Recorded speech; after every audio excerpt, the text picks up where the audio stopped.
Ultraviolet at least takes Stalker down, so Space Station don't have to worry about walking into an OC before Admiral has beat.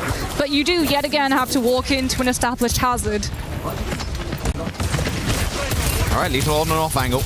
Immediately checked. Has got Admiral by his side.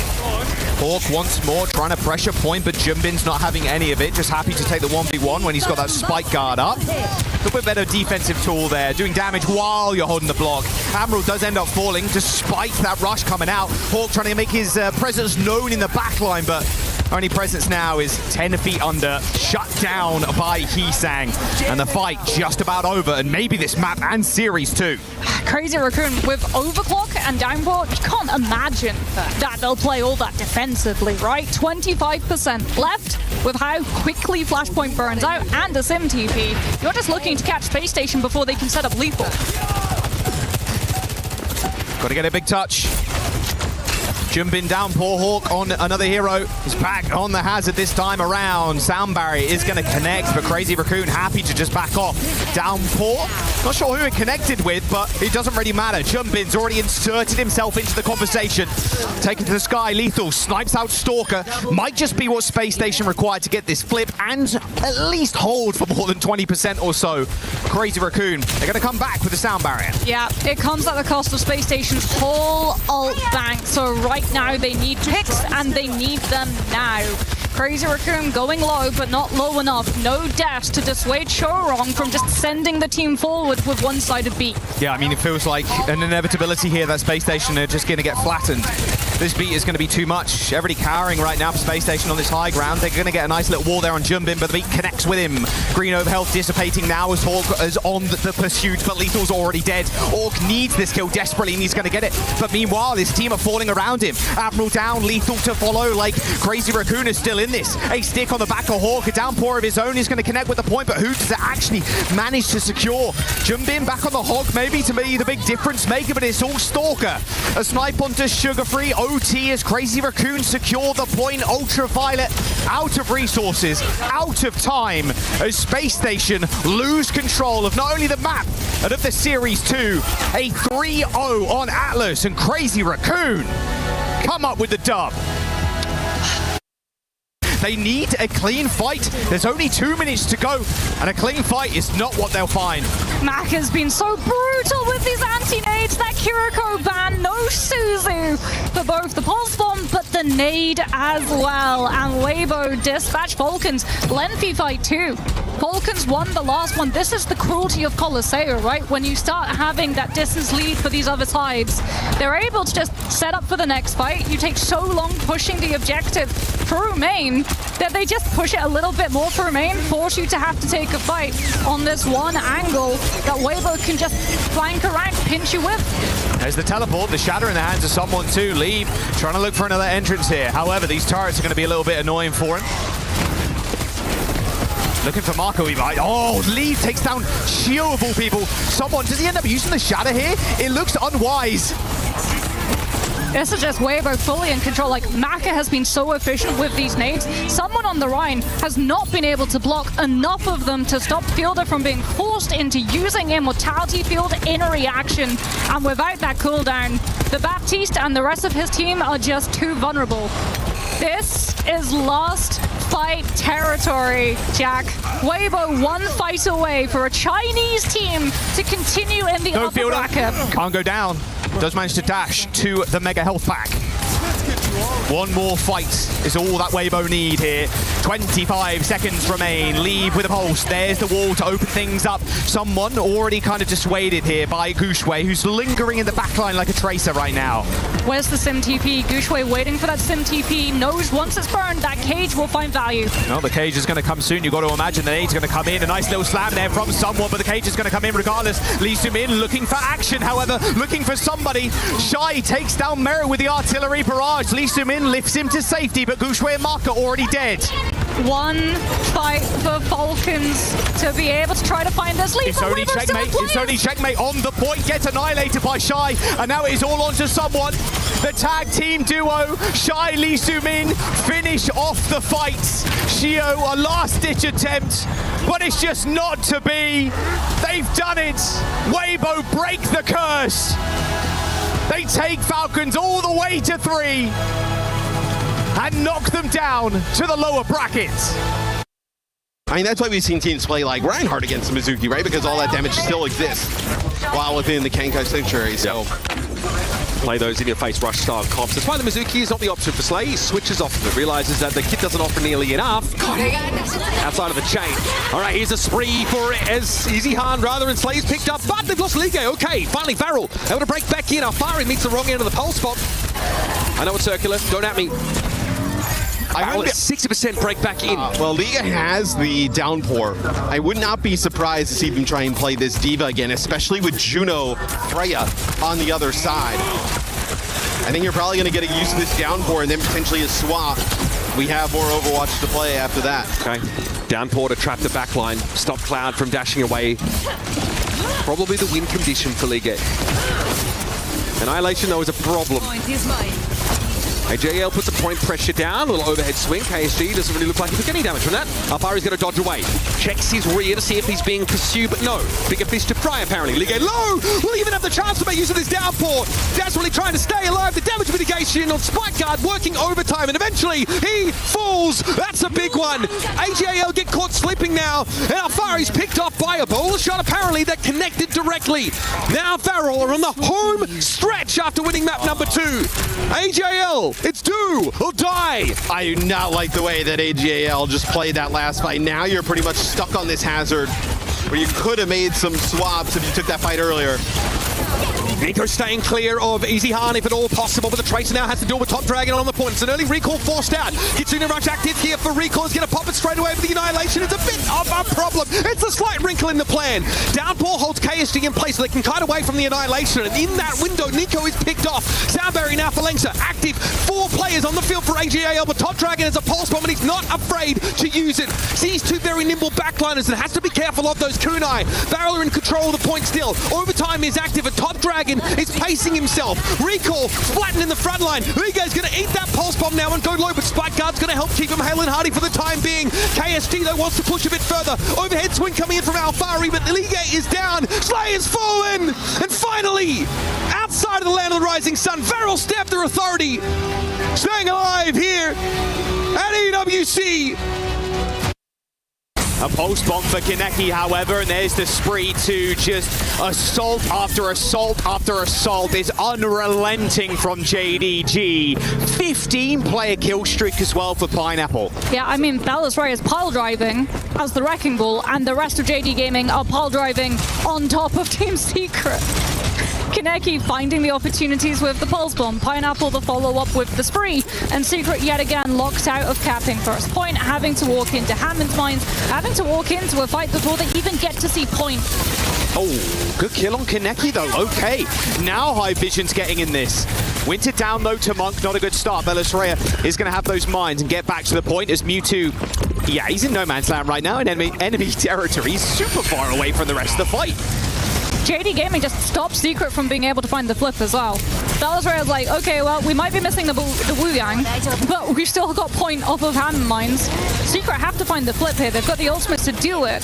But with JD Gaming 73% plus, if you commit all of your ults here, they just take a dry fight and win the next. They weren't even pressuring that point the whole time. The mines faded away naturally. Died of natural causes.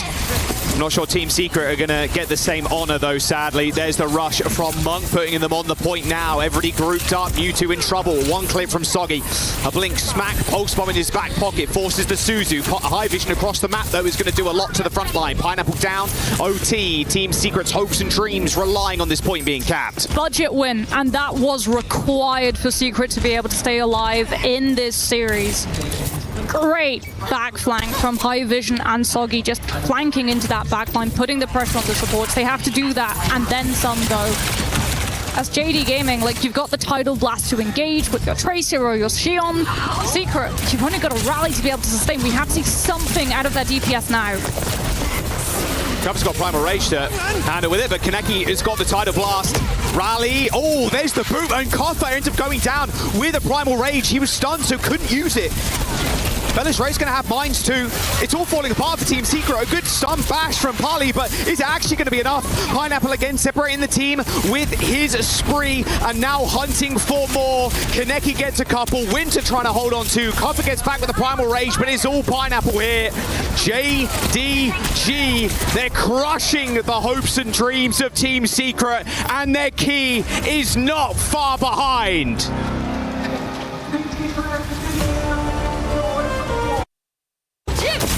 Z flattened on a second consecutive flashpoint. So one more chance here for 9Z. So, I mean, it's going to be, look, T1's going to have all 5 ultimates, right? I mean, they're going to be in prime position. Light back over to the Xion, tried some the spawns there as Tracer didn't really find the best results. Reaper now going to go over to guy. the Reaper. So, look, I mean, you're trying to deal with this Maga and the aggression it brings. So, nice knock of the Venture, of course, but it doesn't matter. I mean, Sound Barrier used, aggression pushed in. Uh-oh. All right. Proud getting free ult charge they didn't need. Dude, when Xion gets the major, where she gets all of the roll passives between them, it's a brutal scenario. I think Clear just used self-destruct there to try and get back into mech. Yes. And it was a trade for T1, but definitely favoured them that they got the Baby Diva. Interesting yeah. self-destruct Oh, wait, there. this is- Oh, tectonic shock. I think the seismograph matter's about to give a couple readings. Here's an early Suzu. Sound Barrier is going to be laid over the top of it here. 9Z, no, this is the time. They've got to hunker down. But Light's already been picked off, and Zest is now looking for that soft underbelly of their composition. We'll simply throw some pot shots over it clear. It's going to be a Kitsune Rush now coming out from Win, but the cage fight's a problem. Hydron hits the overclock to break it open, but the rest of T1 are still topped up and healthy. Hydron knows what's coming. Zest is the spectre that hangs over him this round, and he has to back up even further. It won't matter. The backline is down. T1 is 63%. There's a back cap happening, but it's going to be a short-lived victory lap there as Light has to saunter away. Yeah, I mean, what, light back caps, you get 9%, but that is all T1. The way they're coordinating these Maga stomps, right? The burrow from Venture coming in. Just popping out of that, the damage, then plus the stomp, and then also Proud rolling on through in the bike. It's been too much for 9Z to deal with all series. The last chance for 9Z here at the mid-season championship, and LCS already has been staved off at the point. Overtime's been triggered, and in fact there was a flip, another back cap, but 9Z at North Point, how it's clear with the back cap. Okay, how do they group up around this? That is an early swift step there from Wed, and I think Donghack has realized it. Light's been picked up here, Clear, and I was fighting for his life against Bliss of all people, and there's a sound barrier at the ready, should it be required, but it might just be for a bit of a celebratory dance here. Turning up the beat for the victory lap now as T1 have done it. 9Z dispatched, and their sights set squarely on evening a regional rivalry.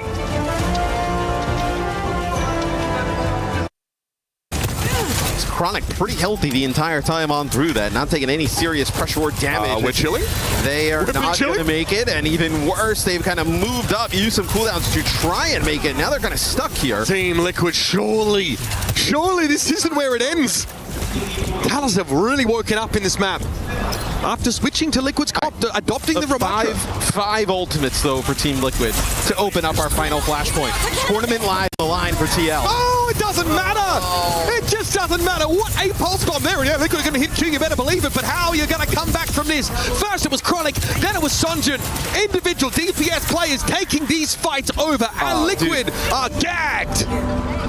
Sanctuary, Sim Wall, and Kitsune Rush used there. Rush obviously used from CJ to match that rush on the other side.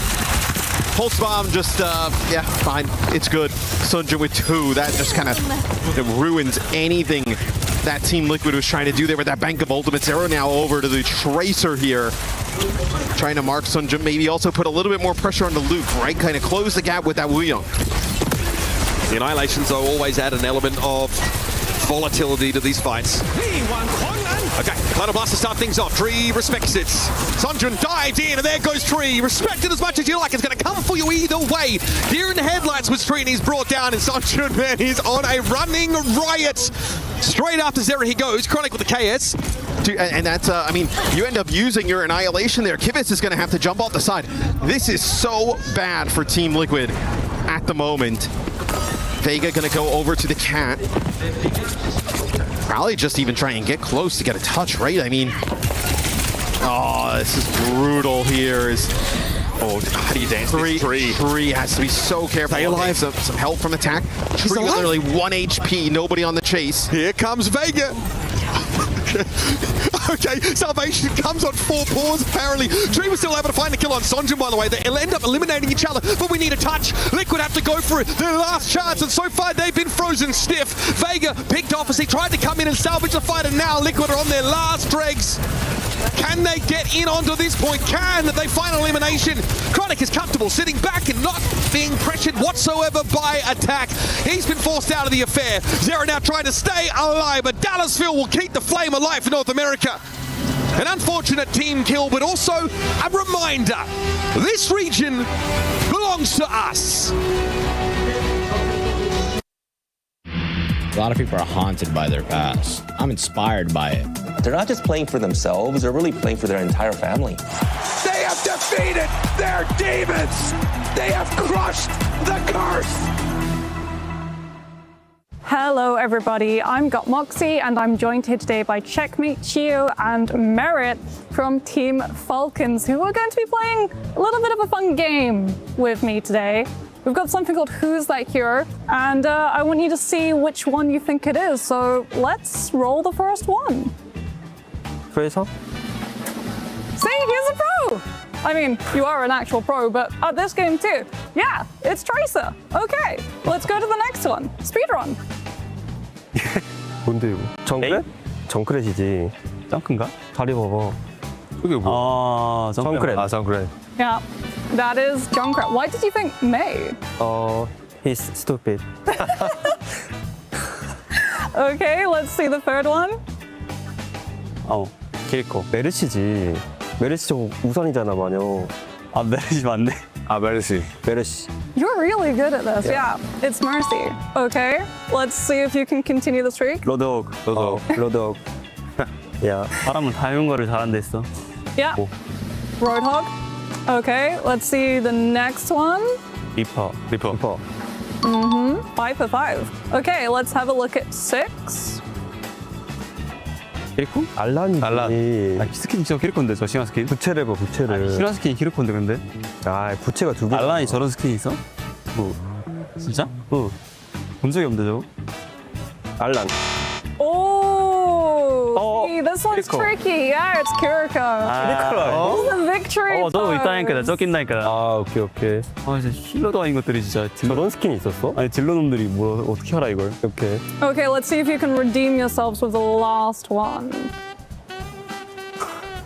뭔데 이거? 아, 모이라. Pink Halloween. 모이라네. Moira? 안고 있는데? 아니, 저런 캐릭터가 있어? 이게 눈사람 아니야, 저거? 머리? 이제 오버워치 히어로? Yeah, over here. 오케이. We haven't tried to trick you guys. 다리를 잘 봐야 돼. 다리. 여자 캐릭터 같긴 한데 모이라 아니면 머리는 바티스트긴 한데 아, 그거? 너가 힐러 해주니까 판다 내려봐 한번. 제냐타? 아, 노. 모이라.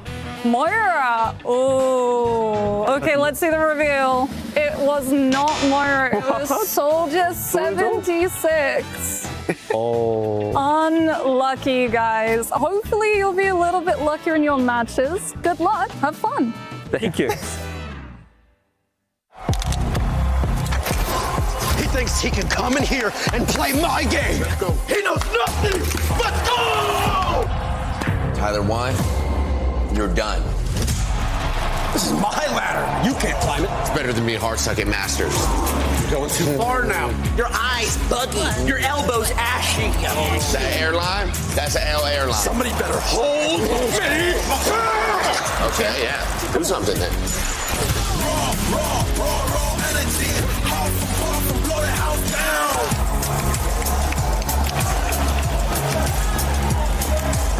You look nervous. You look short. Everything's good? Fight.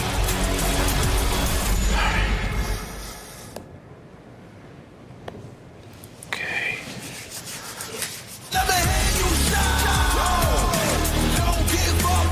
Do you really need the wraps? Yeah, that feels like overkill to me. Everyone is playing, you're not. yet. EWC Play is your all-in-one platform to compete in fantasy, pick'em, and quests for a grand total of $300,000 in prize pool. Build your dream fantasy team in 5 different games and track your score with live results tables.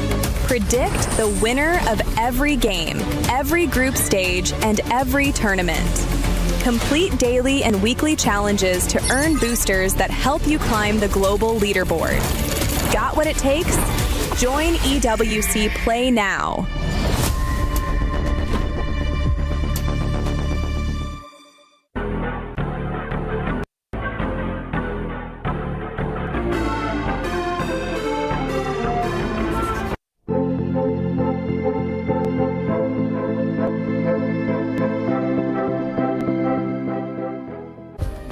Play is in our DNA.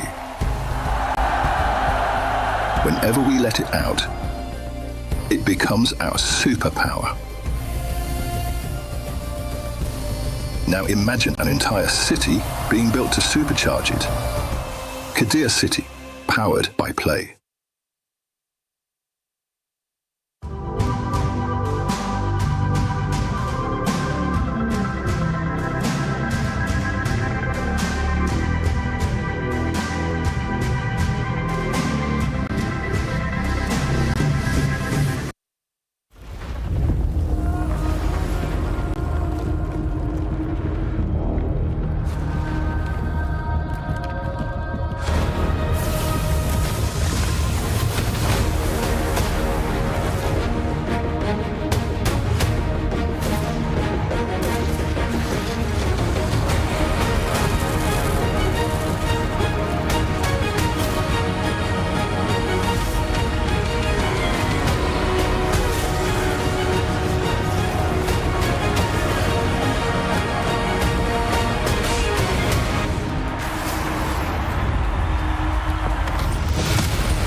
And we are back live from Paris. Welcome to the Esports World Cup 2026. It's the mid-season championship. We are here for Overwatch, and I brought in some of the biggest brains in the game. We've got Jake alongside Jaws. I'm your host, Chris Puckett. Jake, we're in day 3. It's the final day of groups, and we're going to be sending some people packing.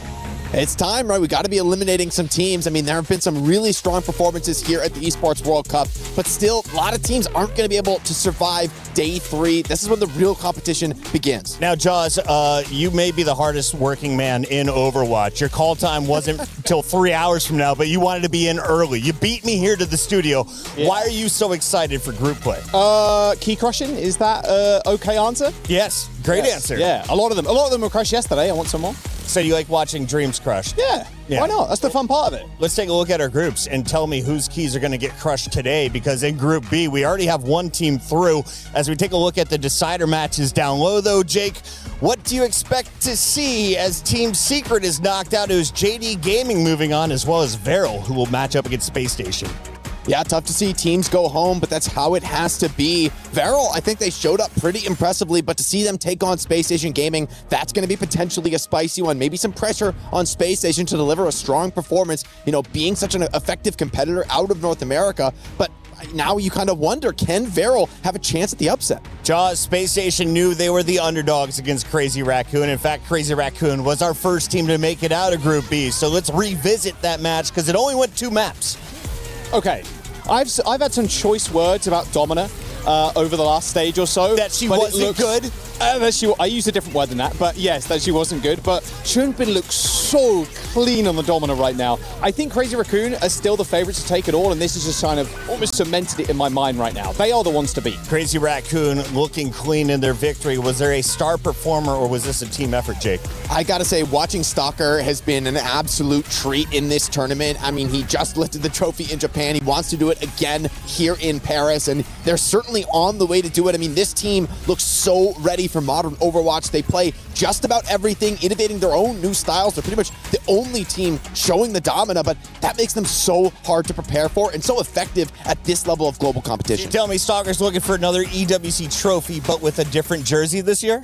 I mean, he might be one of the few players to do it, and honestly, his form is elite right now. He is ready to tango with some of the top players in the world, which is, frankly, what's going to be required if they want to go the distance. As we take a look here at Group A, Virtus Pro and Twisted Minds is the big match of the day, but the other semifinal is already done, and that decider match went to Weibo. Probably the decider that we were all surprised to see. In fact, everyone on my analyst desk was calling a 2-0. Jaws, this went to a Game 3, and it's Gushway's squad walking away with the W. This one was so sick, man. There's an old adage in Overwatch. Sometimes Chinese Overwatch just shows up. That's about right. It just shows up, It just shows up. It's ridiculous. They went to 2 map 5s versus Falcons over the last year, and they finally come away with a win. I mean, the crowd was going crazy. There was so many Gushway and once again fans and Chinese Overwatch fans in the audience. It was just a blessing to see. Jake, what is the peak we've seen for Chinese Overwatch in the past? Have they ever broken into the top 8 or even top 4 on the global scene? I mean, there was a time when we looked at some of these players. I mean, Leave and Shy were players that were on the top of the world. It's just been a long time since they've been able to deliver results like that. But a win over Falcons really gets you to start to believe in this Weibo Gaming team. They might be able to make magic happen just one more time. Once again, Eve. Huge plays once the Kiriko was banned out. The Ana comes in, and you can see that leads to Weibo's success in a Game 3 of Push. The Bastion cat drop. Is it coming back into play today, or is it all Cassidy? I think Cat Bastion is going to be very relevant. I mean, honestly, someone not going to the Diva on that Coliseum, I think it came back to bite them. Falcons, they're certainly going to be stung from that loss, but they're not out of the tournament just yet. And with the form Merritt's been in, and the Cassidy in particular, you'd be kind of crazy, I think, to count them out this early. Anyone they go up against this time, it'll be T1 today. That could be spicy with a lot of expectations, a lot of drama, personal history between the players on those teams. 6 teams are making their way through today. Lock in for an excellent day of Overwatch action here at EWC. For now, though, let's check in with Fancy. Ahead of the matchup today for Twisted Minds against VP, I'm joined with Abdelaziz Rashid from the organization itself, the co-owner. I need you to give me a little bit of an insight in terms of what the expectations are this year for CC, because it doesn't feel like you guys are doing too hot in comparison to last year. I mean, compared to last year, we were at 5th place. Thank you, guys. Everyone is so hyped. I can't wait for the match to start. But before that, in terms of the club championship, generally speaking, yes, we might not be doing as well as we did last year, but we still have so many games to jump into. And once we jump into those games, I think we're going to rack up points really quickly. So I'm assuming that Overwatch is going to be one of these games. Definitely. You guys have historically had a good performance here. Right. You're playing VP today, so I want to hear the expectations and the predictions from you, but also from them. But I'm going to start with you. Well, for me, I mean, we had an interview yesterday with Quarz where he said that it's going to be a 2-0. I mean, yes, the meta changed a little bit and it might not be favoring Twisted Minds right now, but I think the guys' ability to adapt to whatever the meta is what made them the world champions last year. And I think that they're going to continue with their performance, and it should be an easy 2-0. Really, it's not a big deal. توافقون يا شباب, it's going to be a 2-0. I'm just saying. The consensus seems to be on the line. But then in general, I want to have a conversation about the club championship points overall. When it comes to this year, what is the focus moving forward? Because, of course, you had a lot of rosters that were looking to qualify that didn't happen. So what now? I mean, yes, there are a few rosters that we were hoping that they're going to be able to get at least a few club championship points, such as EAFC, Street Fighter, and Rainbow Six Siege. Especially Rainbow Six Siege after the Salt Lake Major, we thought that they're definitely going to be here. But then, yeah, I mean, things got complicated a little bit, and the players weren't able to do well that well. But we couldn't qualify. I can barely hear myself at this point, so I don't know. We're just going to get it out here. Back to you guys.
What's good, everyone? Zoe here, joined by Fernando, the head of Overwatch Esports. What did we just watch, Fernando?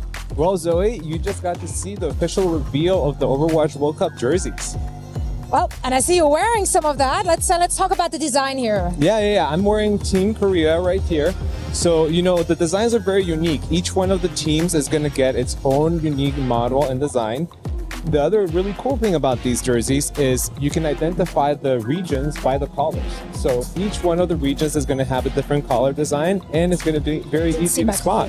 Okay, so it's based on the regions. So we have an EMEA color, a Korea color, etc. Yeah, EMEA color and America's color and an Asia color. I see so many details. We see the Overwatch logo in there. Also, 3 stars at top of the Korean logo. Is that for how many times they won? Yeah, so all of our previous champions will have a star to indicate how many championships they've won in the previous World Cups. All right, Great Britain, it's your time to shine, yeah? You got golden pants in the roster now, so you got to step it up. Fernando, when can people get it? Because I'm obviously just going to run away with this. I'm just going to steal it, I'm going to be honest with you. But the general folks out there, when can they get their hands on these jerseys? Yeah, so our fans will be able to get these jerseys very soon, so make sure to follow us on socials and stay tuned. Okay. Soon TM, that's the most Blizzard answer you ever given me. Yeah. Thank you so much. I see. Look, I'm in the unfortunate position that I'm from Switzerland, and our team didn't make it. And now, if I want to stay neutral, truly Swiss, and don't know who I want to support, like, what can I do? Well, let me show you. We can have you support. You talk. I hold. A beautiful agnostic jersey. So we created a separate jersey that you can use if you don't know what team to support. You can just wear this beautiful agnostic jersey and just support the overall program. This is incredible, and they're so soft. Like, I cannot stress how soft this is. It's gonna lull me to sleep. It feels like a warm hug from your family and friends, Now, Fernando, when can the fans get them? You said soon TM. Soon okay, so we TM. sorted that out. Another thing that I saw very recently, I think it was yesterday. Yeah. Partner skins, are we for real? Is it happening? When can we get them? When can we see them? What's happening there? So you saw it on socials. We're very excited to finally be able to reveal the team skins coming out very soon. The awesome thing about the skins this time around is that we are actually making 5 heroes per team. 5 heroes per team. Yeah. Is that random here? How is that decided? Is it their best heroes? Yeah, so we did a random draft to select the heroes for each one of the partner teams. That way we didn't give an advantage to anyone in particular. But the really nice thing about that is because of that process, we decided, we want to give everyone the opportunity to adopt their own jetpack hat. So on top of the 5 heroes, everyone is going to get their own jetpack hat. This is the most fun service ever. Thank you so much to you and Blizzard.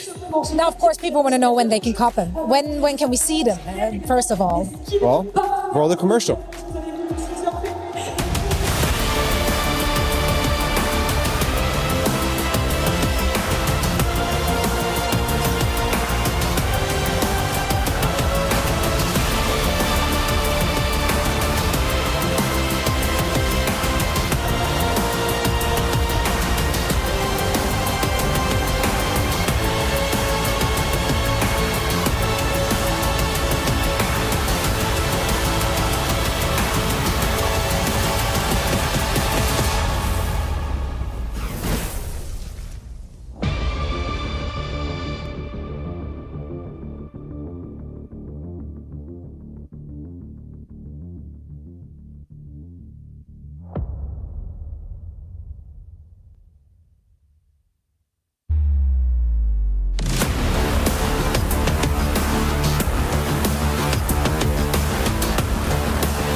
Hello everybody, I'm Got Moxie and I'm joined here today by Checkmate Chio and Merit from Team Falcons, who are going to be playing a little bit of a fun game with me today. We've got something called Who's That Hero, and I want you to see which one you think it is, so let's roll the first one. Fraser? See, he's a pro! I mean, you are an actual pro, but at this game too. Yeah, it's Tracer. Okay, let's go to the next one. Speedrun.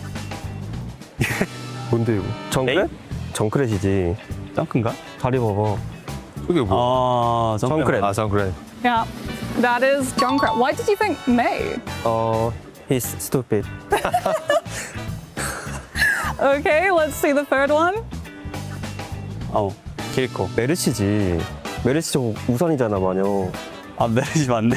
아, 메르시. 메르시. You're really good at this. Yeah, it's Mercy. Okay, let's see if you can continue the streak. 로드호그. 로드옥. 야. 사람은 다른 거를 잘한다 했어. Yeah. Roadhog. Okay, let's see the next one. 리퍼. 5 for 5. Okay, let's have a look at 6. 키리코? 알란이지. 알란. 아, 스킨 진짜 키리코인데, 저 시간 스킨? 부채를 봐, 부채를. 시간 스킨이 키리코인데, 근데? 아, 부채가 두 개. 알란이 저런 스킨이 있어? 진짜? 본 적이 없는데, 저거? 알란. Oh, see, this one's Kiriko. tricky. Yeah, it's Kiriko. This is the victory 저거 pose. 있다니까, 나 쫓긴다니까. 아, 오케이. 진짜 힐러도 아닌 것들이 진짜. 저런 스킨이 있었어? 아니, 딜러놈들이 뭐, 어떻게 알아, 이걸? 오케이. Okay, let's see if you can redeem yourselves with the last one. 뭔데, 이거? 아, 모이라. Pink Halloween. 모이라네. Moira? 안고 있는데? 아니, 저런 캐릭터가 있어? 이게 눈사람 아니야, 저거? 머리? 이제 오버워치 히어로? Yeah, over here. 오케이. We haven't tried to trick you guys. 다리를 잘 봐야 돼. 다리. 여자 캐릭터 같긴 한데 모이라 아니면 머리는 바티스트긴 한데 아, 그거?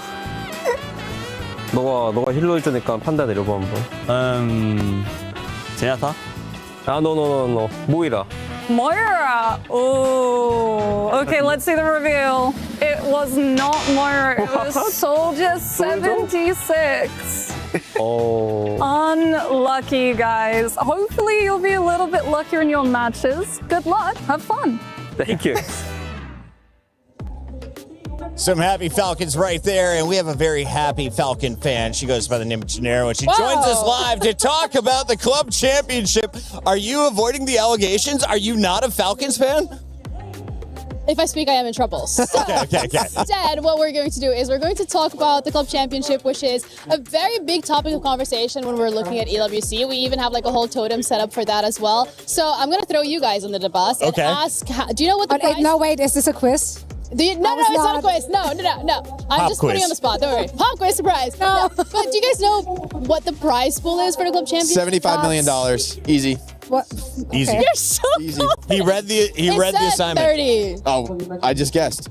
It sounded really confident. I think maybe 75 is what the total for the whole event. Yeah. Right. 30 for the club championship though. What does first place get? $7 million. $7 million. It's just pocket money. What would you buy with $7 million?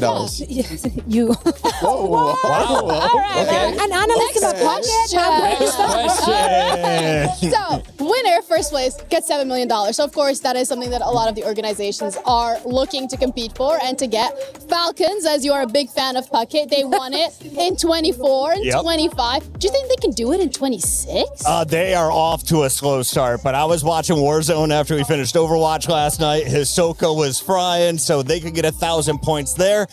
It's going to come down to chess potentially. Can they take down Magnus Carlsen at the end of it all? Or will they wait for Nico and CSGO to pull them through? They got a few options, but this is the most uncomfortable they've ever been in a club championship. Absolutely correct. And it's not just Falcons that are struggling with this. It's also Team Liquid, which was the runner-up last year. Guys, they're finishing week 4 with 0 points. Like, it's a womp-womp situation it for is Team a Liquid. womp-womp. It is not looking good. No. I mean, did we have expectations for them in Overwatch to at least make it to top 8? No. I mean, honestly, it's been a rough year for them, for Team Liquid in Overwatch. I'm not super surprised. They've got good pieces. Yeah, but like they added a lot of new pieces in just the last stage. So I think the last few weeks for them was just like finding their footing, finding their identity. So going up against international competition like that, like it wasn't theirs to win, as I said yesterday. No. 0 points for Team Liquid? I know, which is a horrible position to be in. They have 10 titles that they're competing in, but Falcons got 20 teams competing. They have 1,400 points, but it's kind of going back to last year where Falcons actually was the only team that they were, the only title that they're able to win was Overwatch. So coming here as a title defenders, you gotta expect them to win it again, because if you don't win, you don't even get the chance to lift that trophy or get that $7 million, regardless of how many points you have. Well, they had a rough year in Overwatch thus far, so they're only really just now turning it up. So maybe this is the, I don't know, Cinderella run here. I mean, taking that loss to Weibo, though, it's not a great sign for Falcons, right? And to your point, getting that win is so crucial.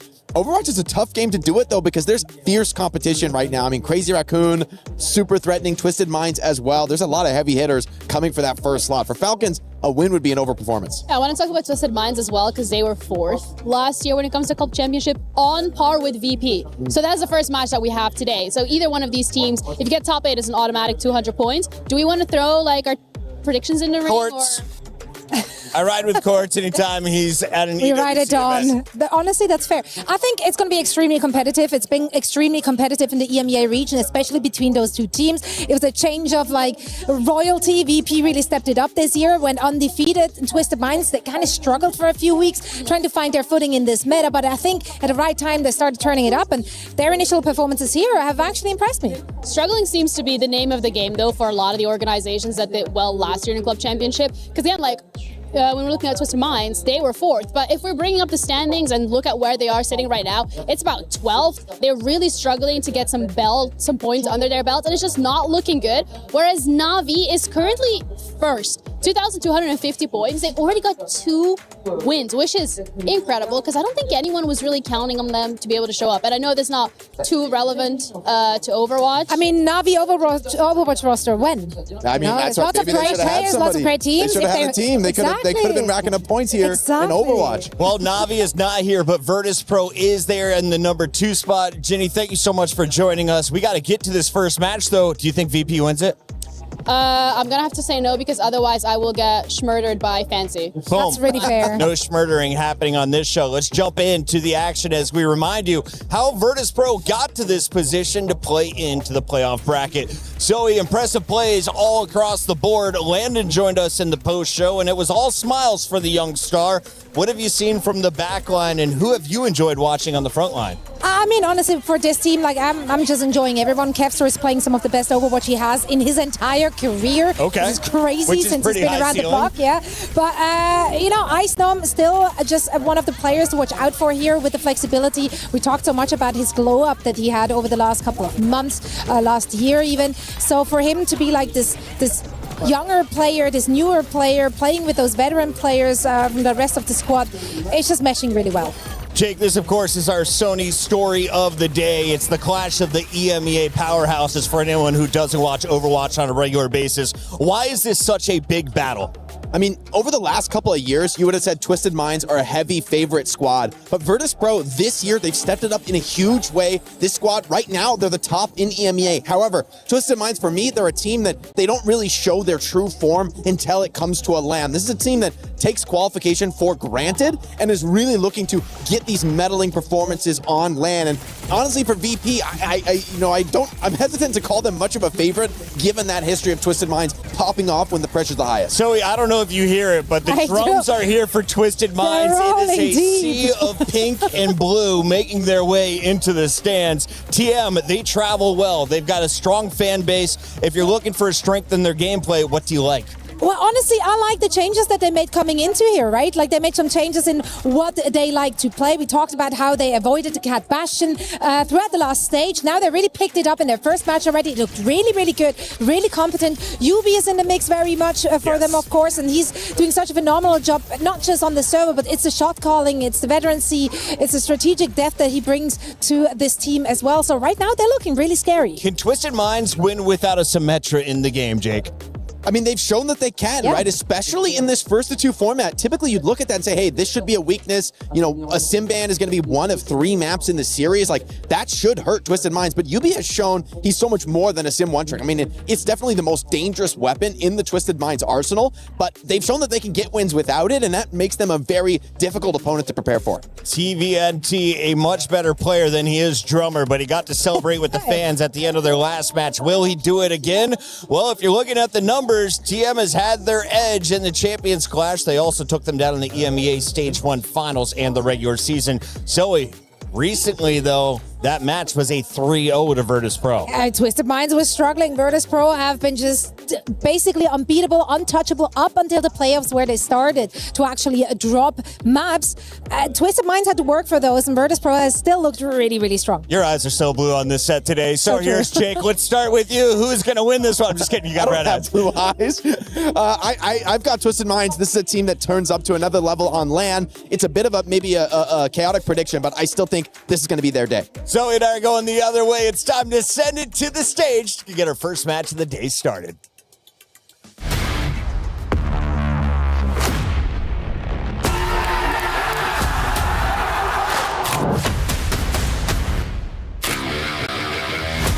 The best players in the world, the best teams in the world here on stage, because that's what EWC is all about.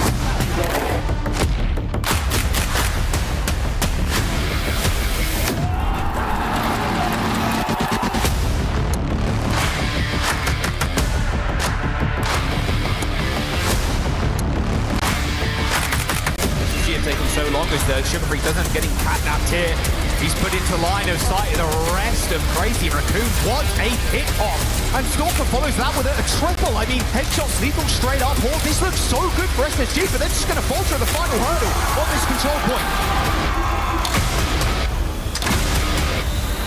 Assault after assault after assault on JDG. 15-player kill streak as well for Pineapple.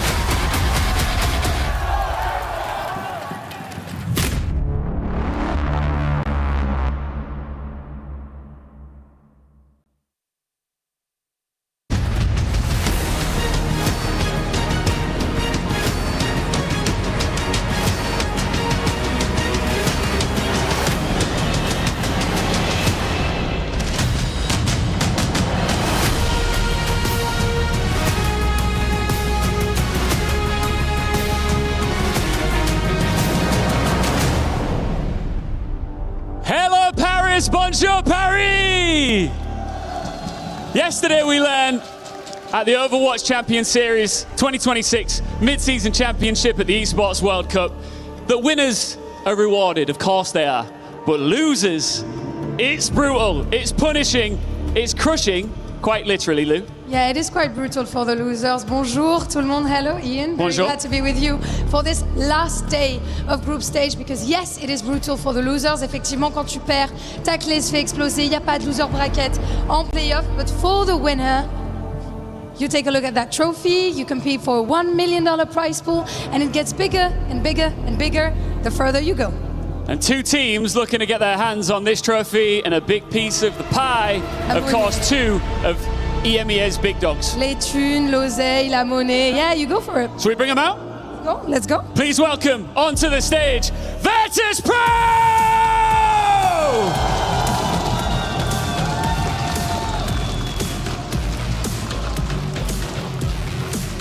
They went undefeated through EMEA Stage 2 and survived a 7-map regional final to claim the #1 seed. On opening day here in Paris, they carried that same authority onto the international stage. Today, they face the reigning world champions, and a win here does more than reach the playoffs. They make it clear that EMEA's new #1 is ready to challenge for the world #1. There's some booing here, but here they are, Twisted Minds!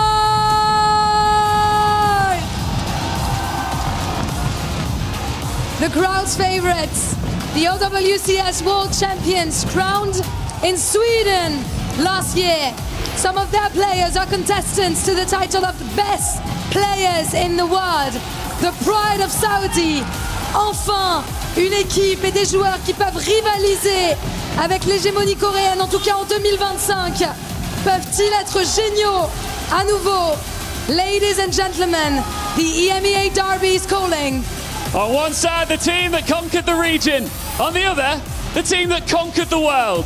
Today, only one of them secures the first playoffs place in Group A.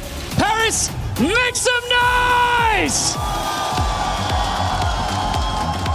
Well, folks, you asked for a bit of a banger, and frankly, we're about to deliver it. The championship experience versus championship form. Virtus Pro might have won the latest chapter. The Twisted Minds are here to remind us who wrote the book, Matt. Yeah, I mean, but VP has been unreal as of late. There was a lot of talk about like kind of Kevster coming back into form, and I believe that's true. I think really kind of what's elevated this team, though, is obviously adding Landon and Psycho.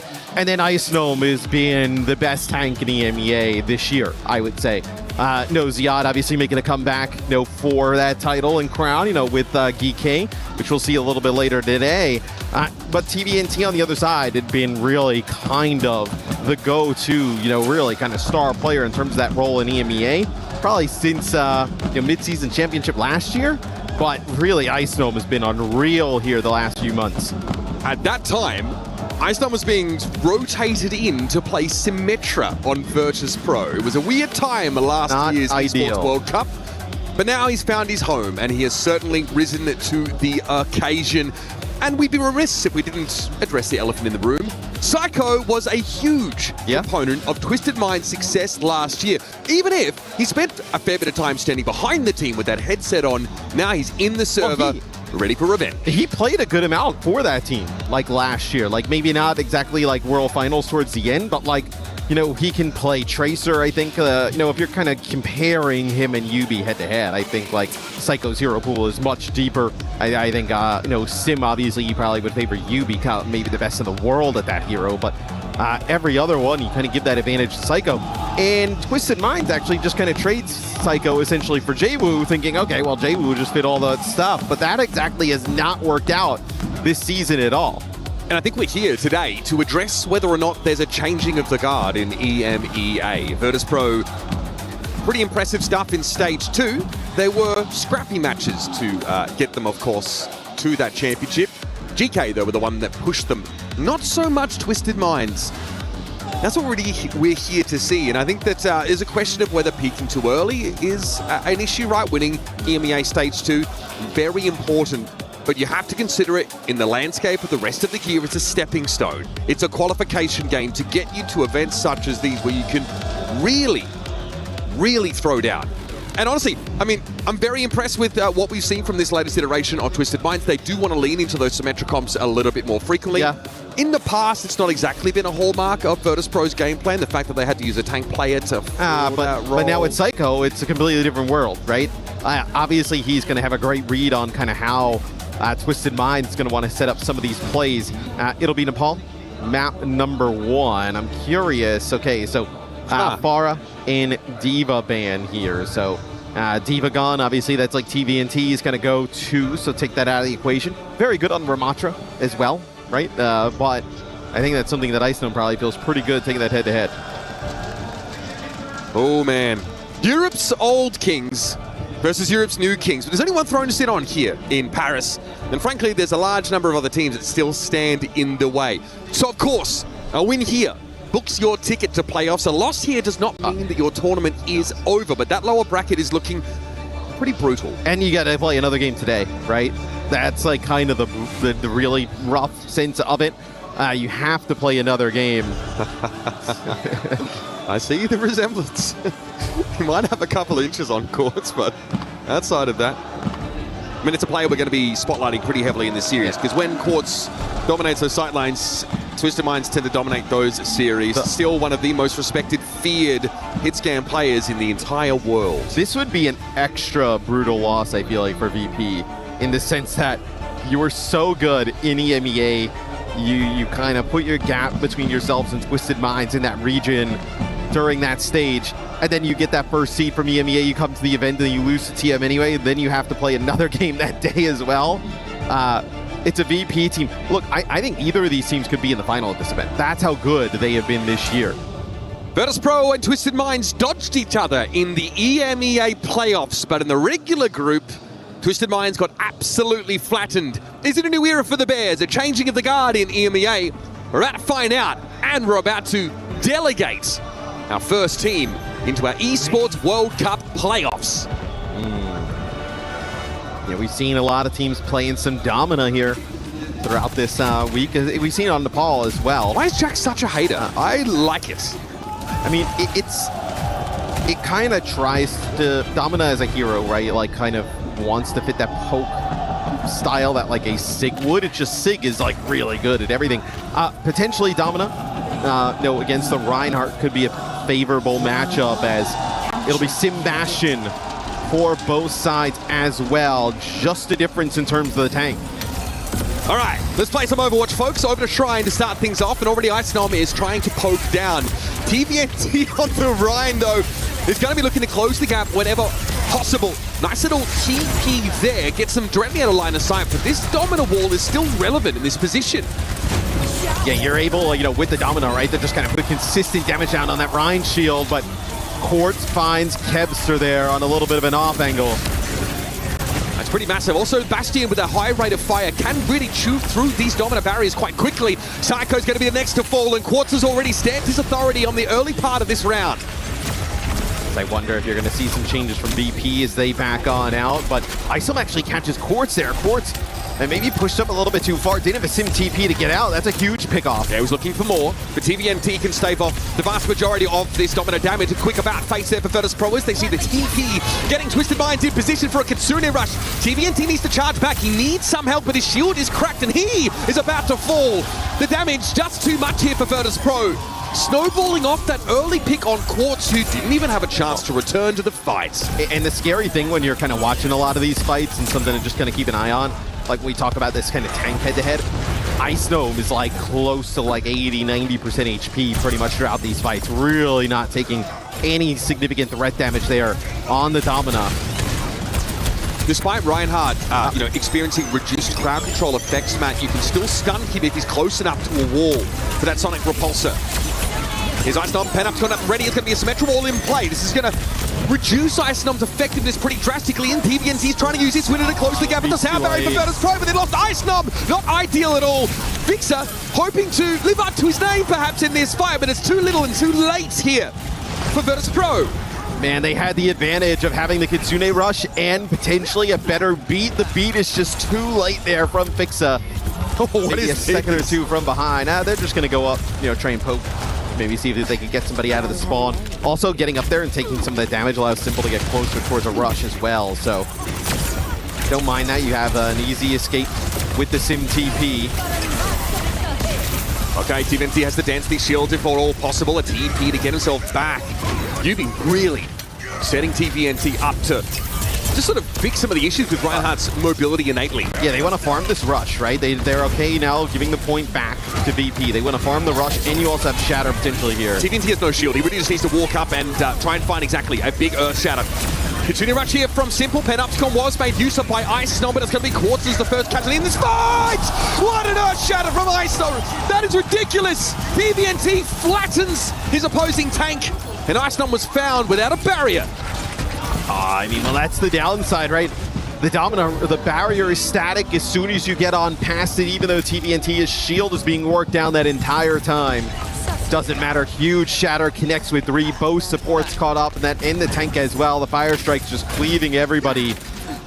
As TM, opportunity to close it out here. Beat versus Rush. Be really what you're looking at. TVNT squeezing every point of value out of that barrier, Matt. Using it to get exactly where he's most effective.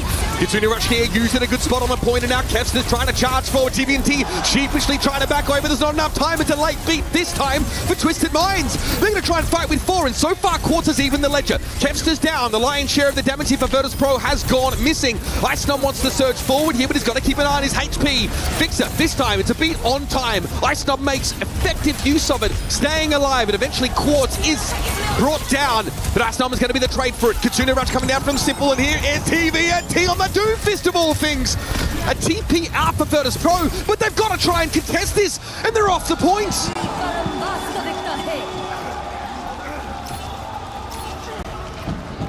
TVNT comes back on the Doom. They have the rush there available over the point.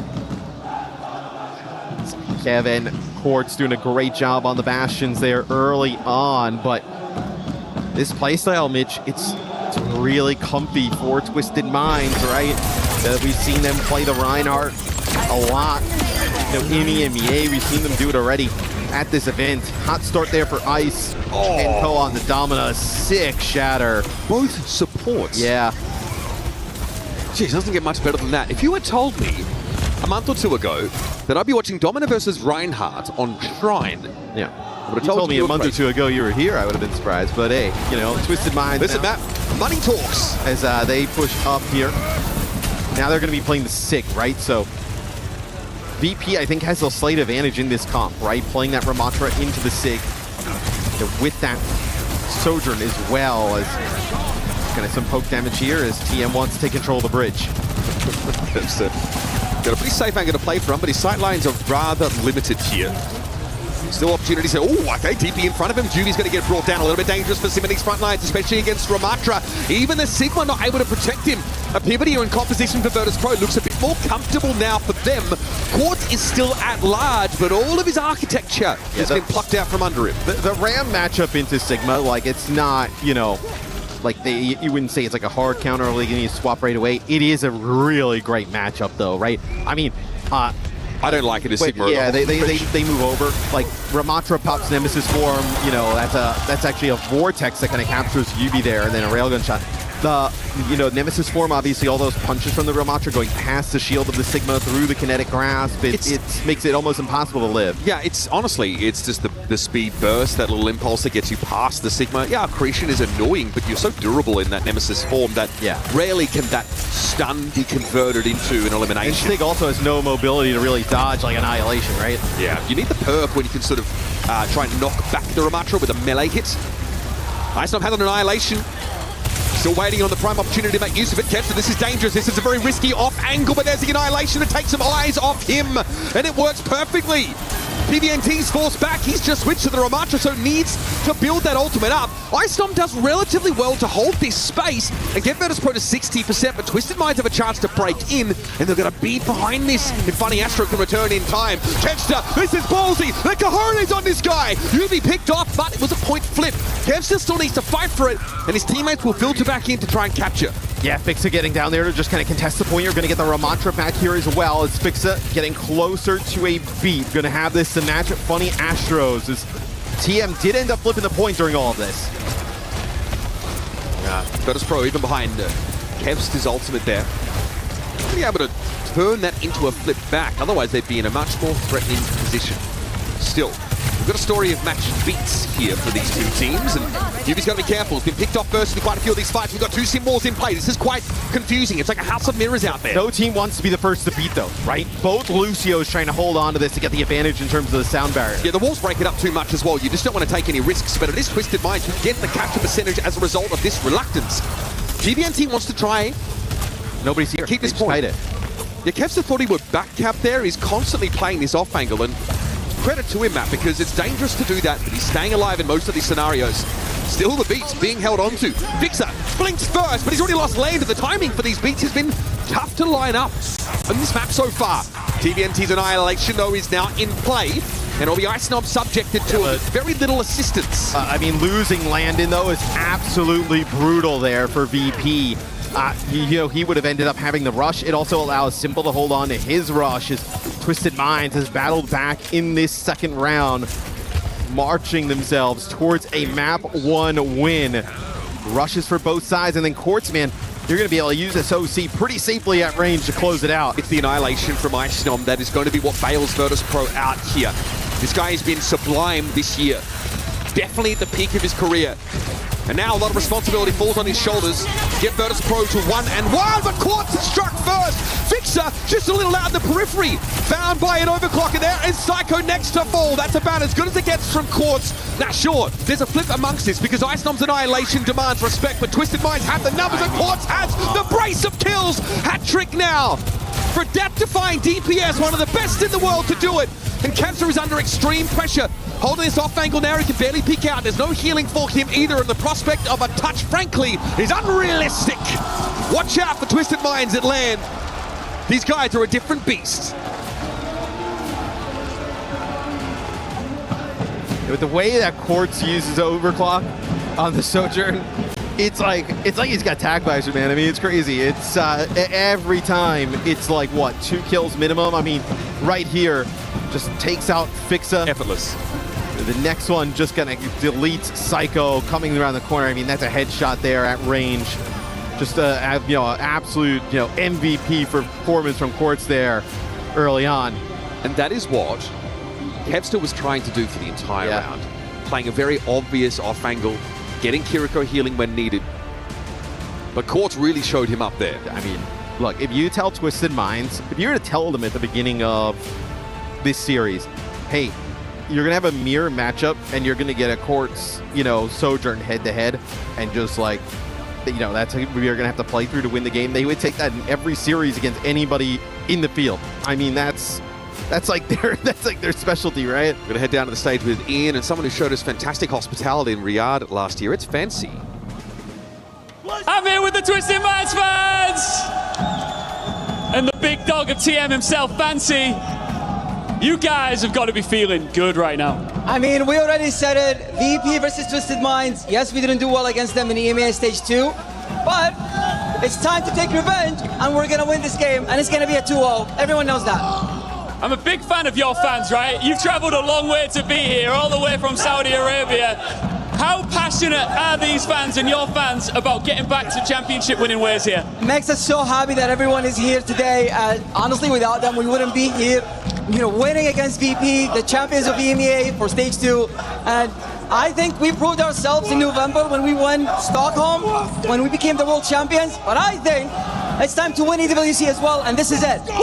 You hit it here first. I've got to ask as well, you don't want to drop into that lower bracket. It's so important not to go down into what I like to call the crocodile swamp, because it gets snappy down there. If you do get the win here and progress, your chances must feel really strong going forward into the next phase. I mean, winning this match, or this map, we're only one map away from scoring some points for the club championship, and it's all about the club championship. It's the Esports World Cup, so one game, we're going to win this one, we're going to win the next one, and we're going to stop Crazy Raccoons, and we're going to take it from Falcons, and you're going to watch it right here. Well, look, I'm dripped out in Twisted Minds stuff right now, so I'm going to chill with the fans here. I think I'm a converted TM guy. I'm going to watch them. Back to you guys for the game.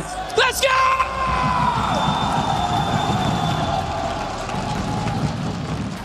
Last year in Stockholm, the OWCS World Finals, Twisted Minds World Championship was a revelation. Yeah. Here in Paris, especially hearing the fans, it feels like an expectation now. I mean, it's really impressive, really, what Fancy and the rest of the TM kind of organization squad have done, right? This is like a, really in Overwatch started out as like a tier 2 organization, right? Playing contenders, like grassroots. And then, obviously with opening up with OWCS, they have developed, into an absolute juggernaut in Overwatch, and it's been a sight to see. Some of the more exciting games we've had the opportunity to be a part of have always kind of included Twisted Minds and kind of their interesting style of play. As they're now curious where VP wants to take them. I think that, look, VP made the correct choice, starting with the Ramatra on Sanctum there. We saw TVNT attempt to play that Sigma, right? And so you lost a lot of tempo with the incorrect Neon Junction matchup. This is a map that during EMEA, I would not be surprised if this is a sim ban here. Let's see. No, the Sojourn ban. Okay. This is a map where Twisted Minds actually had some really interesting strategies during EMEA. They kind of like TP up to the high ground on defense. There's like a little bridge there that you can kind of get perch on. And they put Quartz up there. Typically it's like the Sojourn. You could see him play a Cassidy up there. We've seen some Freya, but actually it's one of the heroes that Quartz doesn't really play a lot. I think that's why we see the Sojourn ban, by the way. Yeah, so Kevster has to do something to get some equity in this matchup. We have seen TM also play Ryan on this map as well, right? So the Sigma ban, quite interesting. Maybe they want to see that Ramatra head-to-head on the other side. This also opens the door for some diva action from TVNT. Sigma and Sojourn, both taken out.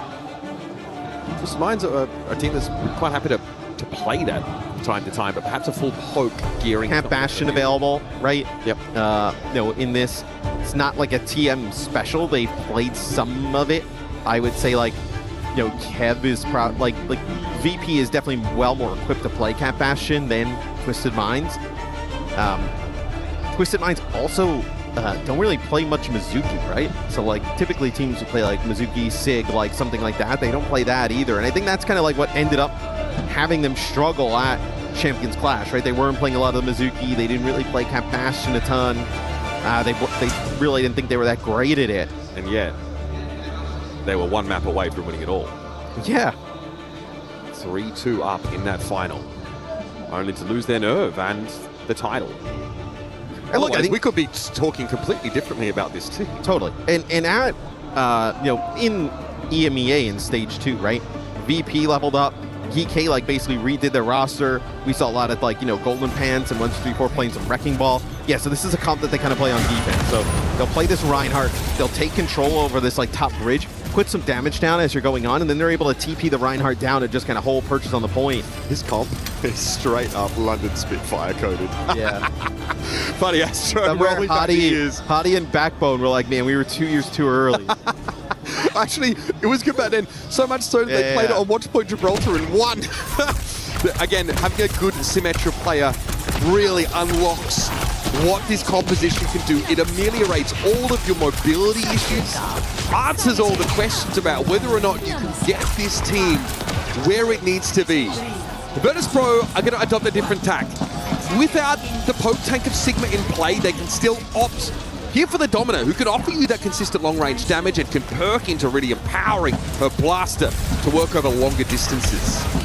Yeah, we'll see if TM, you see there where they TP up to that high ground and they have Reinhardt shield. There's almost nothing you can do here. In this instance, this is they were been so good in EMEA when this kind of strat has been available to them. We've seen teams ban the Reinhardt against them in EMEA when we go to Neon Junction. And this is obviously something, VP not surprised, playing in the region. They know would potentially be a strat here from TM. This feels awkward because Virtus.pro's comp, especially their tank lineup, is not really designed to close the gap and brawl, but they need to because Twisted Minds are setting up on these sort of high ground vantage points and being a real issue. Simply playing an off angle, just for a time. Okay, here's a TP now front and center for Twisted Minds. Is there an opportunity to push into VP? Okay, that TP short range. Psycho though gets on the high ground, but his escape method not really available. I mean, the dominant knock is good, right? Just kind of getting them out of your face, but still, I mean, just the space creation from the Rhine. You see TVNT just swinging away. Isom doesn't want to kind of move on in. They're trying to stagger out. I mean, I don't know what you're supposed to make happen here. Isom, obviously, most of that damage will be mitigated heavily by shields. Twisted Minds have repelled Virtus.pro. God, and the thing is, right? So Kevster uses turret mode there on the Bastion. They TP up to the high ground where he doesn't really have an angle, and then the Rhine shield is in the mix, and then they're able to kind of just TP right back to the low ground there as Twisted Minds, and then fight. I mean, it's a really brutal comp to play into. I'm surprised that VP, oh no, doesn't expect this more. I mean, this is something Twisted Minds, if you've watched EMEA in Stage 2, they do all the time. Yeah, interesting the VP want to pick this map and play into this style, but so far not so bad. Kevster, they get him in that spot. Take a leaf out of TM's book. Get up on the high ground. That was enough to unravel the defenders, but a lot of time was bled on this first point defense. Yeah, and it's a rush there used by VP, so for Twisted Minds, it'll be a little bit harder, though, for them to kind of you're not going to have that natural high ground. You're not going to play over by the train. You see where they kind of TP up to now. VP trying to take that spot away here at the moment. They don't want TM to actually kind of TP in here and just play from that high ground yet again. So Icedom is going to be shepherding the cart forward while the rest of Virtus.pro abuse this high ground. Kevster up here just plugging away. This is free real estate for Virtus.pro as Twisted Minds are going to likely back up into this underpass before they take a fight because Reinhardt wants to be up on the corner. You see they're playing Ice up far alone with everybody else in the back. I wonder if they believe that TVNT has a shatter. They're just trying to bait him into it. Or let's say TVNT gets aggressive on Ice, they just TP him out, and then that's when the Domina can start kind of taking control with some of the poke. I mean, we are over 2 minutes into the game, so tracking a shatter from the Ryan is unsurprising. Oh, wow. Okay, Psycho getting picked off. He was huge. Virtus.pro just have to, the old-fashioned way, turn tail and give this ground up. Or stall. This next fight's going to be crazy, man. I mean, everything available on both sides. These support ults, obviously, so important. We saw some late beats in map number 1. Picture sees the TP but can't quite clear it. It looks like it might have been a bait though. Twisted Mind to play on the low ground. Shatter comes in, catches out Psycho. Surely that's enough as TVNT snatches up his hat trick.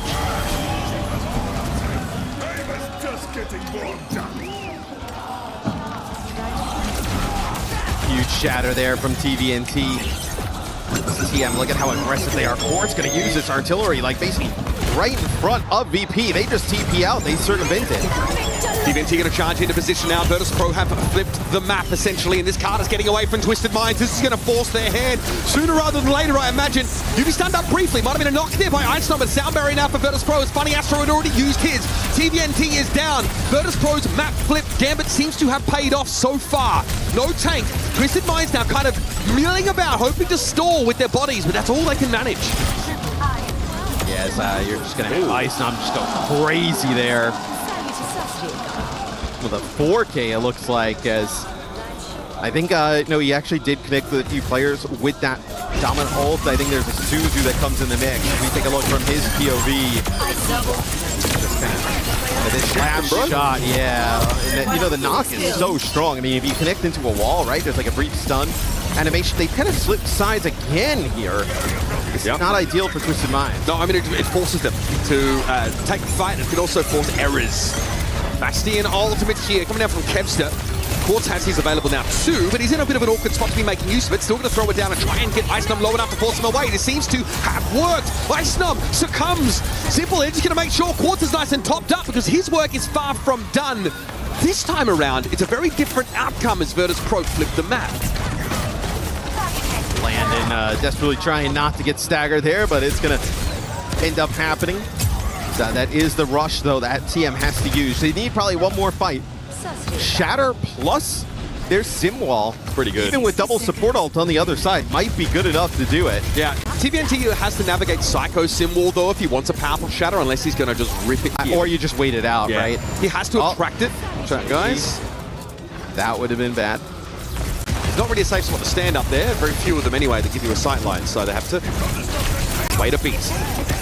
TVNT sound on the shot. Oh, TP Shatter, you're kidding me! Sound barrier came through though. Vixen was not knocked to the ground, but it's not enough to keep Psycho alive. Massive from Twisted Minds on this defense now. It's Virtus Pro's sand timer. It's getting a little slim. 24 seconds left, and Kevster is an absolute no robots land. Ice Numb really has nowhere to go. He knows he's going to get buffeted around by the hammer and won't be allowed to escape. Yeah, I mean, it looks like it's going to be Landon who does make it out with his life, but still, you're not going to have Ice back. At least on the Domina here. Inject the Ryan Simcomp into my veins, man. It is insane. Fixa looking to try and get a touch here. Take some damage. Not going to be able to get on to the payload. And that is where it ends. So, dude, this is one of the better maps for TM playing this comp.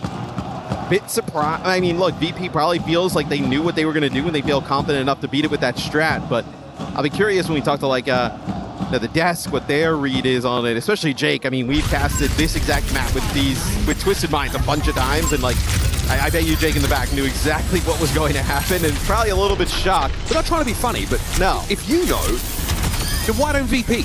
Or why are their expectations so different? Oh, I'm so smart. No, I mean, maybe they feel like, and look, we don't know like kind of what we're seeing in scrims, things like that, that this Domina comp is really going to like overwhelm. Okay, let's play our combine attack. Farabash and cut Mauga. Yeah.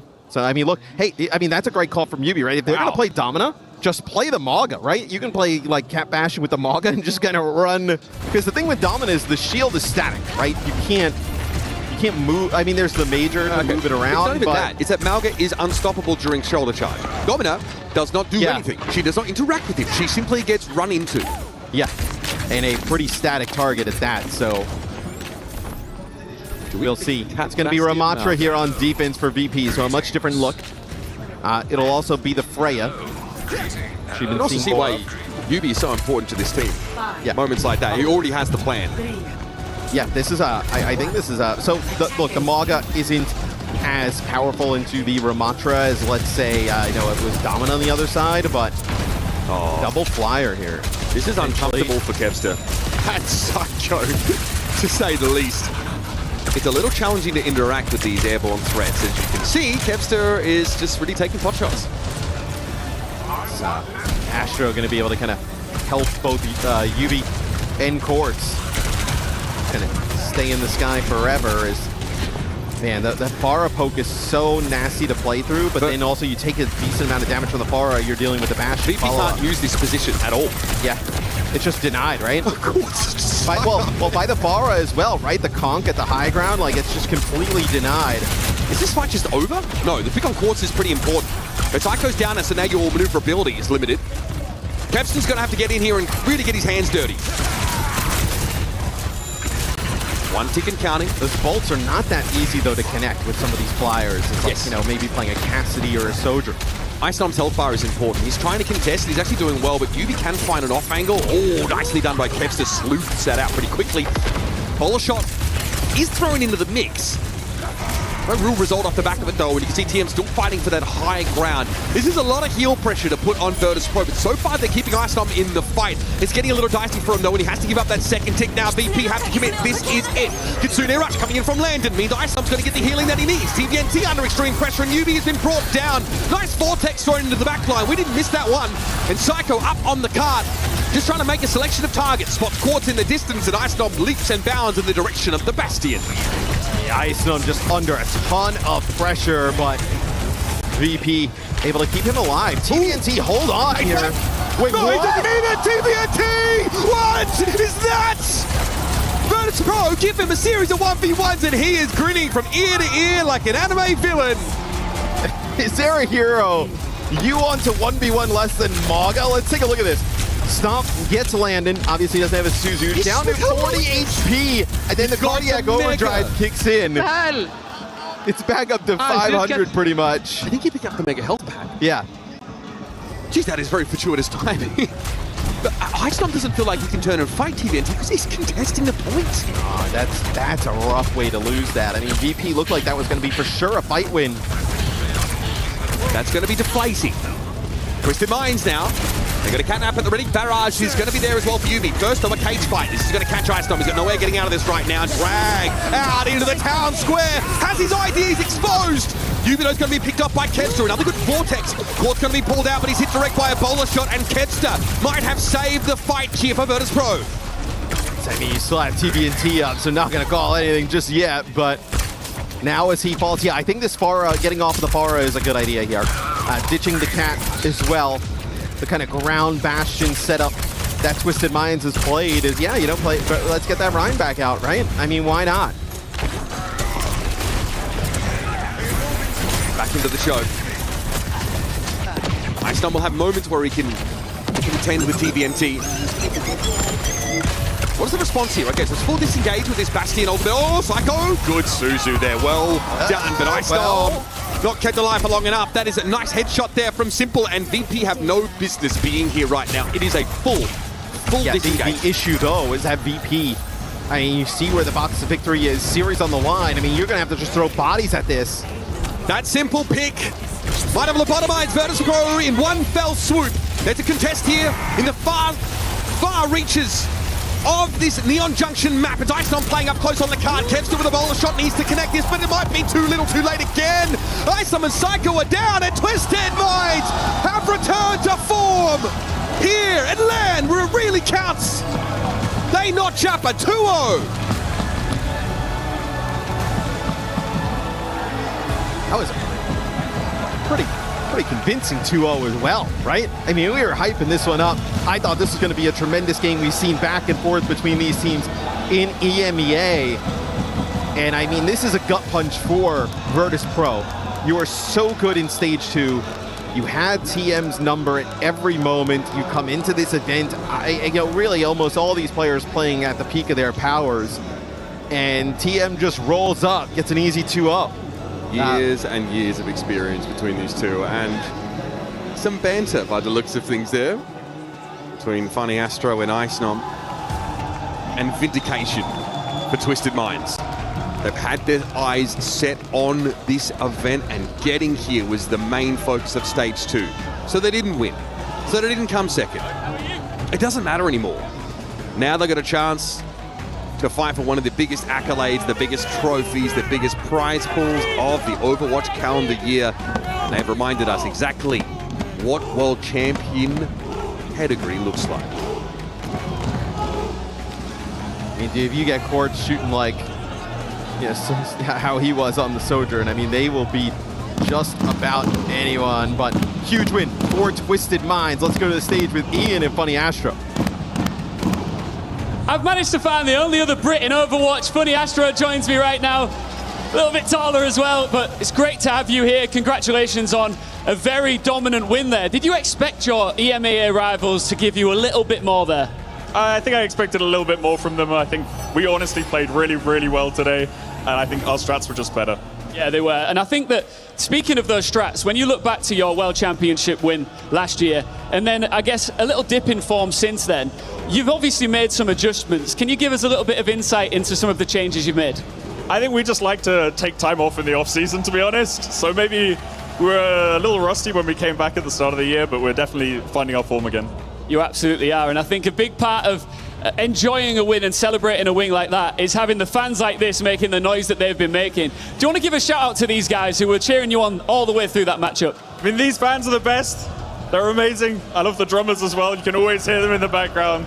I mean, it's just incredible. You going to win this thing? Yeah, of course. Congrats on a big win there, Funny Astro. It's a pleasure to meet you, and we'll keep this show going. We've got more matches to come very shortly.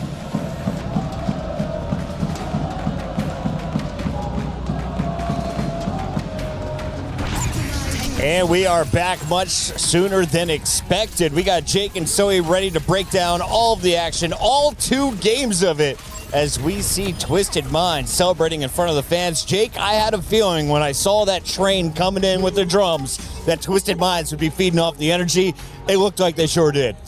This is just a team that you don't know their true form until you take on the challenge on stage here at LAN. This is the Twisted Minds that you'll need to beat if you want to lift the trophy here at the Esports World Cup. Zoe, I love the Reinhardt play. TVNT is becoming a fan favorite in the room. He is, of course, celebrating on the drums right now with everybody in the front row. What kind of energy are you seeing for this team, and what is their ceiling? High energy ceiling is, it's at the very top. I don't think there is a ceiling for them, honestly. They kind of go beyond that. I think the changes they have made ever since the stage and how much comfortable they look now in this meta, because it did look shaky. They did seem to struggle a little bit to find what's comfortable for them. But yesterday, TVNT on the Roadhog as well, them now finally playing that Bastion Cat, I think it just looks really, really solid for them. And Jake, you heard Funny Astro saying, I think we just had better strategies. So can you break that down for the casual fans? What was the difference maker in the compositions? Honestly, it's TVNT on the Rhine. I mean, the Shatters were next level. This is a hero that very few teams have been willing to experiment with. We saw a bit of it actually in Japan. TVNT was one of the first players to bring it back out, but this hero historically has fit incredibly well alongside the Symmetra, right? Mitigating some of those mobility issues on the hero, allowing you to close those gaps. And I don't think there's a better team in the world than Twisted Minds at getting the most out of the Symmetra. He got some fantastic shatters, and as you mentioned, Yubi on the Symmetra seems to be in a tier of his own. Incredible play across the board. Kevster, we're hoping he was going to have a great pop-off performance. He and Psycho seem to be shut down. Simply too many shields to deal with, and when you have a hammer in your face, it's not a fun game as a Bastion. Honestly, I feel like VP somewhat underperformed today. I think they've shown better performances against very similar compositions to this. So, yeah, maybe it was just an off day for them. I don't know. I thought Kevster played pretty well. Like, he was finding picks. The Freya looked insane. Like, he was clutching out these fights. And so, for me, I'm a little scared by this Twisted Minds. I mean, this is about as good as they've ever looked. I did notice some moments like Fixa here at the end, held the beat way too long, already lost 2 players in the final fight. That's going to be something that really stings in the review for them. And I feel like for VP, I mean, this is just the level that has been the issue for them is, can you really step up on land? They were fantastic online, but here on stage, to your point, maybe a little bit lackluster. Maybe we'd want more out of them. I mean, they're not out of the tournament just yet, and they're up against Dallas Fuel in those lowers. Is this a surprise to see Twisted Minds over Virtus Pro and Weibo over Falcons? Is this the way you drew your bracket out? I mean, I don't think anyone had Weibo over Falcons. That'd be a little crazy. Also, I think a lot of people had high hopes for Virtus Pro, especially for this event. I feel like just based on the performance they had this past stage, we really felt like this is their moment to come out on top and go beyond what they've previously did. That is our third team now into the bracket. We're going to be sending 5 more forward between now and then. We got to check in with our co-streamers. We got 2 down on the floor. Poco, what's going on out there? Me? Hello? I got you, Poco. How you doing, man? What do you think about that match? The Reinhardt coming out?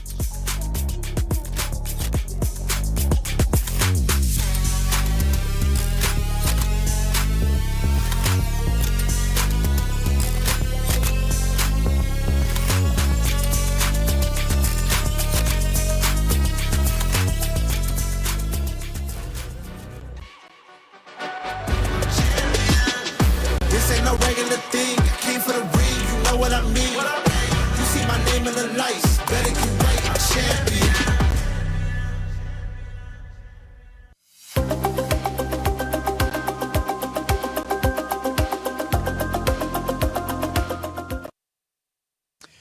What's good, everybody? Day 3 of Mid Championship is about to start. And as you can see, I got my good friends. We got special guests. We got Poco and Tayo next to me. And we are going to do what? Big games. Let's go. Big games. Let's go. All right, let's start off with the first match. It's going to be Virtus Pro versus Twisted Minds. I am going with Twisted Minds winning 2-1. What are your thoughts? No, strongly disagree. I think VP is going to win this one 2-0. 2-0 against Twisted Minds. Not even a chance. How about you? I talked to Yubi the other day. He said I've never lost to Virtus Pro, so I'm going to have to go TM. I said TM. We're both on TM side. It's only Poco that's going for VP. We'll find out soon. All right, let's move on to the second one. GK Esports versus Zeta Division. I feel like this is going to be a very interesting one. I personally think GK is very underrated. I'm going to give them one map. So it's going to be Zeta winning 2-1 against GK. Okay, maybe I'm delusional, but I think GK is going to win this one as well. I think you are delusional. Maybe EU bias, but GK 2-1. Okay, I give Zeta one map. You give Zeta one map. All right, okay. All right, that's crazy. How about you? It's going to be a 2-0 Zeta. I'm sorry. They're the best team in the world right now. No one can beat them. Pretty fair, pretty fair. We're all divided. I think that's why the matches are going to be interesting. Moving on to the third match of the day. It's going to be Team Falcons versus T1. Oh, I'm going to be honest. Falcons looked a little shaky yesterday, I feel like. T1 is on the rise. Oh, this is so hard. Okay, let me go last. I mean, like, what can I say? I think it's going to be 2-0. 2-0 for T1. 2-0? Yeah, of course. You're a very strong believer in your teams, huh? Oh, yeah, for sure. 2-0 T1. Yeah. I think they have the first pick, first ban, so that's going to help them a lot, and they're going to just go in, Dongak, Moga charge, and Zest swinging, and that's it. Okay, Tayo? T1 recently broke the curse of always losing to Team Falcons, so I think they're going to win this time as well. 2-1. 2-1. You know what? I'll go with you guys. I believe in T1, and I am a big believer in Proud as well. So T1 winning 2-1 as well. All of us are picking T1. Moving on to the fourth match of the day. That is going to be Space Station Gaming versus Varel. Let's go, Varel! Varel 2-1! I'm going for Varel. No. No? No, maybe Space Station 2-0? I feel like I'm the bad guy. We're not connected at all for this. Nah, it's going to be a 2-1 Varel. Japan scene's getting bigger. Hopefully they can get the dub. Okay, and moving on to the decider match. It really depends. I feel like it's going to be Dallas Fuel versus I said Twisted Minds is going to win, so it's going to be Dallas Fuel versus Virtus Pro for me. And if that's the case, I'm going with Dallas Fuel let's go VP winning 2-1 against Dallas Fuel. Yeah, it doesn't matter. I think Dallas is going to lose 2-0, so yeah. It doesn't matter who they go up against. Yeah. Okay. All right, Tayo. I kind of have to agree. I think either EU team, whichever one comes down, they're still going to beat the Dallas Fuel. Okay, all right. I agree as well. All right, and finally, the final decider match of today is going to be JD Gaming versus, for me, I think it's going to be JD Gaming versus GK Esports, and I feel like GK is going to win 2-1. 2-0. GK. It's gonna be a fast day today. Just be ready to watch the rebroadcast for the drops because it's gonna speedrun. Okay, Tayo, what's your thought? What are you thinking? I mean, either Zeta or GK, right? Yeah, they're both gonna 2-0 JDG. There's no way they can lose. No way they're gonna lose. All right, those are all the matches that we're gonna see for today. Poco, Tayo, thank you so much for your input. Have fun today, and you guys also have fun as well.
Jet lag, not a problem for our EMEA squads, but will be an issue for these two teams. Zeta Division powering through the competition on day number 1. Reinforce, welcome back to the studio. Are ZD the favorites in this matchup? Oh, they gotta be. I mean, this Zeta Division team, Pocket, I'll put it this way. We could be watching the best team to ever play Overwatch. And it's been a decade of history at this point. I mean, the individual players on this team, absolutely ridiculous. And they can play all kinds of heroes as well. This Jake, might be do you not agree here, Johnny? That is some high praise. Let's see him lift the trophy first, Johnny. I mean, I agree with you. The name value on this team is insane. I said could. But we're in an era of Overwatch where calling it early. There's a lot of disgustingly powerful teams. I mean, Zeta, yeah, you look at the names here, insane pedigree. I mean, these are all players who've had huge performances in the past, but what are they actually going to do? This is their first true test, I would argue, of the tournament. This is one that potentially could portend their future because I think EK have been phenomenal. EMEA have been on an amazing positive trend through the stage. Other favorites have just been exposed. We saw Weibo taking down Falcons, and of course Virtus Pro was just handed a 2-0 beatdown by Twisted Minds. So now you have Zeta Division trying to make a statement win against GK. And GK, they've found success in other titles. They had some big games in Warzone last night. What are the expectations for their Overwatch team? Well, for GK, we gotta say that they reverse swept Twisted Minds in EMEA, and they also brought Virtus Pro to 7 maps in the EMEA playoffs. And so I think you can just use that as their results being very favorable for them. They are as good as any of these EMEA teams we just saw on stage. Now, they haven't had the same experience when it comes to the international stage, but they've proven themselves regionally that they can compete with the best. When you looked at their win yesterday over AGAL, what did you see from the squad, Jake? I thought huge performances, in particular, out of Ziad and Alfie, right? Like, these guys in the front line getting aggressive is going to be key to their success. I think if they want to beat Zeta Division, they've got to stay aggressive. If you let players like Shu and Proper get time to work, I think you're going to be in real trouble. But if you can play this signature brawl style, you could just get run over here on Zeta Division. I mean, I wonder for Zeta how accustomed they will be to this kind of ultra fast-paced tempo out of EMEA. Was that Alpha Re versus Alpha Yi? That's a fun battle at the end. It's Alpha Yi walking away with the W, and we had our own Danny Lim catching up with the man behind the scenes. Here's what he had to say. What's good, everybody? I'm here joined by Alpha E from GK, ready to go up and dominate Zeta Division. Are you ready? Ready. Okay. All right. I mean, I know you guys had a day off yesterday. How did you use that day to prepare for your match today? 자, 어제 아무래도 하루 좀 쉬는 시간을 가지셨는데 그 하루를 좀 어떻게 이용을 해서 오늘 어떻게 좀 준비를 어떻게 하셨나요? 일단 저희가 파리에 와서 연습을 많이 못 해가지고 어제 이제 처음으로 스크림을 했는데 제타가 좀 쓰는 조합을 좀 예상해서 최대한 준비를 했고 잘 준비된 것 같아요. 그래도. Definitely, we used yesterday our day off to prepare for a match today against Zeta Division. Unfortunately, we didn't have a lot of time to practice after we got here in Paris. So yesterday was the first time that we actually sat down and practiced. We sort of guessed what Zeta were going to use and sort of their playstyles in our scrims. And I feel like we are ready to face against Zeta Division today. All right, how confident are you going against Zeta Division? They are a really scary team. Are you ready to beat them today? 자, 아무래도 제타집은 굉장히 좀 무서운 팀이 거는 뭐 인정할 수밖에 없는 팩트인 것 같습니다. 알파이 선수가 보셨을 때 오늘 경기 좀 얼마나 자신감 있으신가요? 저희가 아직 연습을 많이 안 하긴 했지만 오늘 그래도 좀 좋은 모습을 보여드릴 수 있을 것 같고 솔직히 상대가 엄청 강적이긴 하지만 저희도 그만큼 센 팀이라 생각해서 좋은 결과 있을 것 같습니다.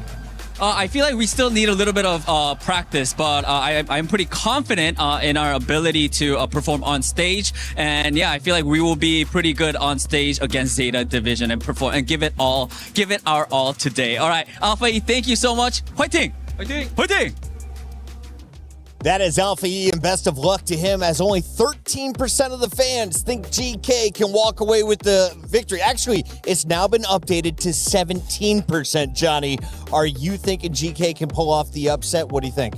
I do think an upset is potentially in the cards here, because as much as I just glazed Zeta Division, GK, they had the results in EMEA, and Alpha E has been a big part of that. And he actually was, a historic Tracer player back in the Overwatch League, but then went over to the support role, and I'm thinking, like, what is this guy doing playing support? Now back here, playing damage, and not only playing the Tracer, also the Symmetra. So fantastic kind of form for this guy going into this match. From support to a Reaper, a little bit of a change in his gameplay. This guy was born to play DPS. You can't be having a guy like Alfie on support. You want to see what kind of plays he can make getting active. I think it's great to call out the Symmetra. That's a staple in EMEA. It's a necessity. It's also a necessity to compete here on the global stage, and that could be a bit of a stumbling block for Zeta. How adept are they on these sim mirrors on LAN? I expect that to feature prominently in this series. All right, keep it a buck, Jake. What is the final score at the end of this match? I am going to give this one to GK. Maybe it's a bit of a crazy pred, but I think EMEA has risen to be a genuinely competitive global race. Serious about the upset. Zeta 2-0. Zeta 2-0. I'm riding with Johnny on this one. It's a numbers game. They're the top dogs right now. Go to the stage.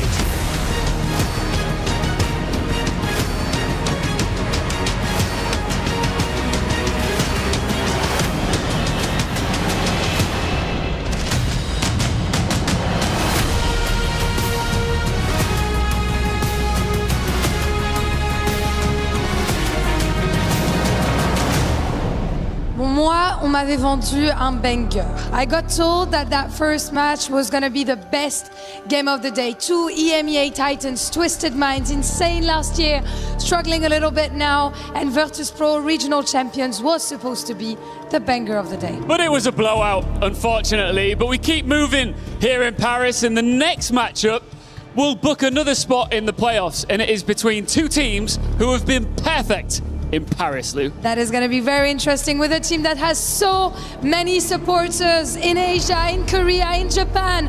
Please welcome Zeta Division!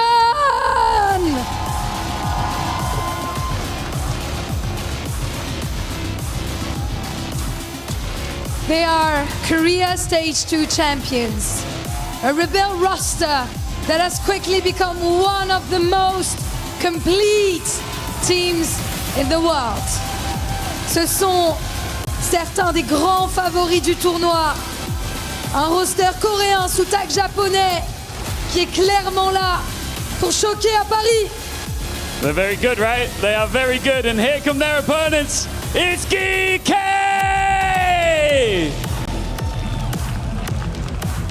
GK Esports have spent this season refusing to accept the place others assigned to them. They pushed VP to the 7th map of the EMEA final. They then arrived in Paris and swept AGAL without dropping a map. Today, if they beat Korea's #1 seed, GK will no longer be introduced as EMEA's breakout team. We'll call them championship contenders. Mesdames et messieurs, Zeta face à GK, c'est maintenant!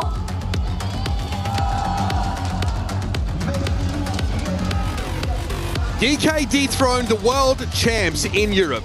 Zeta dethroned Crazy Raccoon in Korea. So today, it's a battle of disruptors versus iconoclasts for a place in our mid-season championship playoffs. And I think people might be sleeping a little bit on GK. Obviously, the Zeta division is unreal. The roster we've talked about, I know, dozens of times about how good they are, and it feels like they're due to win an international event. GK, I mean, look, this is a very, very strong team, right? Obviously, Kellex, Ziad, and Labda together is like a person unit with Len and Checkmate last year. Had tremendous results. They still kind of have some of that core together, right? I know you have Alfie and Finn here instead of those other two players that they had last year that I mentioned. And look, the stage 1 for them was really weird, right? Kellex wasn't on the team. They couldn't really get things going. Bringing in Kellex has kind of like brought back some of that Katsia magic they had last year. So I would definitely look out for this team as one to surprise.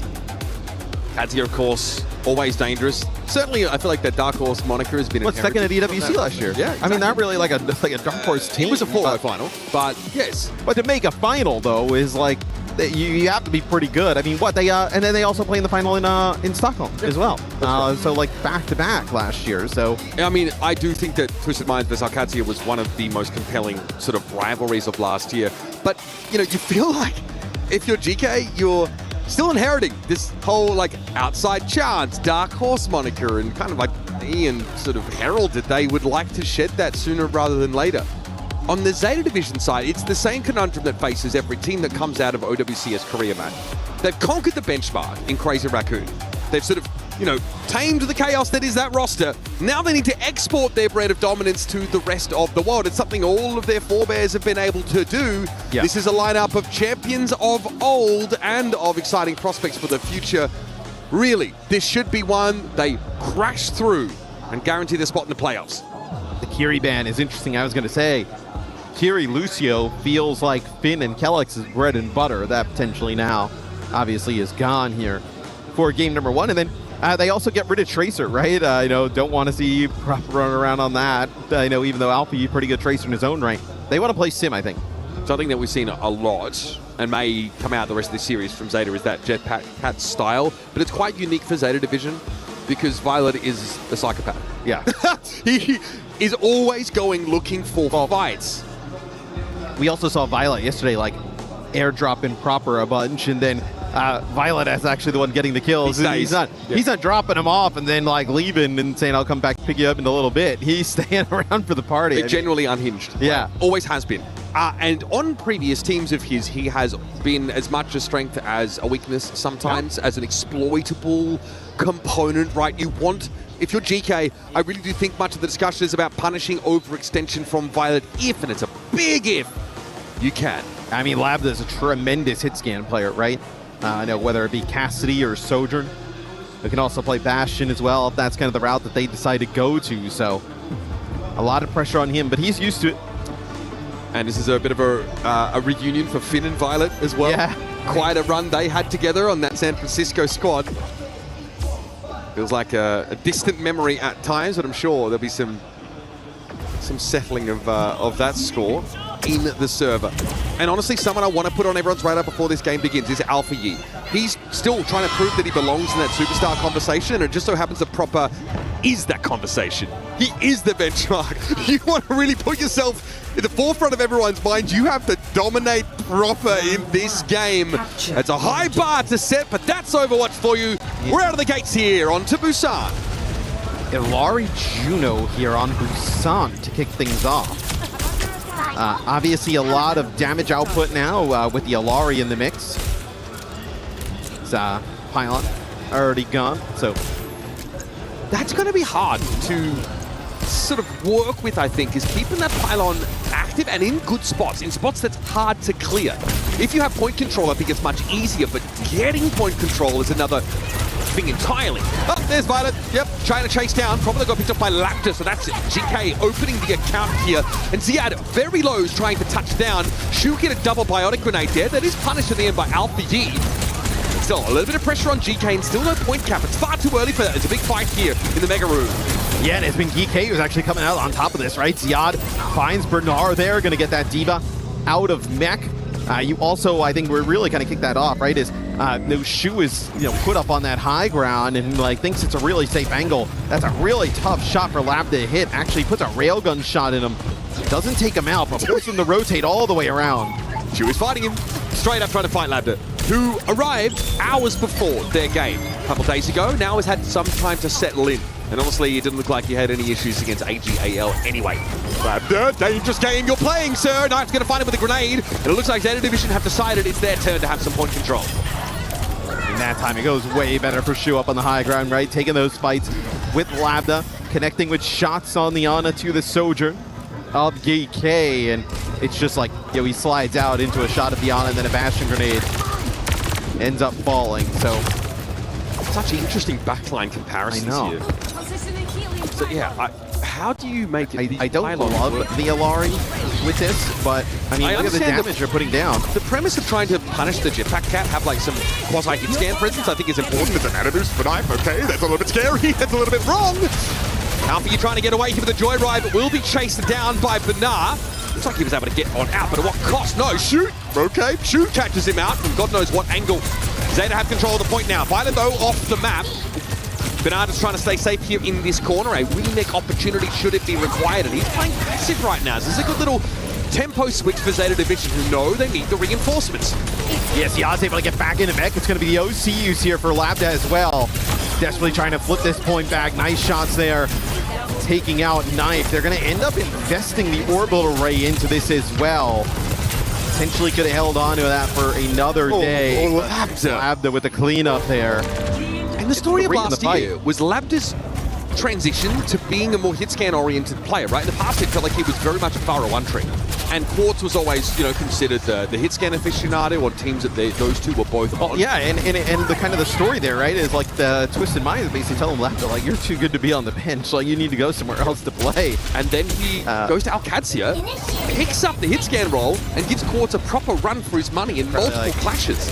TM was probably like, maybe that was a bad idea. Yeah, maybe the buyout should have been a little higher. Either way, 46% accounting for GK, but Kellex and Labda have already fallen by the wayside, and it feels a matter of time before Zeta Division are back in control. I mean, they do have a spree here. It's going to be the artillery used in combination with proper spree here, just trying to get Ziad out of mech. Ziad just doing everything he can to dance around the point, get it close to a tie game. It'll be Zeta flipping it back. Double supportal probably here available. These nanos from Shu onto Knife, and where Shu is basically an untargetable player on the Ana where he's playing from. That's really devastated a lot of teams. Against the Jetpack Cat Bastion, that position is really annoying to play into. A nano on a Bernard here. Okay. Finn Pylon's already gone down. Finn under a lot of pressure. Yeah, the Ilari sometimes feels a little bit greedy in these compositions. It's certainly a weak point that Bernard saw fit to press upon.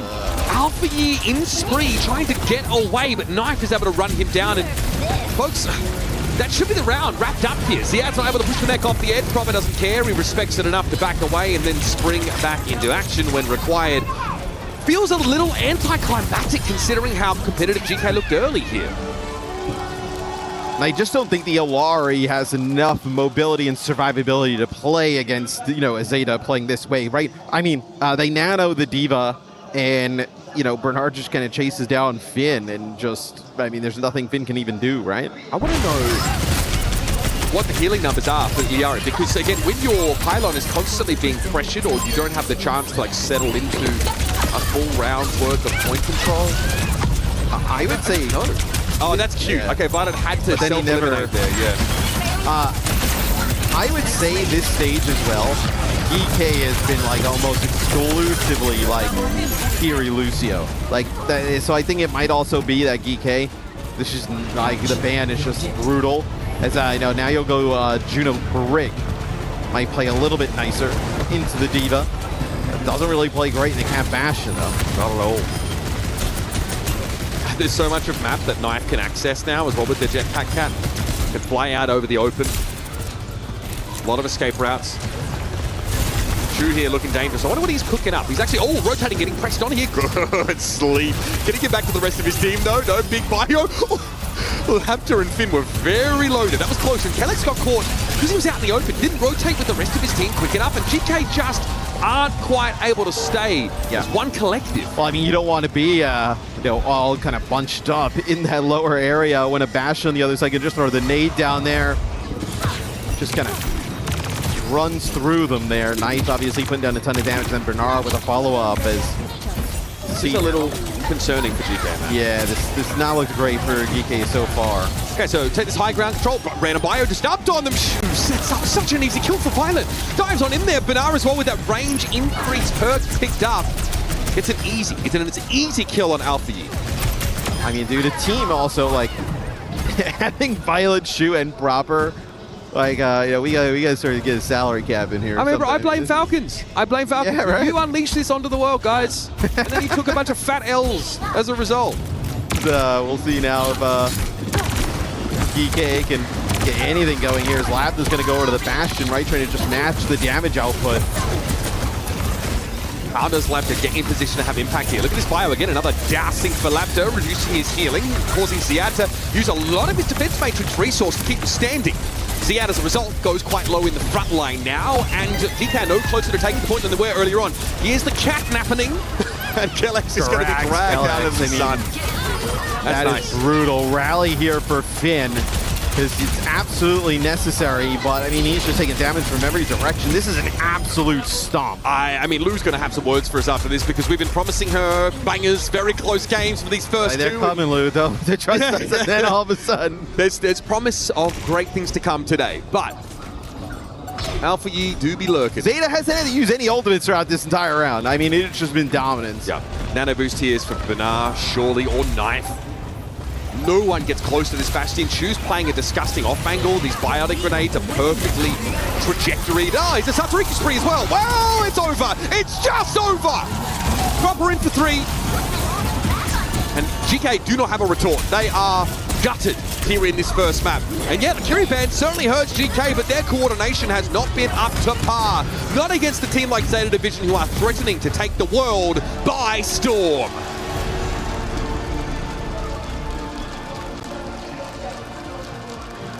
So map 1, I don't think we'll talk about years from now. So I think that was just a only if I'm paid an absolute blowout as Zeta just kind of runs through GK. I mean, Zeta doesn't really want to play the Curie in their types of setups like that anyway, and then it's like essential for what GK is trying to do, right? So a very significant ban early on. In no way GK could respond. To me, the most glaring difference between these two teams is that Finn picks Iari in that first round. Her relative immobility is punished over and over again. She was playing Ana here on Mecha Base and really getting to play quite audaciously, even finding some off angles in dangerous spots. He bailed himself out, got a sleep, got a bio. It turned into a fight win for the rest of his team. If you can't punish either Violet or Shu, well, you're in trouble. They're both almost like no damage dealers in the role, like in terms of like support, right? They just kind of like are so offensive and aggressively focused that even when they collapse on the shoot, right? It's not like he dies instantly. There's like a bio at his feet. He's able to like, you know, we've had so many plays where like it's like 2 players collapsing on him. He sleeps one, bios, like all of a sudden. And it's like, okay, now like, great, they got rid of Shu, but these players are basically dead, right? Bernard just like goes through on the Diva, just kind of flies through. The damage just cleans them up, right? So it's an easy trade there for Zeta Division to make is they also wasting no time. Hey, let's get back in the game. Let's get out of here. No subs, no problem. We're good.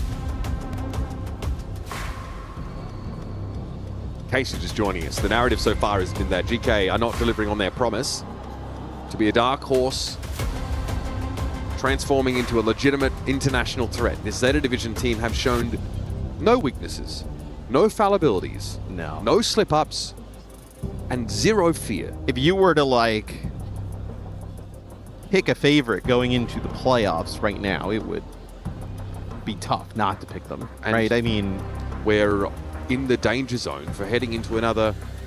Is it a South Korean roster that just wipes this whole thing away? Twisted Minds looked promising in that previous 2-0. Are we pinning hopes on them again from EMEA to be the sole challenge? Hey, Bale Sonic, one more time. Give us one more great one. Yeah, I mean, hey, we might be looking at that, right? I mean, super high on BP coming to this event. I was pretty high on GK, though, with their performances in EMEA. Obviously, you know, unreal opponents on the opposite side, but still, you'd like to see it a little bit closer. I know I'm getting ahead of myself here, but this would be the defining win of GK's project. This one. Oh, yeah, for sure. I mean, with how good Zeta is coming on in to this event, you know, the historic play of all these players on the roster, right? You know, they have had some of the highest moments that we've had in, you know, professional Overwatch these players have been a part of. We're going to head over to get some thoughts here from one of the biggest Zeta Division fans in the room. It's Lou with Tayo. Thank you, guys. I am very glad to be joined by a legendary Overwatch ex-player, now streamer for Zeta Division, Tayo-san Parie Yokoso. It's a pleasure to have you here, of course. And apart from being a very funny streamer, you are also very talented because you're a bilingual king, English, Japanese. So I suggest you do my job today. You take care of the translation. So 今から私の仕事お願いします。で、Overwatch の日本のコミュニティがすごく、大きいなんだけど、何がそんなに盛り上がってるだと思いますか？I should answer. 日本語でお願いします。お願いします。やっぱゼータディビジョンだったりクレイジーラクーン、バレルといった大きいチームたちがその日本リージョンとか、韓国リージョンで戦ってて、やっぱ応援するチームがあるからこそ盛り上がってるのかなと思います。ありがとうございます。で、英語で So there's Zeta Division, Crazy Raccoon, Varel, and these big teams all have teams in Japan and Korea. So I think having big teams and having teams to just cheer on is why Japan Overwatch scene is getting bigger. Yeah, and I think it's also very good, to have those Japanese orgs that have Korean players. So I think it's a very interesting mix as well. And now in English, you used to be a pro. Now you're watching the boys play on stage. Don't you miss it a little bit? How is it? Do you want to translate the question in Japanese and answer me in English? 今はストリーマーをやっていると思うんですけれども、ちょっと選手のね、その懐かしさとかないんですかということに対して。So yeah, I like competing, but streaming is also very enjoyable. It's two very different things, so I get fulfillment from both things. Yeah, you seem to be enjoying yourself here at the co-streaming booth as well.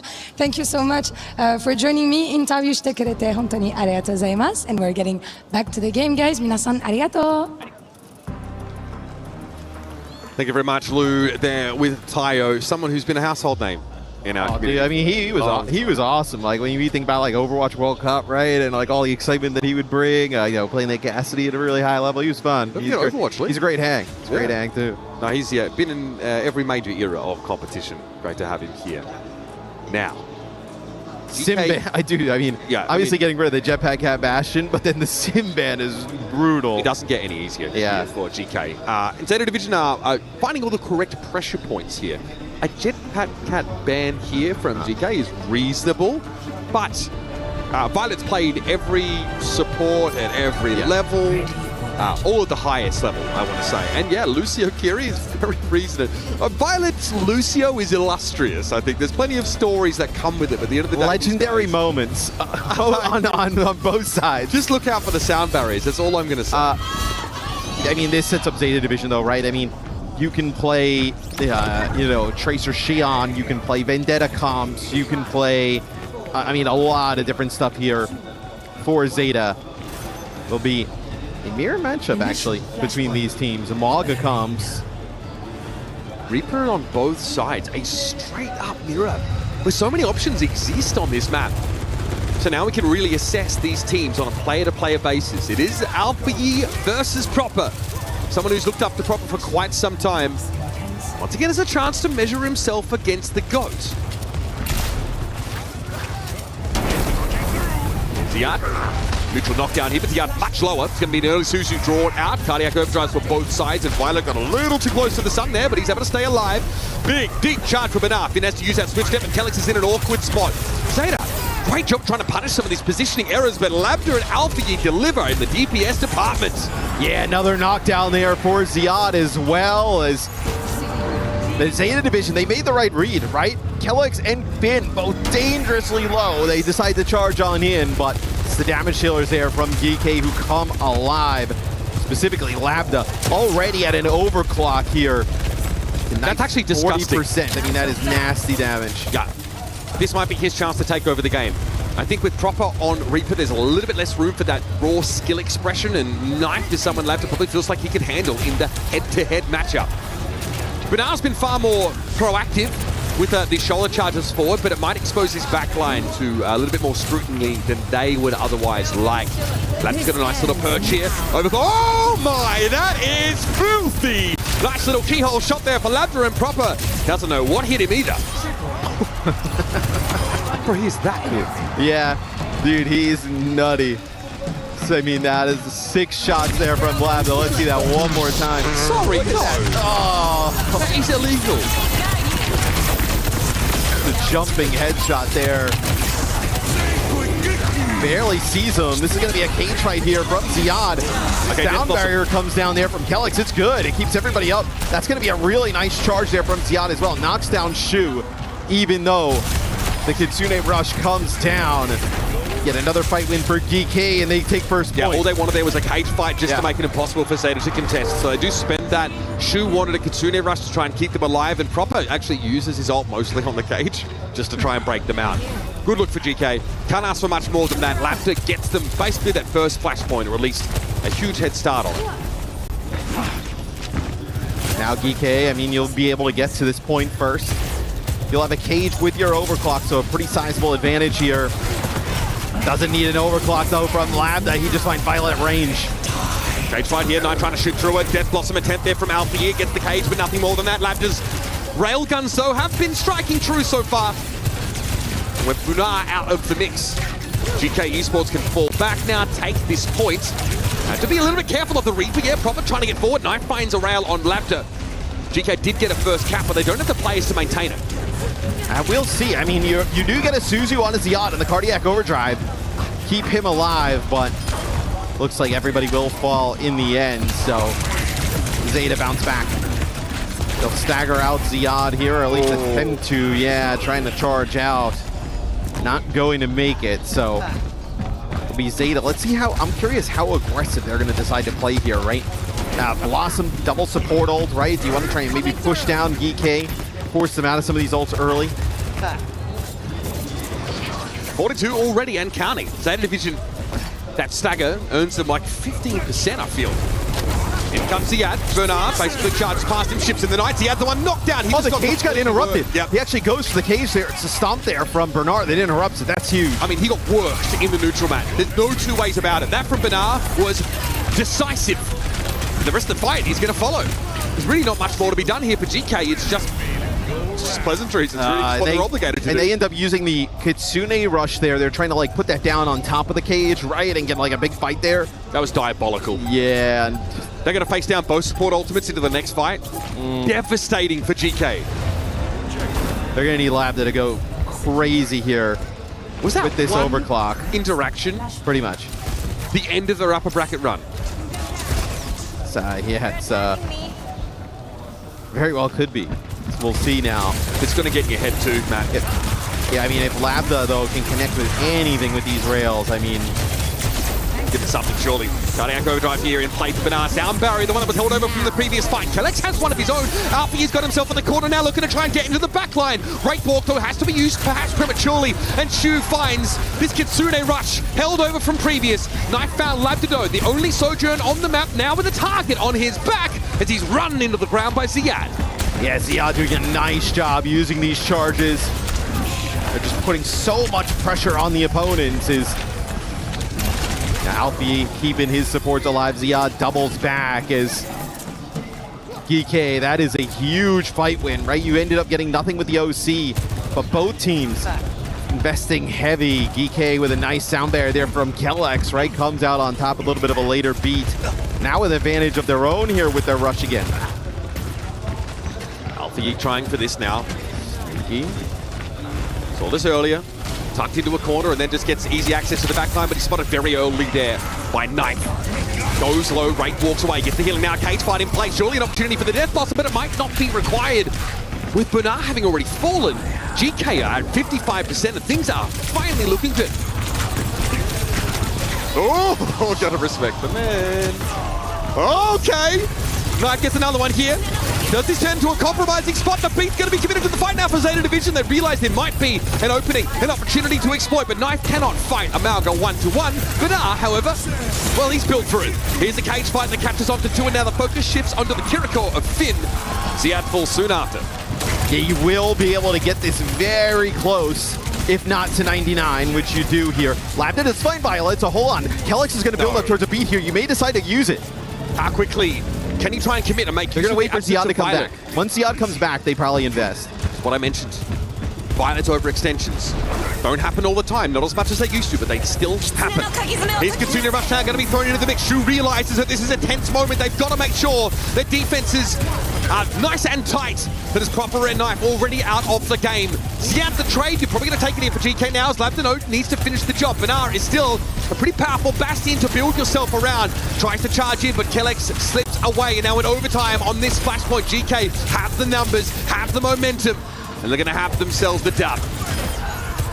Listen, Mitch, I mean, it's going to be GK getting another flashpoint here, an opportunity to take map number 2. And you know what? I mean, you just use the cap ban here. You have a Bastion ban for GK. I mean, you can like pretty much play the rest of the series in this type of Bash if you want, and definitely maybe starts to swing a little bit towards GK as they also get control of this really important choke leading into this flashpoint. Matchup shifts the focus off proper and over to Lambda versus Knife. And it's a matchup that GK can win. That's not too shabby though to start the fight here. Promise Death Blossom is the opener. So Zeta Division are at least able to get the start they need to stay alive in New Jump City.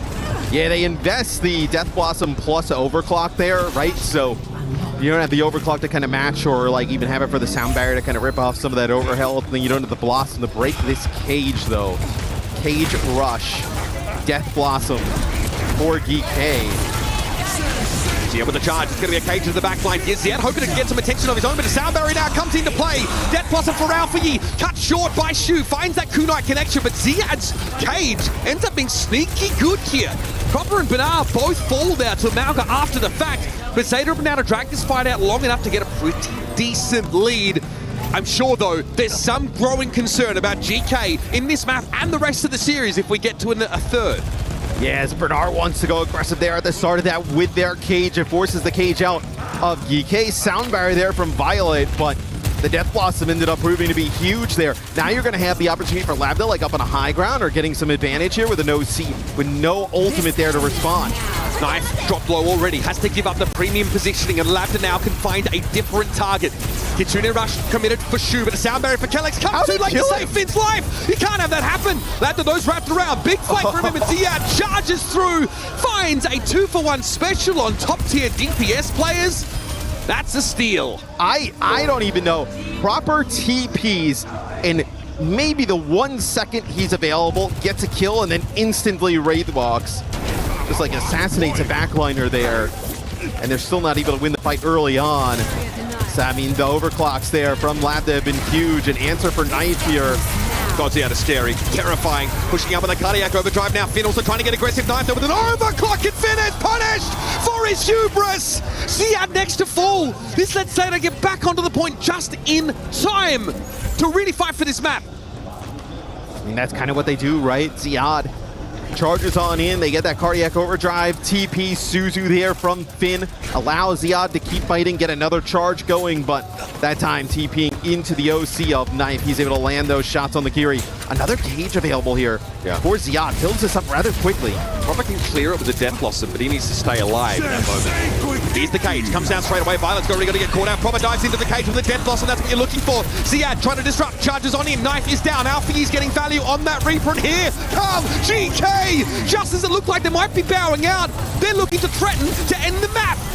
Labda charges back on in, and Shu is quite low. It's an easy enough pickup here for GK, and at 99 apiece, it's desperation from Zeta Division, as good as they are, and they are that good. They are not better, apparently, in the Malga mirror. Knife is down, and Violet can only dip a toe in. It's Labda that claims it. We are going all the way.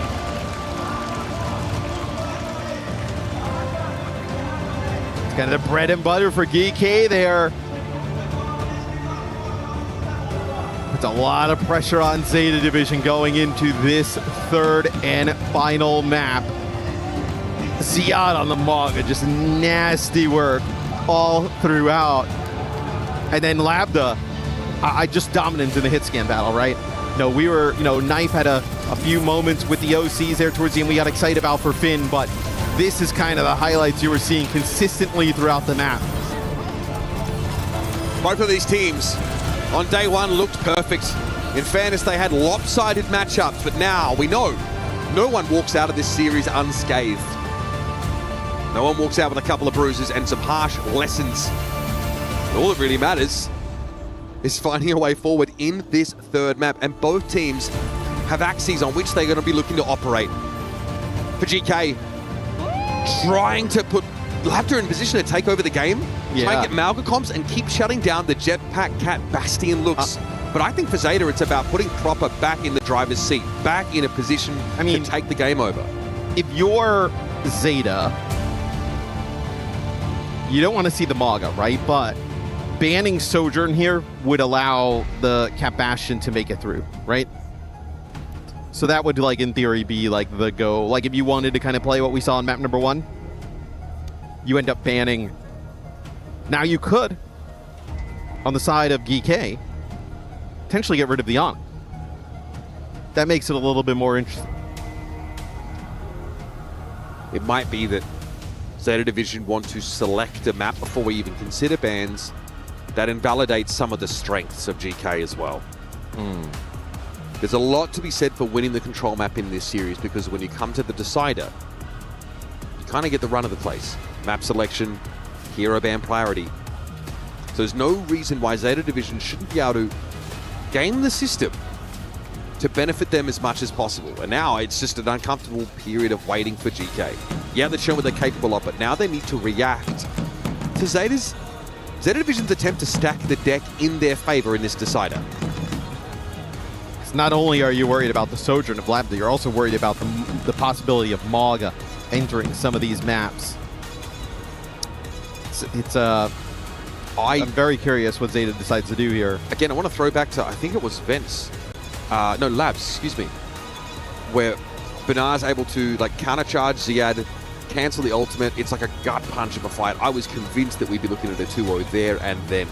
And I also thought, frankly, that Zeta looked better in the Mauga comp. But my mind has been changed because Labda got to stretch his legs that little bit more. And when you're playing Reaper, it feels a little bit restrictive. It feels like it puts a hard ceiling on your impact in the game. You're not as worried about proper playing Reaper as opposed to like Xion or Tracer, one of these like insanely high ceiling. Playing Reaper feels heroes. like you're playing to not lose instead of playing to win.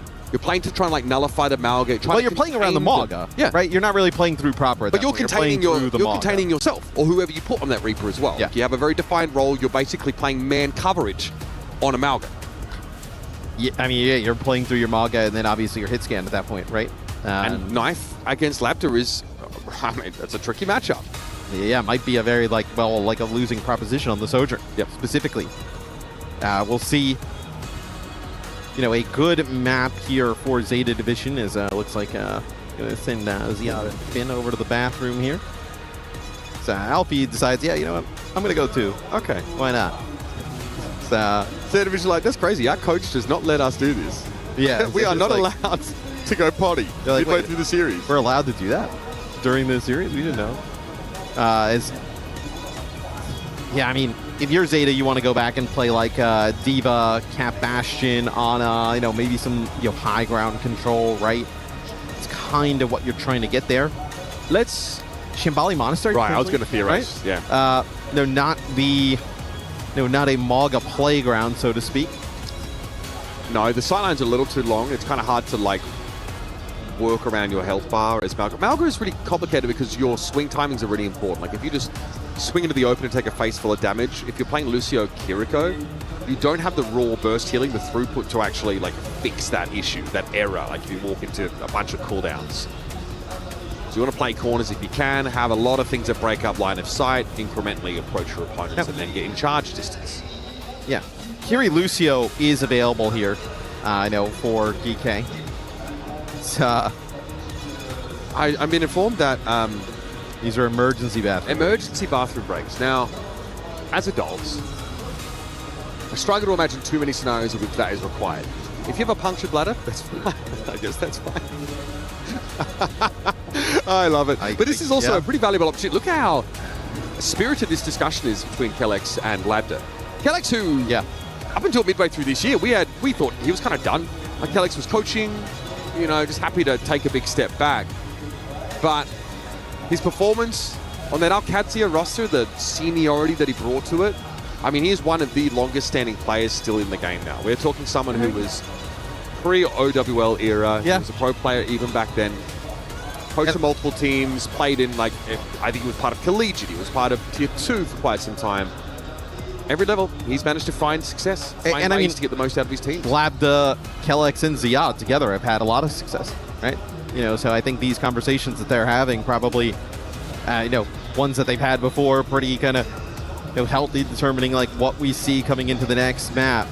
Kellex is like, I'm sorry. He's like, can we get the others back on the stage so they can go solo shots of me? I watched. He was quite animated after his players had left the stage. I think he's like, hey, can you find my teammates? Yeah. Find them and then find them. Yeah. To be frank with you folks, it was a bit of a surprise to all of us that GK opted to leave the stage in the fashion that they did. But you know what? That's cannot deny nature. Lucio Mythic. I'm still using my All-Stars Lucio skin. That one is phenomenal. I heard the fastest way to get a Lucio Mythic skin is to go to X and look up Custa OW and just tweet him constantly about it. The man responsible, well, part of the team responsible for some fantastic new additions to the game. See the infusion of new heroes that we saw at the start of this year. And I heard he was particularly inspired in his work on Mizuki. Yeah. I mean, great work from our a lot of colleague. I'm still friends with him. I don't know if the rest of you guys are, but no, I love Scott. I wouldn't say I've been able to chat with him much, but I love that he's actually put a lot of his own voice lines into Mizuki. So Mizuki, when he's getting like a hit in game, like he has obviously everyone has voice lines when they're like taking damage. Yeah. Mizuki's always complaining. He's like, oh, everyone's shooting me. And he's giving extreme boy failure energy, and I'm convinced that Scott has taken a bunch of his voice lines from playing Commander against me, and he's put them into the game. Like, everyone's targeting me. This isn't fair. Why are they hitting me? I might be thinking a little too deep. I don't know. I'm trying to see the map on one of these monitors. Let's get Look. Kellex is like, what are you doing, bro? Grow up. Like, oh, come on.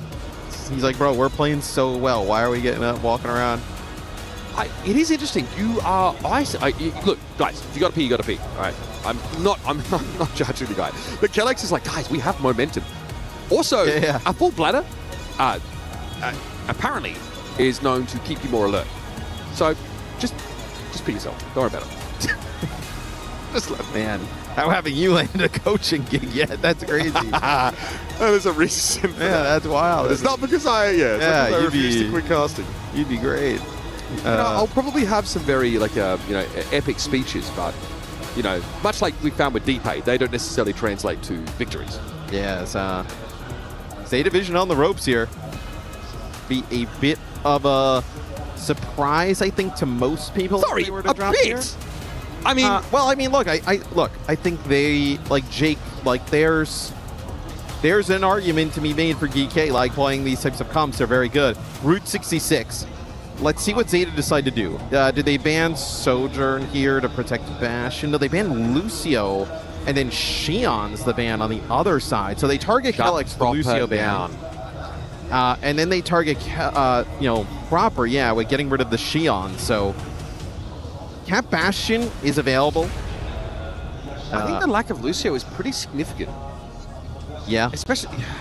Still, Kellex likes to play, Brig like Juno, but Lucio's kind of rough. Also, we saw Finn try and play Iliari on Busan. I'm surprised. Is there room for it in Route 66? I'm surprised they banned Shion rather than banning Bastion. Just because, they ban Lucio, right? They're going to play, maybe they play Ana with the cat. You kind of know that's the route that they want to go. Pretty nice for Zeta. You could end up trying to take away the Bastion unless that's kind of what GK wants to do here as well. They look like they're going to be... Okay, so this is like a Champions Clash throwback. Sick Mizuki. Sick Mizuki. Okay, so obviously it's a pretty potent composition. I am curious to see where Symmetra is able to fit in against what Zeta are going to play. Obviously, Binding Chain important depending on the choice of tank. But us playing Sigma though, it's not as exciting. There are probably opportunities for Kellex to make it work. It looks like GK just trying to play something. Why are we doing this in the current year still? We'll see if Bernard stays on the Sig. Could very well end up kind of going over and playing a Diva. Okay, away we go. Proper thinking about the Pharah. Honestly, there's plenty of case to be made for it here. This is a giga poke comp. My goodness.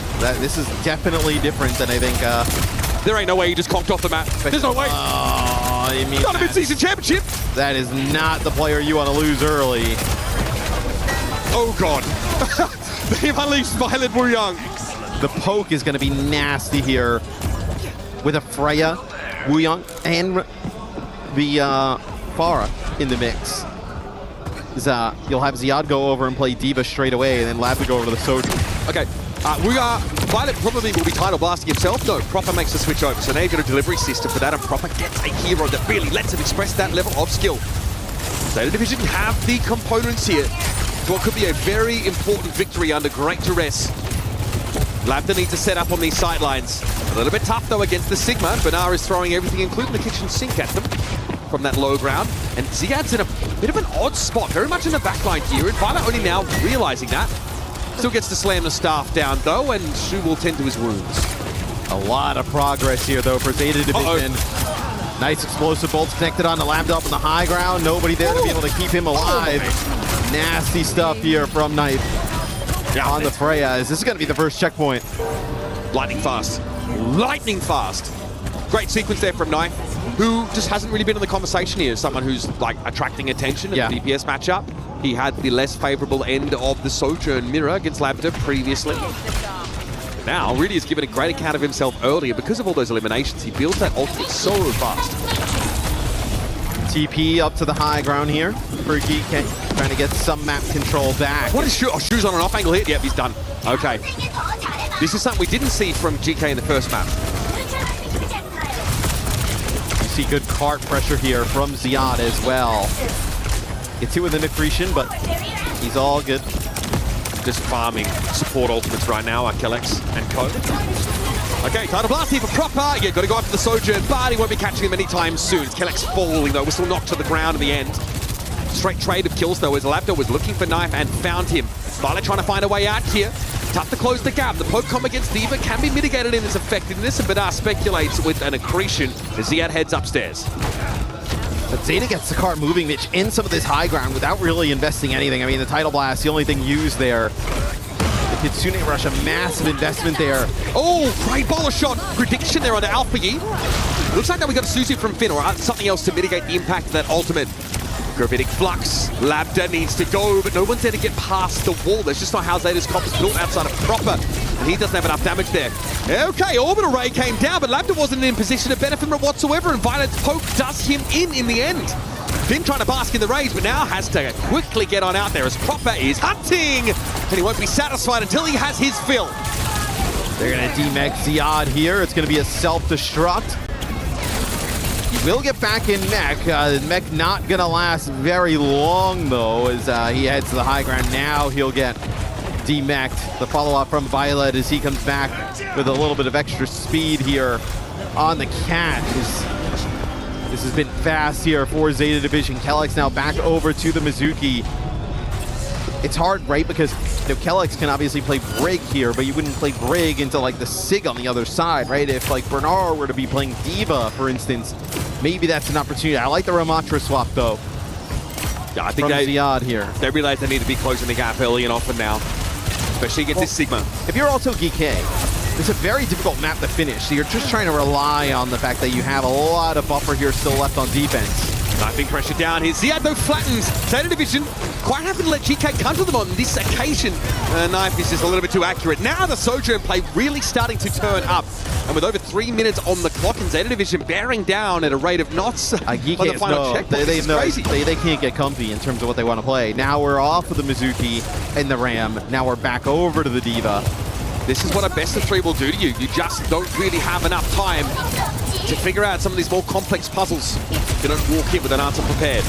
Great angle there for Ziad though. Found an opportunity to go after Knife.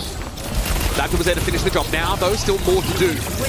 Both Sojourns traded out. Ziad going to fall back towards the rest of his team now as GK playing on the card. Kitsune Rush in play, but Bernard. Nano on the Sig here as well.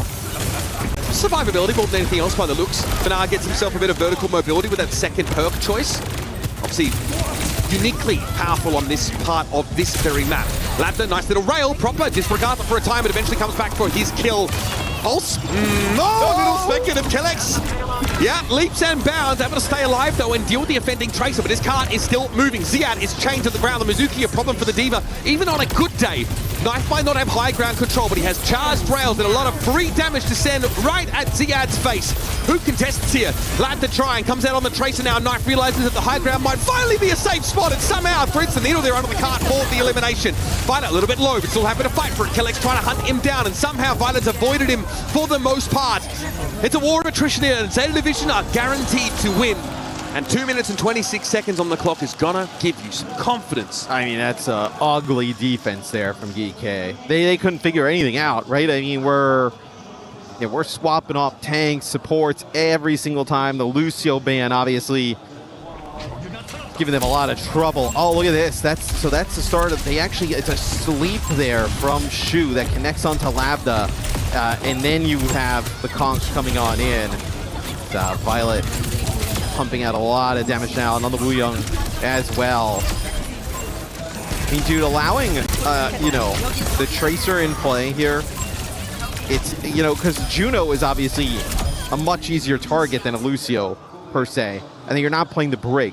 So, like, Juno's a very easy target for Proper, especially playing, like, whether obviously the Xion gone, but for Tracer, I mean, that is no real protection there. As we take a look at the stats, it's pretty ugly for GK. It's Labda's scoreline that I'm immediately drawn to.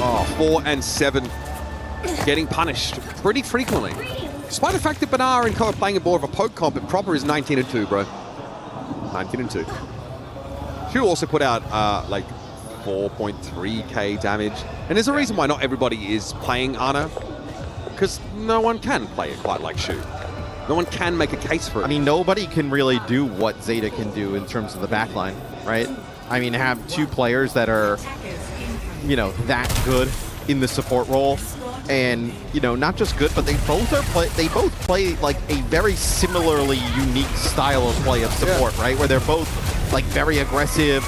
You know, you wouldn't kind of consider them like, you know, very like heal bot, like passive supports. They are in the fight. They're both unicorns in their own right. Yeah. Okay, Banar here struggling to get his team out of the gates. But Ziad is demet. That is something for Zeta Division to work with. And with Finn being picked off by Proper, look at what Violet's playing. We're doing pretty well. Like, Violet's just kind of like, you know, Banar is dead. Violet is still just kind of like floating above, just kind of being a nuisance. Yeah. They're almost trying to combine the dive of Violet and Proper as opposed to like a tank. Obviously, folks, GK are on the attack side here. We'll get those sort of flipped for you in just a moment. But you do need a certain amount of just pure insanity to succeed in the ways that Violet has succeeded. He doesn't want to fit any mold. He doesn't want to fit any on-label description of a support player. He's always done things his own way. Ziad really early DMAC here. This is brutal stuff, and another biotic grenade that simply adds insult to injury. And for a lot of the, you know, flubs sometimes we see from, you know, players like, you know, Violet or even Shu at moments. For every one of those, there's like 10 or 15 heroic plays. It is a gamble that works out most of the time for these players. Yep. And the times that it don't, you've got other stabilizing presences on your team, like Shu, like Banar, got to be Proper. Okay, GK still trying to get going here. But really hasn't moved into the map too far, and they're going to get spawn camped if they're not careful. Labda has been taken to task by none other than the feline fury of Violet. Banar out of mech and dealt with those. Ziad does need to try and limit Violet getting around the map there, but a nice little pulse bomb puts extreme heal pressure down. Oh no, the catnap, the stun, the bio. Oh, the dangle off the map there for Finn. Violet makes it uncomfortable. Look at the movement, dude, like just being able to kind of kite that. Nose, like, so we saw it on Busan when he actually tried to kill Ziad. He kind of messed it up, where he went down into the, you know, kind of, you think of like the skybox, right? But down like where you kind of see your instant death on the side of the map. Oh my god. He didn't drag him down far enough. I mean, dude, the movement here is crazy. Listen, I don't want to hear it. You all have been asking for Jetpack Cat for literally years. Literally years. Careful what you wish for, folks. Knife here. Override protocol over the top. Found a very early kill to stop the right click there, and was able to be kept topped up. This is dominant. This is the Zeta Division we were expecting to see. GK's Dark Horse moniker only gets them so far against this. I can't imagine dealing with Proper on the Tracer and then Violet just basically playing another Tracer. Yeah, just takes out Alfie here. We're gonna get a potentially a nano on a Proper here. Just launches him into the spawn. Yeet. Okay, recall though required for Proper. The recall brings him back that like high ground though around the corner. That's like pretty crazy. Ziad inching forward now. Banara's been hard to shift. This ends now. Okay, overclock time for Labda. He's really got to make the difference here. He's got to break this game wide open. Kekai Sanctuary comes down to make it a little bit safer for Labda to plate here, and Banara's taking the brunt of things, but a self-destruct and a remake opportunity could be huge. Grenade, catnap, Killex dealt with by a Proper. This is about as good as it gets. It's dominance, folks. Pure and simple, as Zeta Division had decided to win the game. And you see a lot of the time when we're on with Violet, like the movement, right? Using like the lifeline so we can kind of like 3P see around corners. This has been an absolute blowout in our third and final map. GK, awesome on New Junk City, but Zeta Division just turned up here on Route 66. Pulse bomb here from Proper would most certainly seal the deal. On to Freya. Interesting choice. Biotic grenade there on Lambda. It's a little bit dangerous for him for the time being. His pulse bomb being cradled. Being hatched even. Bernard looks to the coast here to try and maybe find some pressure on Finn, but a little bit low and now in a bit of an awkward spot. Needs to double back. Proper's gone down to Kellex though. Might have been a chain even involved in that elimination, but there's Violet yet again. He found Lambda. No more Freya in the mix, and Shu this time gets the VIP treatment. Flown up for a moment into the ideal sideline to keep his team alive, and there's a nano here for Bernard to make it very, very sticky to clear this D.Va from the point. Dive goes in. Bernard joined by Violet. There's going to be time enough for Prop to get back into the fight with the pulse bomb he was sitting on earlier. Fighting over the mega health pack is Bernard, and Kellex has eventually fallen. Self-destruct, nudged off the edge. Not to be! First Korea, now EMEA. Zeta Division's claim to the championship grows louder with every vanquished opponent. Got a bit dicey in map number 2, but map 3 and map number 1, as dominant as we've ever seen them. Zeta Division, they take care of business here towards the end, as these Ana catcoms are just so filthy from Zeta Division. You see Violet gonna hamming it up with his former teammate Finn there, as nobody else can kind of match that style, and it is so difficult to deal with. It's one thing to get a map off this team in a best of 3. It's another to solve them in a best of 5, and God forbid a best of 7. The only time this team looked a little weaker was when Proper had to become a role player for a map, and the Cat and Bastion combo was not available. And you're so worried about Proper, right, on Tracer, and then you have this Jetpack Cat above you. You have Bernard coming in on the D.Va. I mean, just so many threats. That's what allows Shu to just kind of play from range. A lot of times extremely safe, right? Not under pressure.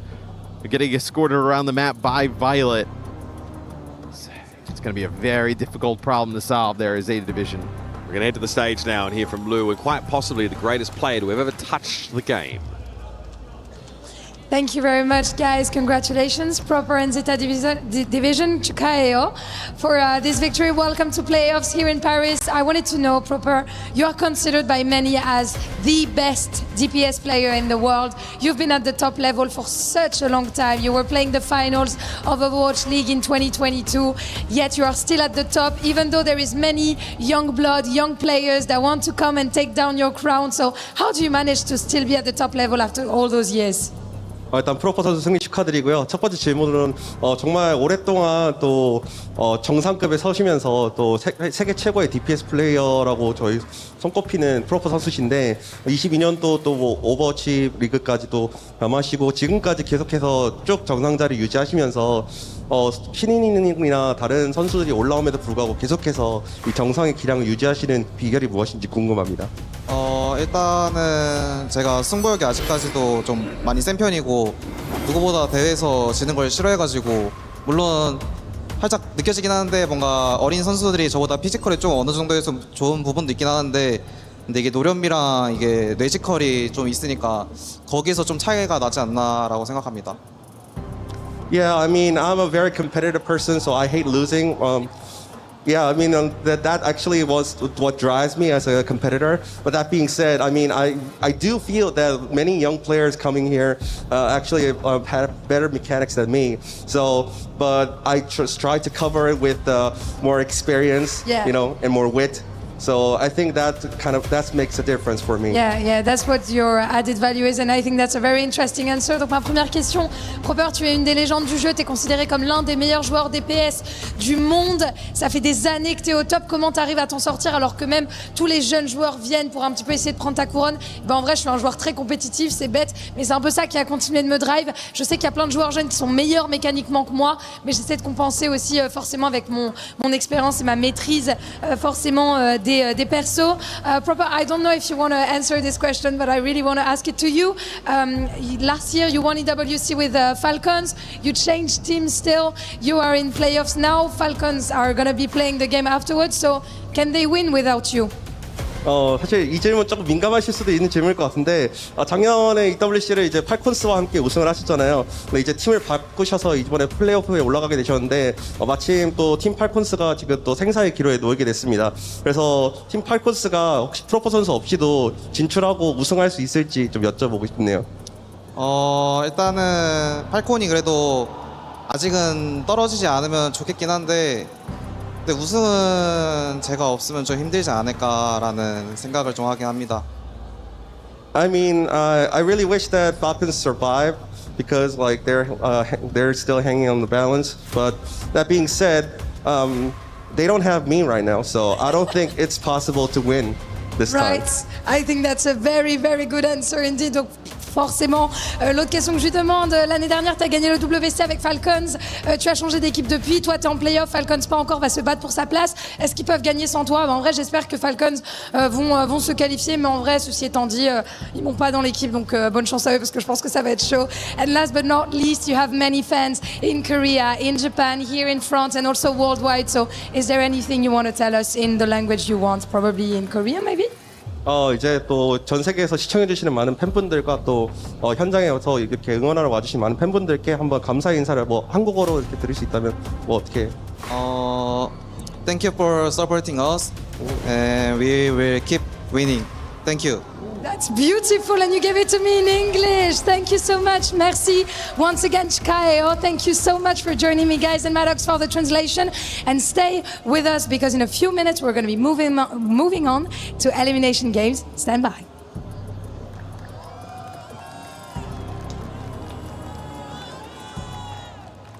Oh, we love the cosplay out here in Paris, and we love the gameplay from Zeta Division. Zelta Division's their new name. Jake, let's take a look here at Game 3, because Game 2, New Junker City, was looking great for GK. Not the case when we get to Route 66, the classic map, with a unfamiliar result for the EMEA squad. I mean, Shu, still the GOAT on Ana. Like, you just can't take it away from this guy. He's the best to ever do it on the hero. I think that's fair to say at this point. One of our longest standing elite players in the game. And so, you know, we talk about Prophet being one of the best in the game. They've also got Shu in the backline. When Zeta can play that style, bringing out the Ana, they are the best in the world to do it. In a different series, though, we don't start in Busan, I think we could see a different result. Johnny, Zeta Division, of course, has Proper. They have the incredible backline with Shu. But this was the player's choice, right, to go to this new squad. So why did they choose to go here, and why are they playing with these other three? I mean, look, Chris Raccoon and Team Falcons, that used to be the Korean rivalry the past couple of years with OWCS. But I think they went back and forth a couple of times. Both of those teams had their own limitations. And probably these players felt like, we want to try something new. We need a new fresh air, new adventure. Yeah. And so these players came together, and they're just incredibly skilled individually. But those compositions we saw on Route 66, no other teams really play those compositions. They are a one-of-one. They should be the favorites to win the entire thing. That was they kind of set the tone performance. out of the gate with the sleep dart, the concussive blast, knocking players off the map. They steamrolled them. There was 4 minutes and 30 seconds left on the clock after they secured the second point. Their opponent didn't even get past the gas station. So, Jake, we take a look forward here. What is next for Zeta Division? What do we have to look forward to if you're a GK fan? It's going to be a scary team to go up against. I don't think anybody wants to match up against Zeta, as Johnny said, right? The fact that they're playing their own style, something unique. You know, I think all the best teams in this tournament have found a way to differentiate themselves from the competition and a way to be more and more difficult to prepare for. It's also a style that I just don't think other teams are going to be confident to play. Like, you watch Shu from his POV and he just hits everything. Like, when the Ana slips up, you know, one cooldown goes awry, you're essentially a sitting duck, a free kill on the map. It's only because Shu is just so unbelievably lights out on the hero that he can consistently get away and win his 1v1s. Their tracer play was pretty darn good as well. Let's take a look, though, at when GK was finding success. That was in game number 2. As we take a look at the highlights from New Junk City, this is what we should expect from the EMEA squad moving forward when they're at their best. Is it with the Maga in play? What did you see? Yeah, I mean, it's these brawl compositions who usually play together as 5, but Alfie had some incredible mechanics. These shots from Lada. So good. I mean, this is just fantastic gameplay. On par with players like Quartz, for example, and this is a win condition for EMEA. Jake, you brought this up in the green room as well. I think if this team is able to get to the playoffs, where we open up to a best of 5, they're actually allowed to play more of these kind of styles, and they have more opportunities to play their preferred style. I think that is when they could be better team, when they don't have their opposing bans against them. I mean, watching in the back on New Junk City, there were some fights there. I was legitimately stunned by GK's ability to win. I mean, just their raw skill in that style. So I want to see more from them. They're not out just yet. GK Esports, JD Gaming. Who goes home today, Jake? Make the call early. I've got GK going a long way in this tournament personally. I think we didn't get to see really what I would have hoped from them in that match, but it's because they go up against Zeta on Busan and Route 66, playing these crazy Ana comps that's incredibly hard to match up into. I think, and they get a more conventional matchup, which I would expect against JD Gaming. I think EK will annihilate them 2-0. Johnny, we've seen 3 teams through. Who's the strongest so far? It's got to be Set of Division. I mean, what we just saw, that was cinema. That was just Overwatch cinema. You can't ask for much more. We have much more Overwatch coming your way after the break, ladies and gentlemen. Lock in. It's a long day here at EWC.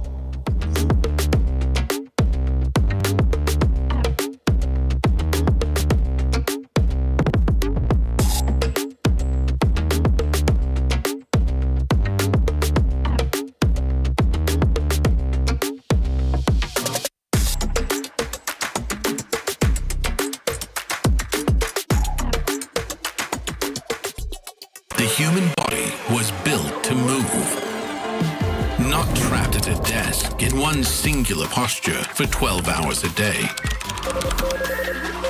It's time your chair evolved. This is Secret Lab Titan Evo. Ergonomically engineered for you, gamers, hybrid workers, artists, backing your every move. What's up, everybody? Yes, it's time for another Pick'ems. We heard from Poco and Tayo, but hey, we can't forget about the fans, right? We got our friend here. What's your name? Louis Chapo. Louis. Yes. Louis, nice to meet you. Thank you so much for doing this with me. All right, we're going to be predicting T1 versus Team Falcons first. I said when I was with Poco and Tayo, T1's going to win 2-1. What do you think? I was going to say the exact same thing. I think Falcons, they're on their way out. I'm sorry. T1 have got it. All right, we're on the same page. All right, next match. Veryl versus Space Station Gaming. I am a very big Veryl fan. They had an amazing performance yesterday. I'm rooting for Veryl. What do you think? I'm also rooting for Veryl. Let's go! Let's go! Let's go! Woo! All right, Veryl winning and T1 winning. We'll find out soon. Thank you.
We book Esports World Cup up.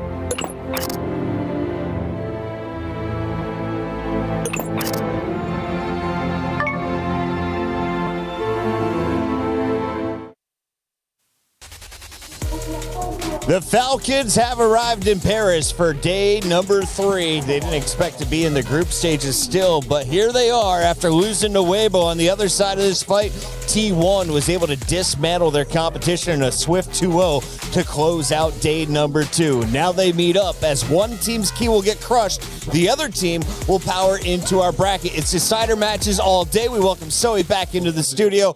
And Zoe, this should be a fun one. You said this is going to be a spicy meatball. Oh, it's so spicy. I want to say so many things that we're not saying on broadcast. But you know, it's one of those matchups where if you know, you know. Okay. It's one of those. There's just a lot of history between some of those if players. I don't know, is there any? Then there's nothing I can do for you. hints you can give me? Well, okay, you go, we can look at just who played with each other formerly in the Overwatch League. There's just a lot of history between those players.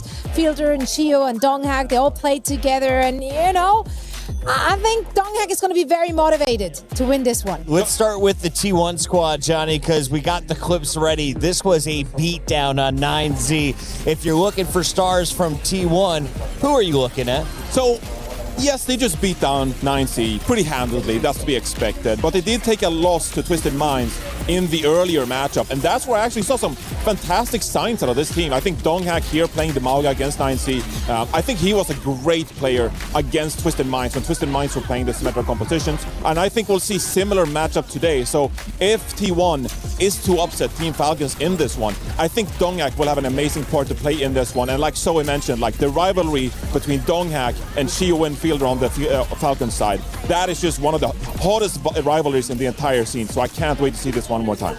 What is more fun, bowling DPS as a tank or bowling the backline? Bowling the backline. Yeah, like so at least the damage players shoot back. The support players can't shoot back. We love this for Donghak today. Best of luck to him at 9Z. Unfortunately, had to take a shower. What does that mean? Does that mean he's washed? Loss. Yeah, something like that. Okay. We don't know if he lost. Big fan of this sign for absolutely no reason, but go Switzerland. Overwatch Switzerland. Shout out to the Swiss. We got to talk about the Falcons before we do. Danny had the opportunity to chat with someone, the player. Thanks, guys. I'm here joined by someone from Team Falcons. Let's quickly talk about yesterday's match against Weibo Gaming. Bit of a surprising loss for you guys. What went wrong for your team? 자, 어제 경기 웨이보의 경기에서 좀 어떤 문제점들이 있었나요? 어제는 저희가 기세가 좋았다고 생각했는데 이제 중간에 들어가서 저희가 기세를 못 굳힌 게 좀 컸다고 생각하고 이제 3세트에서는 오히려 저희가 휘말렸다고 생각해서 이제 그런 부분을 고쳐 나가야 될 것 같습니다. I feel like the most important thing is we started off pretty well, but I feel like we couldn't continue our play style and how we wanted to continue on the game throughout the whole match. And I feel like that was the biggest problem. And that was also the same thing for map 3 in Colosseo as well. We couldn't finish strong enough, and I feel like that was what led to our defeat against Weibo Gaming. Now looking forward to today's match against T1. How are you guys feeling? 자, 오늘의 경기 T1의 경기 좀 자신 있으신가요?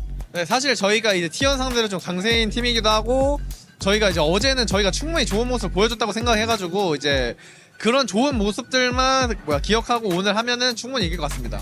I feel like against T1 we will be doing pretty well. Our records show that against T1 we are usually the stronger team when we face against T1, and I feel like we had a lot of good moments yesterday, although we did lose. So if we continue that on, I feel like we will be good against T1. Someone, that is it for the interview. Thank you so much. Fighting. Thank you. Fighting. Someone always so entertaining to chat with as we take a look at the gameplay. It could be a showdown on the tank line to look at. Unfortunately for the Falcons, Gooshway squad came out on top of that best of 3. So Johnny, taking a look at the fight today, what do they need to do differently if you're a Falcons fan? I mean, they're going to stick with their style. I think they've been pretty one-dimensional so far, honestly, playing the Symmetra look, really slowing things down. Someone spent a lot of time on the Sigma so far. And I actually think T1 are quite happy to match into this. Merit is back into the lineup after injury, and he needs to be guns a-blazing. This guy is capable of taking the games over. But this is going to be a very difficult match for Falcons. Even though they are the reigning Esports World Cup champions, I'm not necessarily sure they are favored in this one. So the fans have chosen the Falcons in this fight. 72% are going with green. 28% are siding with T1. How do you see it playing out? I mean, the fans have been tripping a little bit this event so far. I'm gonna be honest with you, like no shade, but no, I think this could be potentially a very, very close match for sure because the history between those players. It is a different Falcons with Merit in the lineup, which he wasn't with them really for the rest of the stage. Hence, Falcons really underperformed. So they might look a lot stronger than what we saw in regular season. So what are you calling? T1 or Falcons? My heart says T1. T1. Johnny? Yeah. My heart says T1 too. Can't reject the heart. My heart says Falcons. We'll be moving on to the playoff bracket. We'll find out whose heart is beating the right way.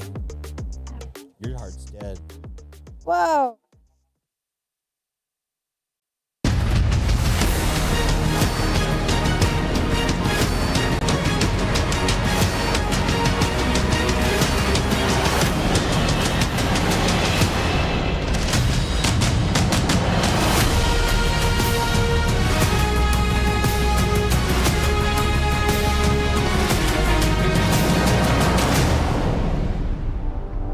It's time to remove the safety net here at the STC Arena in Paris. We've seen our upper bracket group matches completed. We've got our 4 elite competitors locked in to our quarterfinals.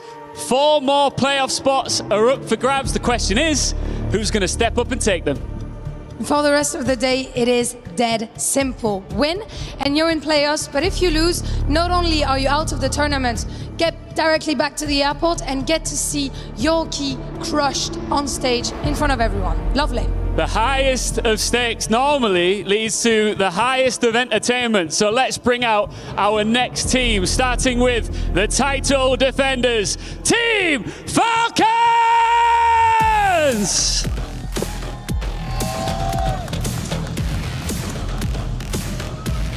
One year ago, it's the team that lifted this trophy and stood at the top of the competition. What followed was not the reign that many expected. 4th at the World Finals, domestic setbacks, an early career Stage 2 exit that left the defending champs outside the normal qualification places. They arrived through the place that reserved for the holders. We know that they are starting to get back to business. Can they continue here at the Esports World Cup? But Ian, if you say esports, there's one name that comes in mind, and that name is T1!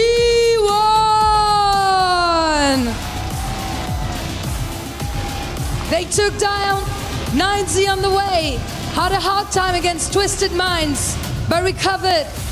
And taking down Falcons would be a huge upset, but they are more than ready for it. The defending champions against one of esports' most imposing names. One reaches the playoffs, the other walks to the crusher.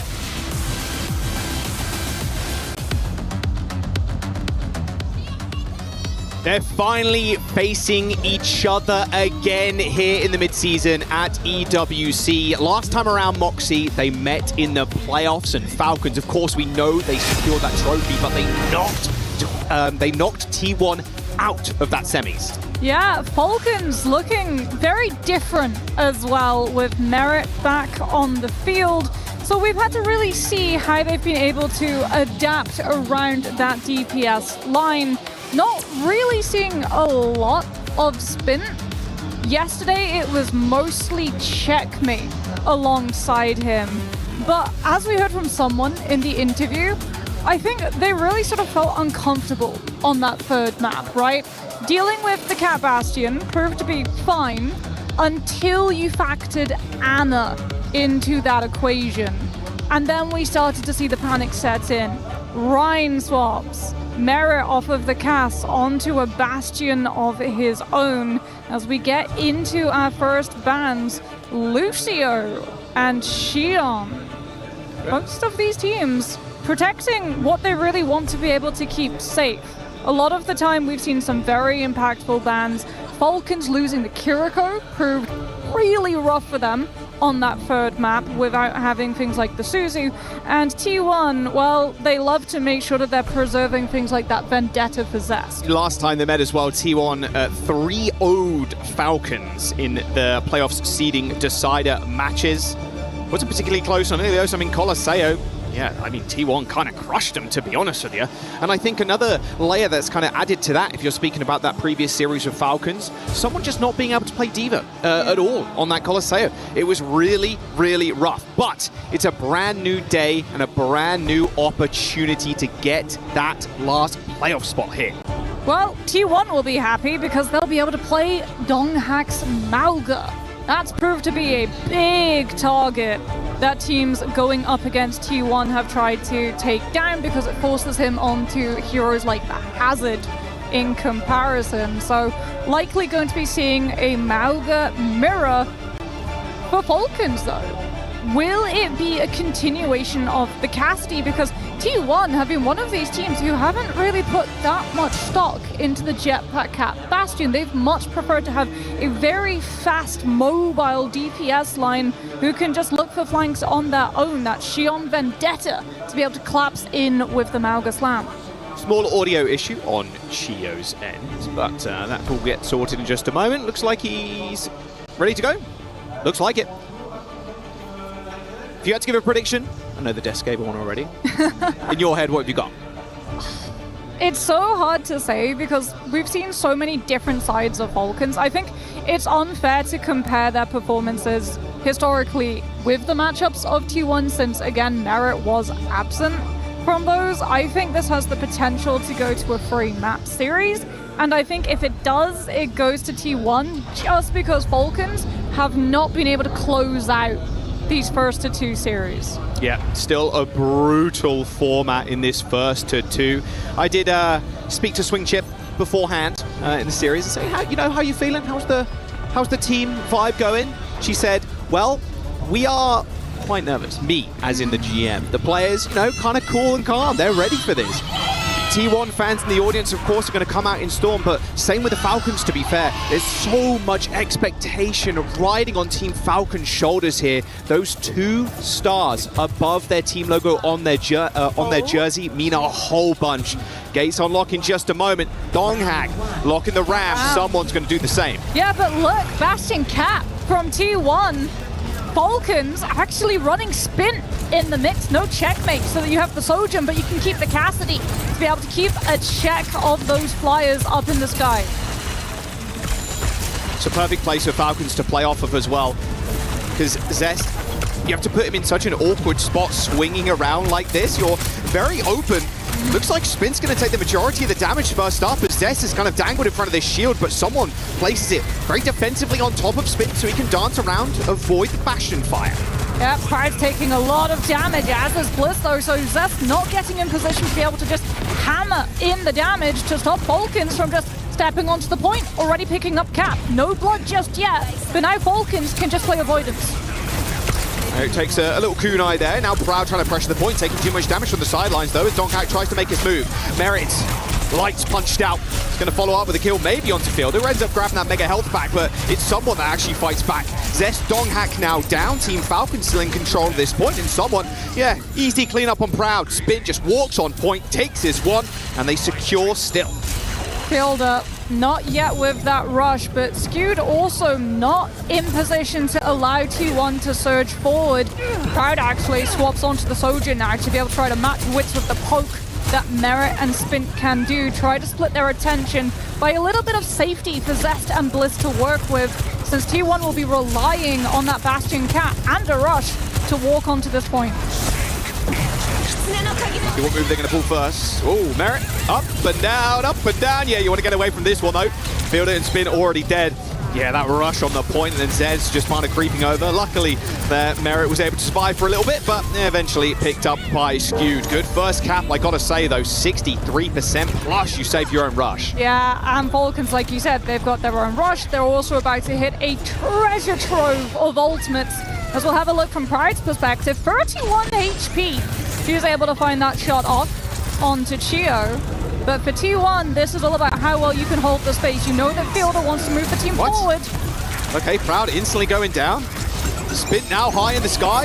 And yeah, Donghack, there's just no chance you survive there. Unless Skew goes for a TP and a Suzu, but it's just not going to come in. You're isolated, you've already lost one. There's no point trying to hold on. No stall as well. Fielder commits the rush so that Falcons can just win the fight outright. Nice, clean, and fast. So only 27% picked up for T1. No rush, no Bastion Cap flyby to open up the space, which means that Falcons, they can just hold their ground with the overclock. Merit's got the ult, but he's going to get catnapped here, but still managing to get a little bit of damage off, assisting someone in this annihilation. Proud, Skewed, dead. Team Falcon set to win. Donghack is waiting in the wings, but how sneaky can you be on this ram? He's got some sustainability with this annihilation, sure, but getting on here and sticking on here is just going to be such a nightmare.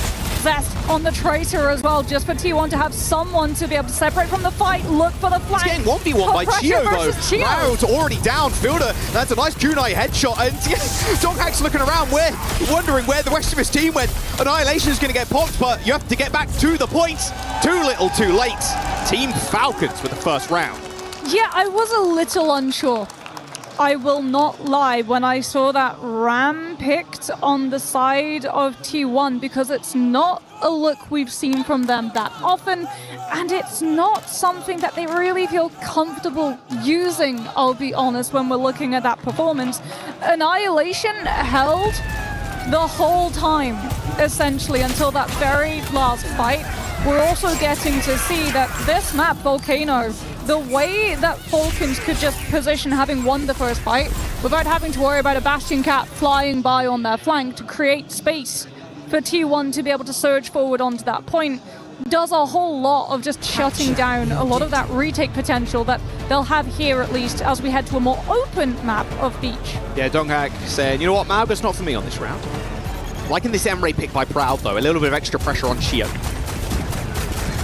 Well, Cat versus Cat. Gotta hit the shot, though. At this point, Bliss Shio both splitting away, trying to just shut the other down. Yeah, speaking of that pressure, there it is. Proud shooting Shio a couple of times. Nice little shield, though, from someone. He's been very selfless right now with the shields, making sure his supports and DPS are making the most of them. Proud's just being forced off of that off angle by Shio, who, again, proves more than happy to just try to I'm find actually the a Tracer player 1v1s. at heart.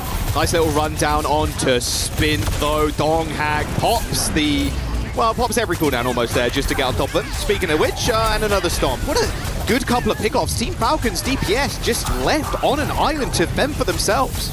Spin actually goes to the Tracer.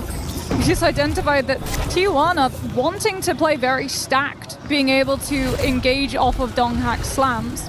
And if Spin can find that in versus Scoot, no Cassidy to be able to try to peel for the Kiriko. Catching out that support could be crucial for Falcons to be able to start leading sustain. They're already so low. That Suzu was forced super early. Spin still forced to recall, though, back onto the point, but met with Zest. Zest taking a little bit too much damage, though. He's going to have to Wraith Walk in just a moment, but Proud, triple headshot there onto Spin, takes him out. And now Team Falcons, they're kind of crumbling. Proud, low to high, gets a couple, and that should be fight over with. Falcons are trying to do everything that they can to get this Tracer on top of Skewed, but he just, Suzu's teleports, Proud's able to find the picks, and Donghak's on Mauga, so even with the Kiriko split away from the tank, you still have the sustain. Speaking about on the Mauga, he's currently attached to Blitz, playing above so that Merit gets no opening shots to farm Rail, and T1 don't have to worry about swinging too far into a fully charged up Sojourn. Oh, well, yikes. All right, okay. No worries. Team Falcons, you find a pick or you hit the reset button. It looks like it's going to be a reset, at least for someone.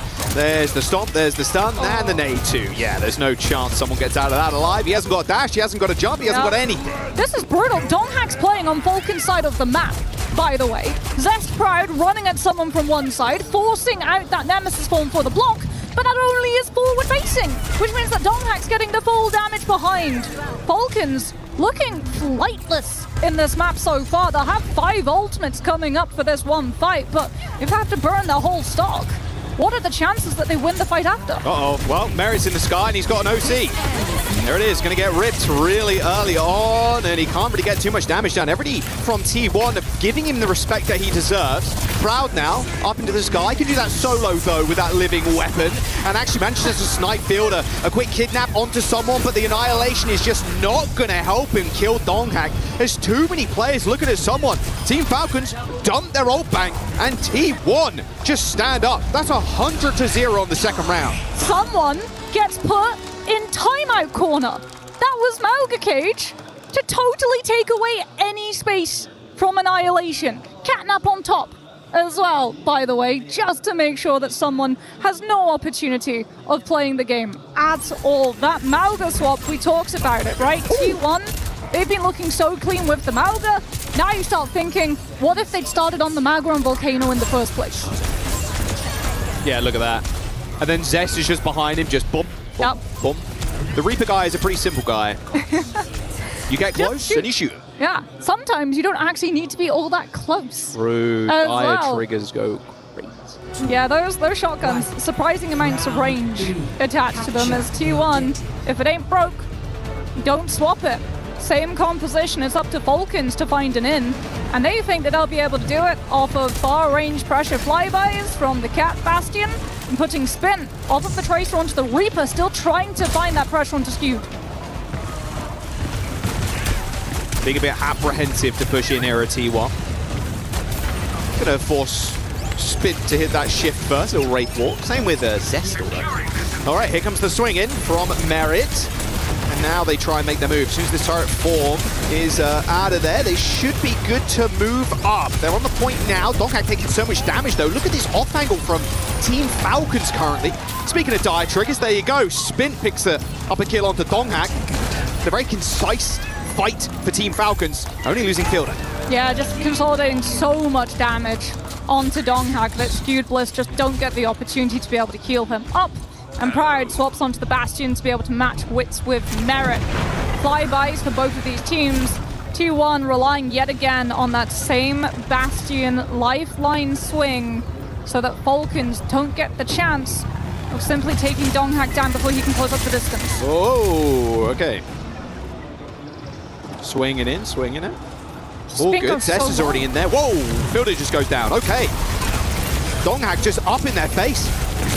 That was a very quick rotation there from T1. You can't be dying like that if you're Fielder first. I'm curious if that was like just an explosion of damage, some quick burst. Yeah, I mean, he has to have been stunned, right, by Or the something, Mauga Slam, but then being caught out by the Mauga Slam when TP surely was active.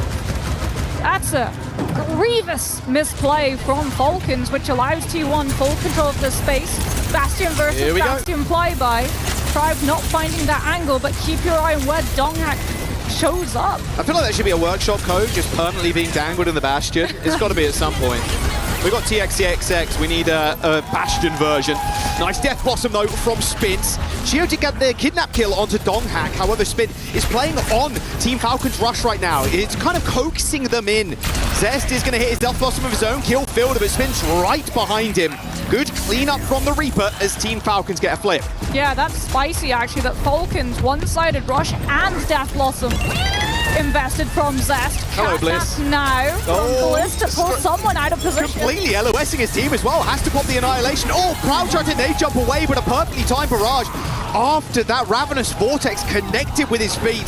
Proud gets destroyed there as Team Falcons end up taking that fight. Yeah, great coordination. Donghak used the Mauga cage. Once someone was pulled out of position and Falcons had to just try to maneuver closer to that Ramattra to keep him up. Taking Pride down means Artillery Strike can't follow through. T1 now left only with the Bastion ult and swing by and Merit falls. Yeah, and now Proud can just pop the ult with immunity. A little bit of damage. Oh, not quite. Someone kind of dodging into the shield for that one. There's the cardiac overdrive for Donghak now. Chio getting in his space and getting a little bit too low. Has to dash away. There's a catnap coming up in just a moment from Chio, only 20%. However, the focus right now is on someone. Bliss takes him down, but Team Falcons, they are still on the point, just looking to get OT at this point. Spins, Death Blossom can be used now, maybe. I mean, look, already, Zest has used his shift, manages to get the TP away. What an outplay from Zest! Insane mind games from Zest. Spin thought he had that one in the bag after he's able to force out that Ray form, but great teleport. Keeps him up, takes him out of the range of Death Blossom, lets him find the kill too. Falcons, if they've been able to keep that Reaper up, probably seal out the fight there and then. T1 get one more chance to be able to hold their ground. Rush versus Rush, and at the moment trying to shut someone down as well. I'm looking at these cats at the moment though. Both Shio and Bliss have the ult. Gonna swing Proud in. Oh, but Merit actually ends up going down first. Catnap, Shio trying to grab somebody, now looking at the back of Donghak. Using that movement speed to get over towards someone to get the heal up. There is the catnap from Bliss, and now someone is in dire need of help. T1 forcing Falcons to reset for this final fight. This is huge. If they can find one more pickoff onto Falcons, but they don't want to overextend in case they get cleared early. Merit with the Artillery Strike trying to clear the space for Falcons to walk up. We'll go to a 99 to 99% fight, Rush versus Rush, but T1 have more ults for the follow-through. Just waiting in the wings too. Joining the front line now, there's the stun. No stun, sorry, there's the stomp. As they're still with the ult, Cage gets popped as well. It's just a disaster though. He only ends up killing Spin. Someone just absorbing all that damage with the Annihilation. Donghak now moving forward. Artillery barrage here from Proud. Donghak's already got a couple and is now only someone on the point to try and stay alive for the rest of the team. Chio joins him, gets a couple of heals off as Proud ends up going down. This Nemesis form is only going to last so long though as Donghak goes for another stop. Crit straight on top of someone. Eliminates him from the map. And that will be T1 claiming the first. I feel Amalgaban coming on. Map 2. Surely you have to remove that Malga from play. Cat was a problem too, to be honest. So many good cat naps, just finding that attachment onto someone, grabbing him out of position, making sure as well, there's always one person from T1 in front of the ramp to force him to have to hold up the block, and multiple players behind him to make sure that they can get the damage past the damage reduction. Brilliant, brilliant plays from T1 to be able to keep Falcons in check. Look at this, 19 HP, TP's away. I mean, that is just dirty. T1 off to an early lead here, returning champions in Falcons. They might end up going down. A first to 2 key crush on the line in this series with a playoff spot for the victor. Someone's face there, you can see how much obviously it means to him. Almost rolling his eyes there too, like we could have done so much more. Yeah. T1 backroom staff too, as Poco's also going to be pretty happy. It's that last rush fight as well. There's so much like min-maxing that Donghak is able to get done, even though the Annihilation is on Falcon's side. We've got Lou down on the stage with Trav to give us an update on the Championship Club points. Thanks to our lovely casters. I am very glad to welcome Trav, our lovely Club Championship reporter at Stage 4 here at the STC Arena. Trav, how has it been looking on Stage 4? Which games have you had? Tell me about it. Yeah, so we've mainly kind of focusing on the fighting games, strategy games so far. We've had Fatal Fury, Street Fighter going on at the moment as well. So it's kind of the 1v1 games that we're having over there. And to be honest, it's not been the best for the higher-up clubs. We've had Navi, who have been thriving. They did really well in Fatal Fury, taking the win in the first week, and in the second week managed to get second in MWI as well, which is the MLBB Women's International. So, yeah, it's Navi who have been thriving on our stage for the most part. Sounds crispy. Could it be an outsiders EWC? I'm pretty curious. Donc, première question pour le Club Championship, comment ça se passe sur la stage 4? Et ben, de notre côté, on est surtout sur des jeux de stratégie, des jeux en 1v1. On a du Street Fighter, du Fatal Fury, etc. Et de notre côté, c'est plutôt Navi qui brille en ce moment. But here we are in our home. Ian and I, you know, we live there at Stage 1, STC Arena, and currently it's Overwatch. So could you tell me to which clubs it matters getting those points on Overwatch? Yeah, so at the moment it's Team Falcons kind of left wanting when it comes to Club Championship points. Obviously the reigning champions of 24 and 25 really need to get a win on the board at the moment for the 1,000 points, but not only because of that, they've got so many teams across the board, but you still need that win to be able to take the crown in the Club Championship. You know, it kind of goes to the same for Twisted Minds, still wanting some points. VPC sitting second at the moment in the Club Championship leaderboard as well as another one that would greatly benefit from a big win in Overwatch. So Saudi orgs on Overwatch and also, of course, VP, T1, etc. Donc ensuite, la question, c'est sur Overwatch, quels clubs ont besoin de ces points pour se mettre un peu Gucci, dirons-nous? Et bien tout simplement Falcons. Déjà pour commencer, on a Twisted Minds aussi. Il y a énormément de clubs, mais pour eux, ces points-là pourraient faire clairement la différence. On pense aussi à Virtus Pro et T1. And last but not least, the most important, because this could start by a win of Falcons. Are you more of a T1 boy or a Falcons boy? Listen, Falcons might be down, but I'm going Falcons all the way. Going Falcons on the way. And of course, he's pleasing the crowd. Thank you very much for joining me, Trav. Merci beaucoup. And let's get back to our game. See you. Knowing that you were one of the reasons why they took home the trophy last year in the Club Championship, it's got to be on their minds at almost every single stage of this tournament here at the mid-season. Team Falcons now down a map. T1, they need one more to crush their key and lock themselves with a spot in the playoffs. If you're Falcons, how do you try to bounce back as well? Surely this is the ban on the Mauga, as we'll see Checkmate replacing Spint, Merit remaining that staple DPS player, now that he has been able to return to the fold. But yeah, if you're Falcons, right, it's a tough one because that's running through your head. You had the opportunity. The tank ban, the tank roll was not saved. That ban could have been yours. You could have gone after that Mauga. And you had them over a barrel easily on Volcano. You saw how uncomfortable that Donghak was on that Ramatra into the mirror. It all changes when he goes to the Mauga. Like, all of those engages, all of our attention, every time that T1 tried to walk back into those fights, we followed the perspective of the Cat Bastion because that's the opener, right? But you also have to feel, what's Donghak doing at those points? How many people from Falcons are in charge of looking with the Cat Bastion and therefore not in position to be able to peel Fielder when the Mauga slams forward? Because it feels multiple times like they just got caught out of position by a Mauga running directly at them. I think bigger picture too here as well with Team Falcons. They're not exactly the same team that ended up winning last year either. Of course, Proper now on Zeta Division. I think Mitch said it on the cast kind of perfectly. You have created this. You have created this monster team in Zeta. So, you know, Falcons almost in a way like, hey, we've lost one of our star players who's now on a different team. We want to be able to prove that, hey, we can do it without him. We can do it again. It's been 2 years in a row that Falcons have taken home that club championship, and Team Falcons as a team as well in Overwatch have just been dominant for so damn long. Now, what do you think the game plan here is for T1? We're going to get the bans and the map selection in just a moment, and I said, look, I think, you know, Mauga probably is going to get banned here by Falcons, but if you're T1, you're banning second. What's the thought process? Kiriko, potentially. I think that was one of the more detrimental things for Falcons to have to lose. You could potentially go for something like the Sim. If it's Neon Junction, for sure I want to see them remove the Sim. But if it's a map like Flashpoint, I would really like to see them try to... Shambali Monastery. Yeah, not Flashpoint.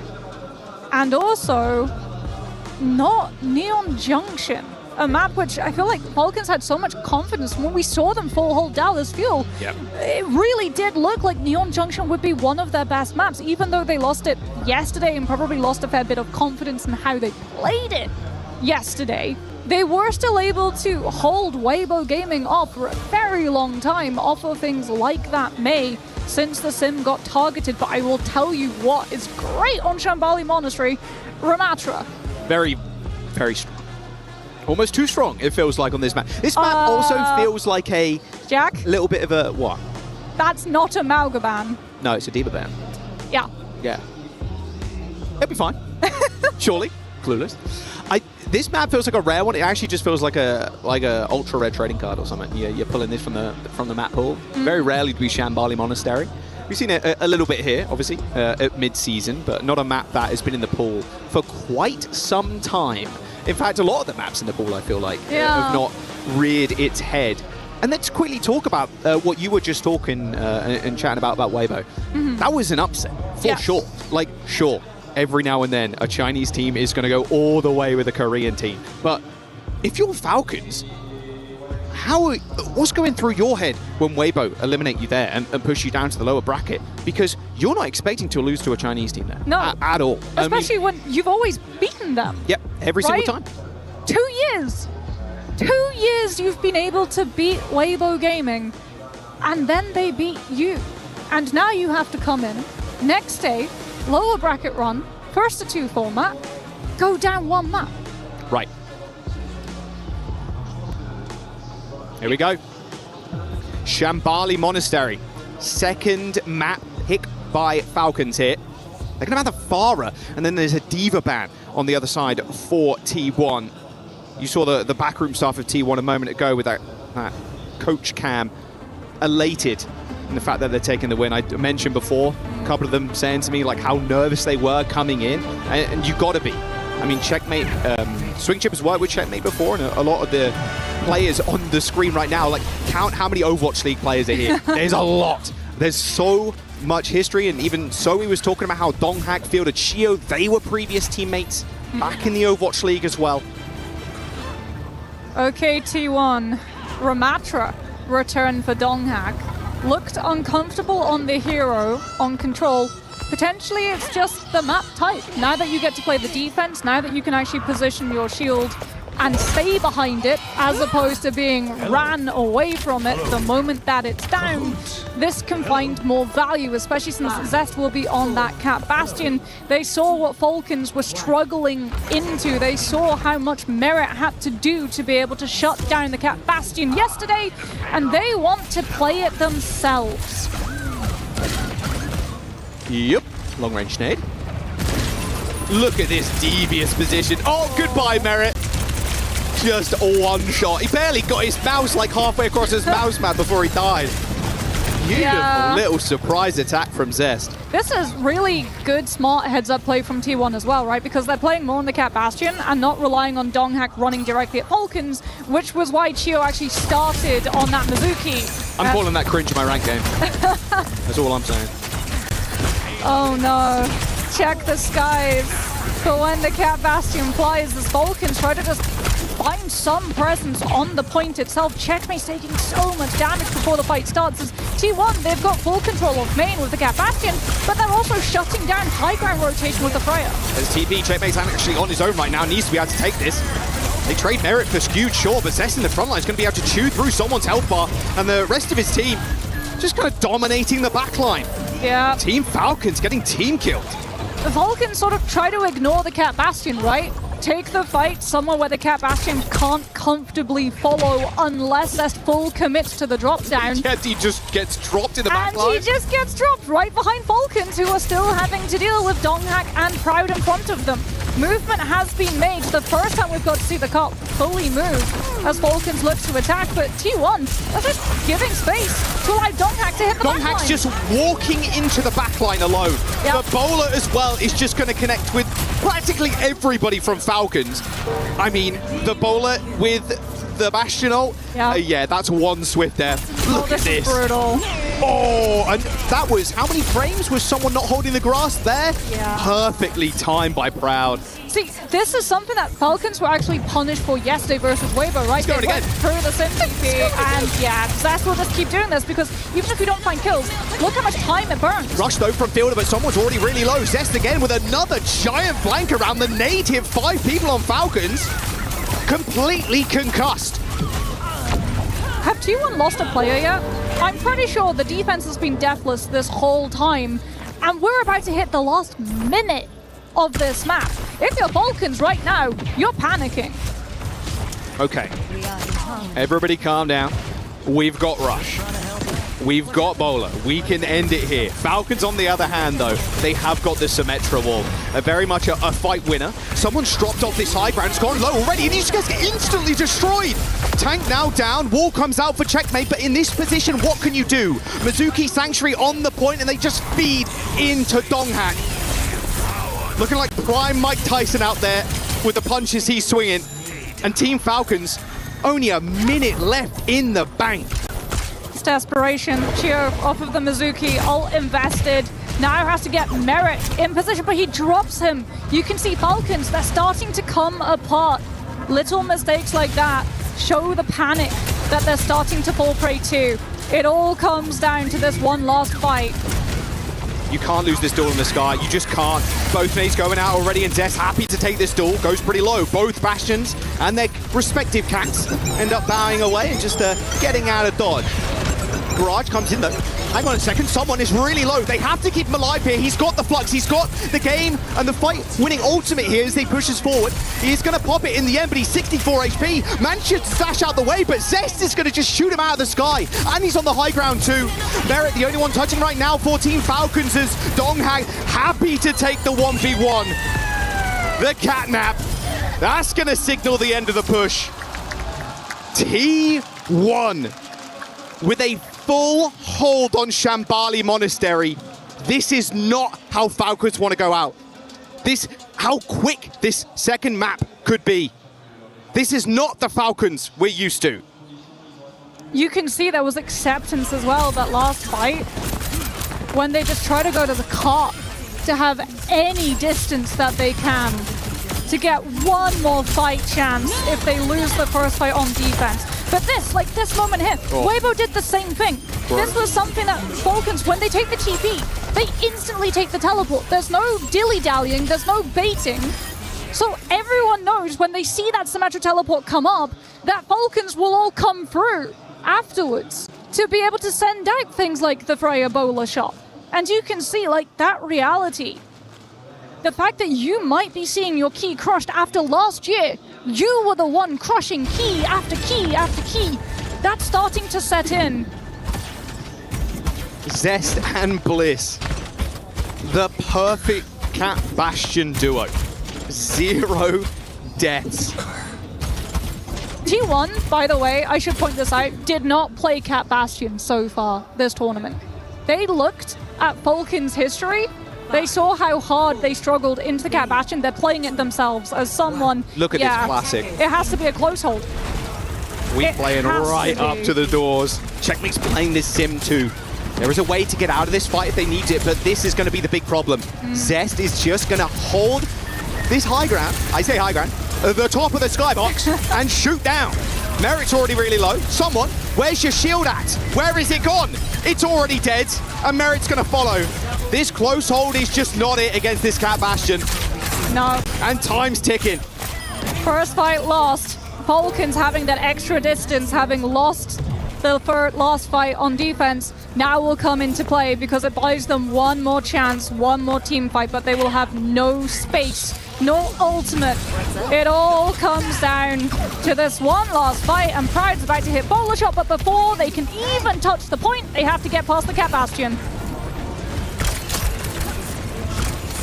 Can they actually get an early pick? This golden block to victory is just so damn close. Proud is trying his darndest right now to shoot Checkmate, who's around half HP currently. But if you're on this side of the map for T1, you have so much to kind of hide behind. Here comes the barrage from Zest. Here comes the Bowler too, and it is absolutely massive. Shio just detonates in the front line, and your reigning EWC champions are gonna get crushed. T1, they soar above the Falcons to claim their playoff spot. Third seed coming out of their region. We said keep an eye on this team. They may well surprise you. And surprise us, surprise Falcons. They certainly did. A big, big moment for T1. Last time they faced it was a 3-0, a fairly dominant game as well. And you're thinking they can just carry that energy on from that playoff seed and decider match, and it feels like they just had their number. I wouldn't say someone's been struggling at all, but he just got outplayed by Donghack here. That Weibo Gaming loss maybe still weighing on Team Falcons. T1 now, they're crushing their key. As we see a team that we expect to make it extremely far in the competition get knocked out before playoffs. That's precious points too for Club Championship. For Falcons, they were able to find that title last time off of the win for Overwatch. You have to have one win for a title to be able to go for that Club Championship, and Falcons have now been denied finding it within Overwatch. They'll have to find it somewhere else. Let's get a word from Proud down on the stage, joined by Luke. It is official, guys. The title defenders are out, eliminated by T1 KO. Congratulations.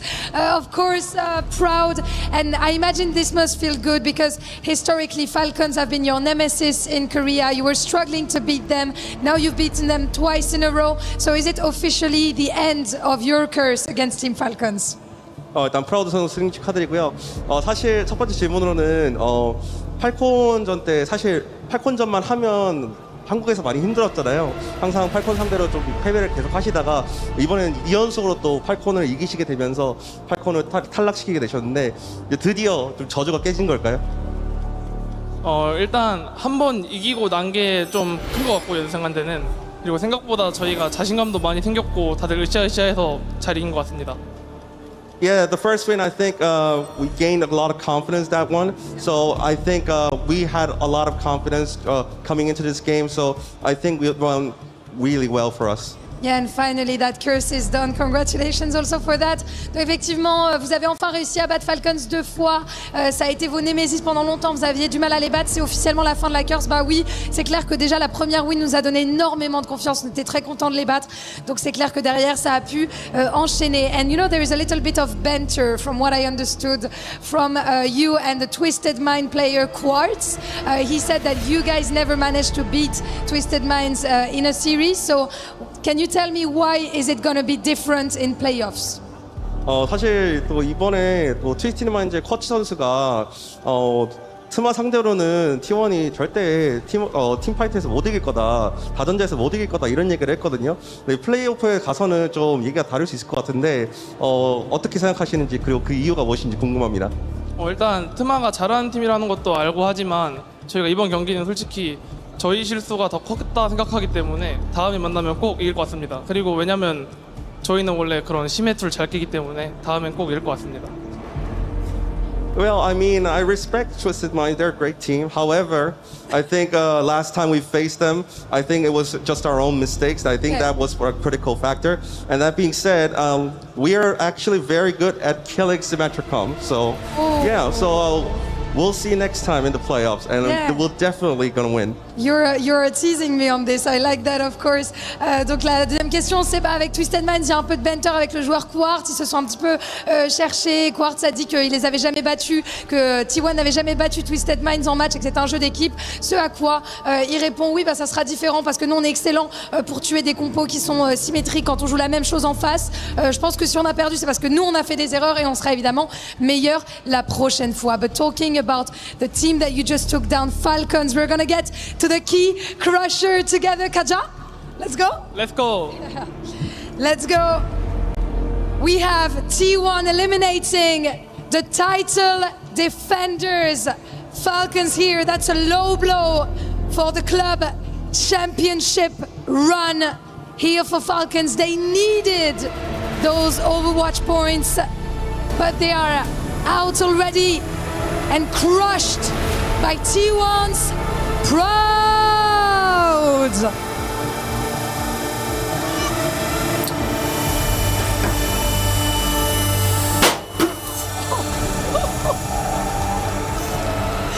That was insane. I'm going to welcome you back both onto the stage. I imagine you must feel amazing. You have many fans, of course, as a T1 player. Is there anything you want to share? Anyone you want to thank here for that journey and being in playoffs? 또 T1의 선수이신 만큼 또 T1을 응원하러 와주신 많은 팬분들이 또 있을 것 같은데 또 이렇게 현장 팬분들과 또 전 세계 시청해주시는 팬분들께 마지막으로 한마디 해주시죠. 일단 한국 분들 되게 늦은 시간인데도 응원해 주셔서 너무 감사드리고 여기까지 오신 분들 Thank you everyone. See you tomorrow. Thank you everyone. See you tomorrow. I think we don't need translation for this. Once again, 감사해요. Thank you so much for joining me, and of course Maddox for the translation. And we're moving on to our next elimination game. See you there.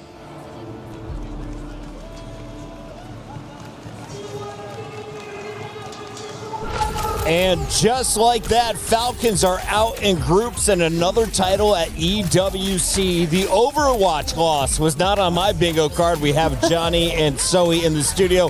Zoe, I want to start with you. You mentioned this is a feel-good win for Donghack the Tank. What is the history here? Why is this such an important win? I mean, as I said or alluded to previously, he did play with the support backline from the team of Falcons, and I would say Gio wasn't nice to him. Yeah, Gio and Fielder and Donghack, they may or may not have gotten along so well. That said, though, I think they buried the hatchets. I recently saw a picture of them in front of the Eiffel Tower, so clearly... Okay, all right.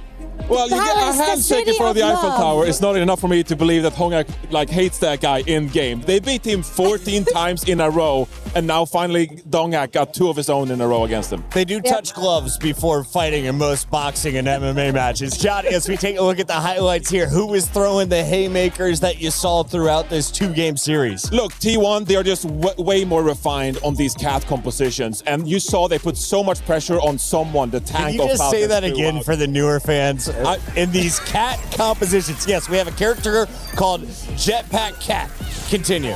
Lots of verticality, and it just messes up all the positioning in this game. And it's not a game that Falcons want to play. Falcons, historically, they want to play around abilities and get value. They want to beat you with Merrick's mechanics. And T1, they were the smarter team this time around. They were just better when it came to Jetpack Cat and the Bastion teaming up and trying to win that aerial duel instead. You saw Dongak here on the Mauga, did fantastic work throughout, putting a lot of pressure onto someone. And when that tank is gone for Falcons, you take away the head and there's just nothing remaining for them. For the Falcons, they were returning champions. They are now out of the competition. They, of course, had players from last year's team that are on other pieces left in this tournament. Who else could you watch that won a trophy last year that's still in it, Johnny? Oh, well, it's going to be proper. It's going to be proper, doesn't it? Yes, yeah. Yeah, it's got to be proper for South Division. So that hope is still alive. I mean, there was a reason he left the game. He saw a weakness with Falcons, and he went to South Division instead, thinking he had a better chance to win the chip. So there is a look at the Key Crush one more time. As that one was loud. Able to smash this bad boy.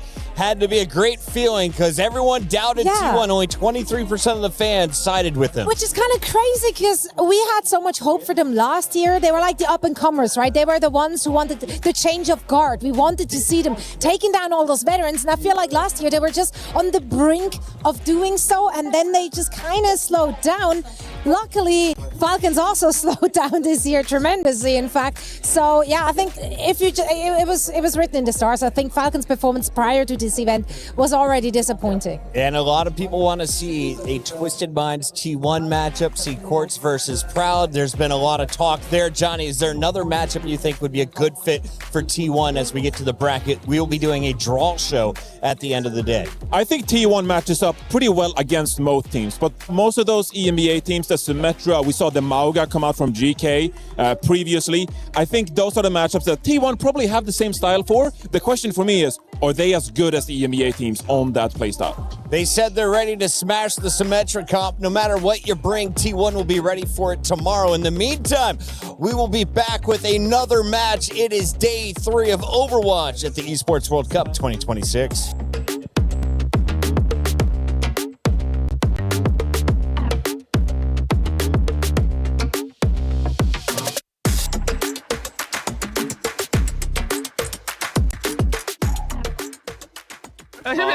아 봤어 밀자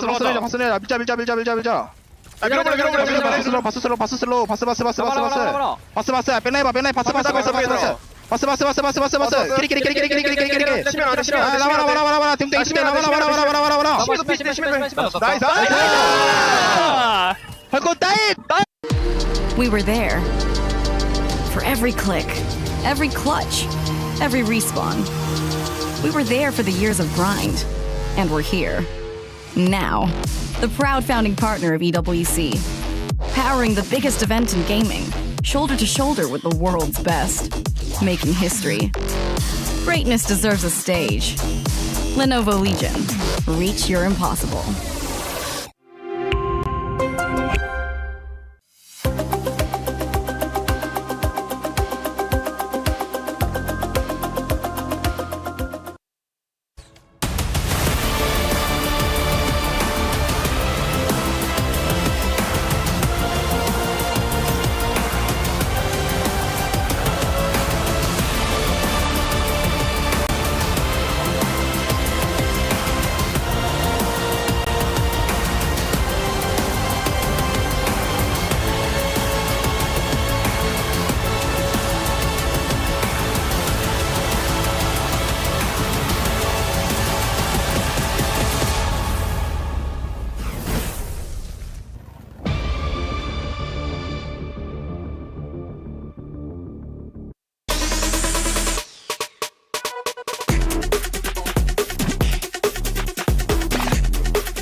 Hello, my name is Ultraviolet and I play support for Space Station Gaming. Hello, I'm Lethal and I play Hitscan.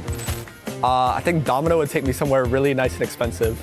Why would you choose Domino? I just said why. Is that the real reason? I just All right, answered. that's your reason. Sure, I choose May. She probably has a lot of stories to tell me. Trying to think, where do I get the best food? Here, you answer first. I'll actually get the answer. 270,000. No, 2.7 million. 2.7 million. Centimeters. So kilometers, centimeters, like 100,000. No, a million, I think. It's gonna be a hard one. We definitely should choose someone that's not here. It's gonna be a hard answer to. I picked this guy. Awesome. Can you pick me as well? Yeah, I picked him. I want Jetpack Cat's jetpack. I think that's pretty easy. I would choose Farah's jetpack fuel, like her little like flying thing. My answer. But it's Farah. Farah's better than Cat. I choose probably like any shoegaze or Gorillaz. Any Gorillaz songs I'd be happy with. I'd be flowing through anywhere I go with that music. I don't know, maybe like Tame Impala or something. Be fun. That's a good answer. Yeah.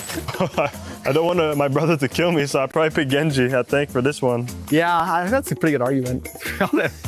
Because actually, lore-wise, Genji got killed by Hanzo, so. Well, Widowmaker's French, but I feel like she'd be a bad chef. Who would be? Widowmaker? A bad chef? Yeah. Who would make a good one, though? That's a great question. Torbjorn would be an insane I thought Torb as well, I'm not gonna lie with you. Like it doesn't have to be a French Nah, hero. Sigma for sure. I choose Sigma. He's got so many things in his brain, he's gotta be a chef at one point. That's why he's gonna be cooking, he'd be like, the voices are calling to me. Hog. 100% hog. One whole hog and they're all gone. One whole hog is just 1,000 Winstons. One whole hog versus 1,000 Winstons, I picked the hog. They cannot handle his whole hog. I'm blanking. You never open Kiri, so we gotta think about this. Yeah, like what does that even mean? I just save it for next round? Yeah. Bang. Let me think. Can you guess what my character was? Have a hard, like a rough guess what it was. Are you the infected?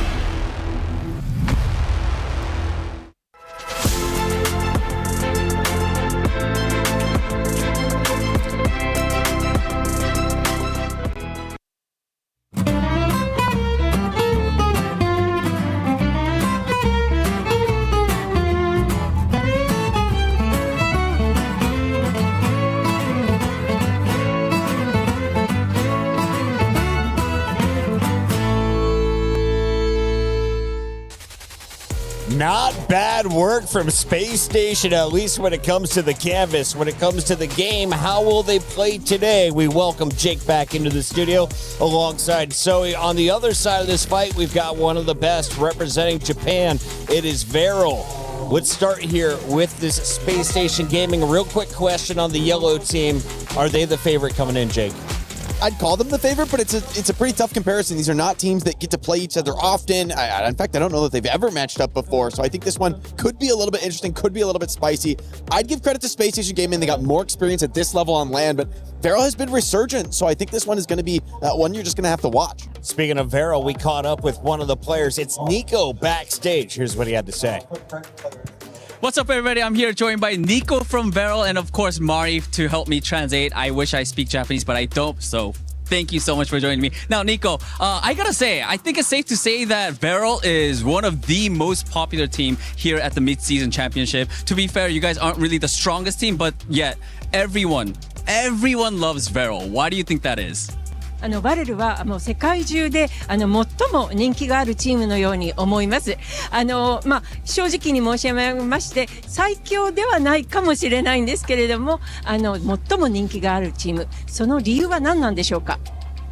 そうですね、最強ではないっていうところにかなり引っかかるんですけど、僕たちは最強です。まず初めに僕たちは最強なんですけど、特にユーモアのある、プレイヤーが多くて、KSG だったら笑顔がかなり可愛いし、トップドラゴンスレイも世界的にやっぱり人気の選手が集まっているので、そういったところが人気の要因かなと思います。Well, like I have to correct you. Like we are the strongest team. Like I got really like caught up by what you just said. That like we are not the strongest teams, but like we are the strongest team.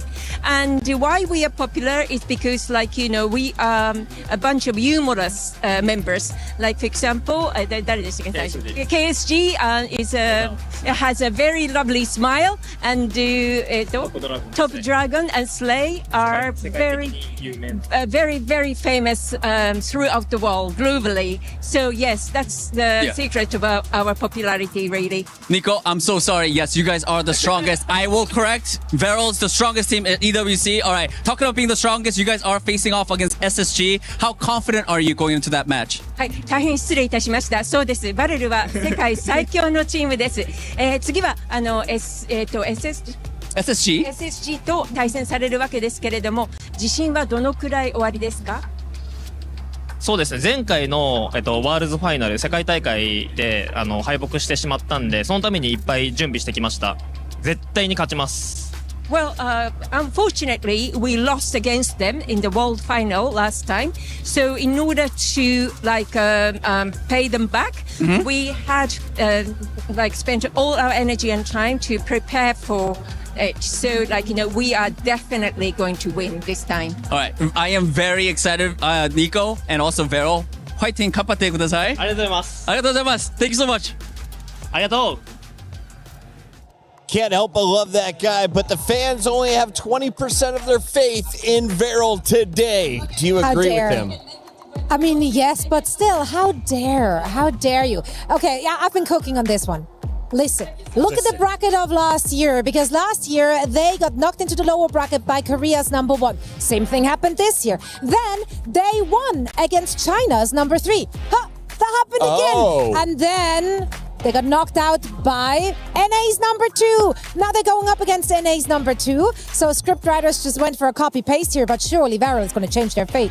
Deja vu doesn't happen in France, does it, Jake? That's exactly where it happens. That's where that won't be it the is. place.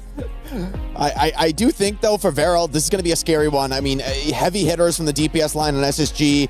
I think Sugar Free and Lethal are two of the strongest players from North America in this tournament, and they're going to absolutely turn it up. So for Japan, this is not a region where they're often tested against this level of DPS performance, and I think that could be a really tough issue for them in this match. We got 30 seconds to the stage, so Jake, how many maps do we go to? I'm going to go 2-0 SSG. I think they're more experienced at this level of play, more experience under this kind of a pressure. I talk about the history for Veryl. They just haven't had that kind of opportunity really to rise. They're the best in Japan, but it's really hard to continue to level up when you find yourself alone at the top of your region. It's maybe also been the problem for SSG at times, but I think that they've faced a lot more adversity and just a lot more veterancy on their careers. Zoe, I am looking at Top Dragon for this Veryl squad. Who are you looking at on the stage for this fight? I mean, yeah, it's going to be coming down, right? Top Dragon needs to perform on the other side. Lethal has been performing all tournament long. If he's once more wearing his big boy carry pants, my favorite phrase, then it might just be SSG's game for 2 maps. It's been a fun ride so far. Unfortunately, this is the end of the road for one of our 2 teams. Jake, final call. Who did you say is going to win? I've got SSG 2-0. I think this is NA making it in. And you're calling? No, you know what? 2-1. 2-1 for our SSG, but 2-1. I believe in Nico's smile. Veryl's right. getting through. Why not let the chaos continue here at EWC 2026? It's the mid-season championship as we continue on the stage.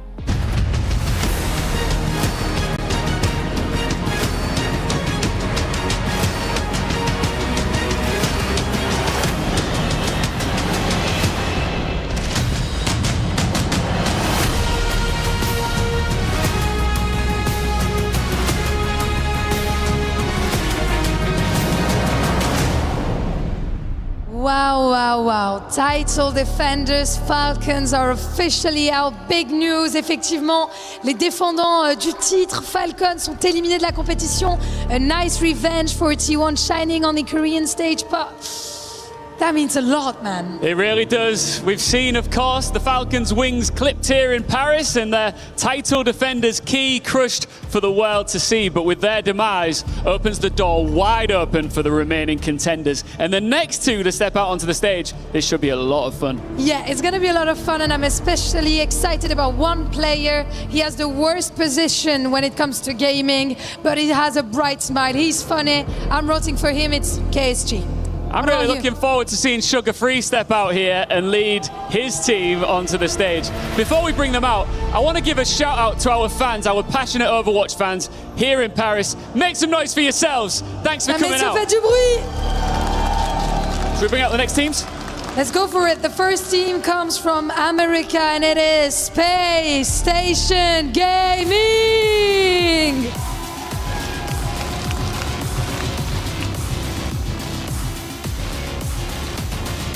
Space Station Gaming, the North American underdogs. We need their consistency on stage, but maybe even more now in loser bracket, when you're not allowed to fail one more time. Their test now on the international stage, and with bright smiles and confidence, can they take it here in Paris? Please welcome their opponents. It's Varel!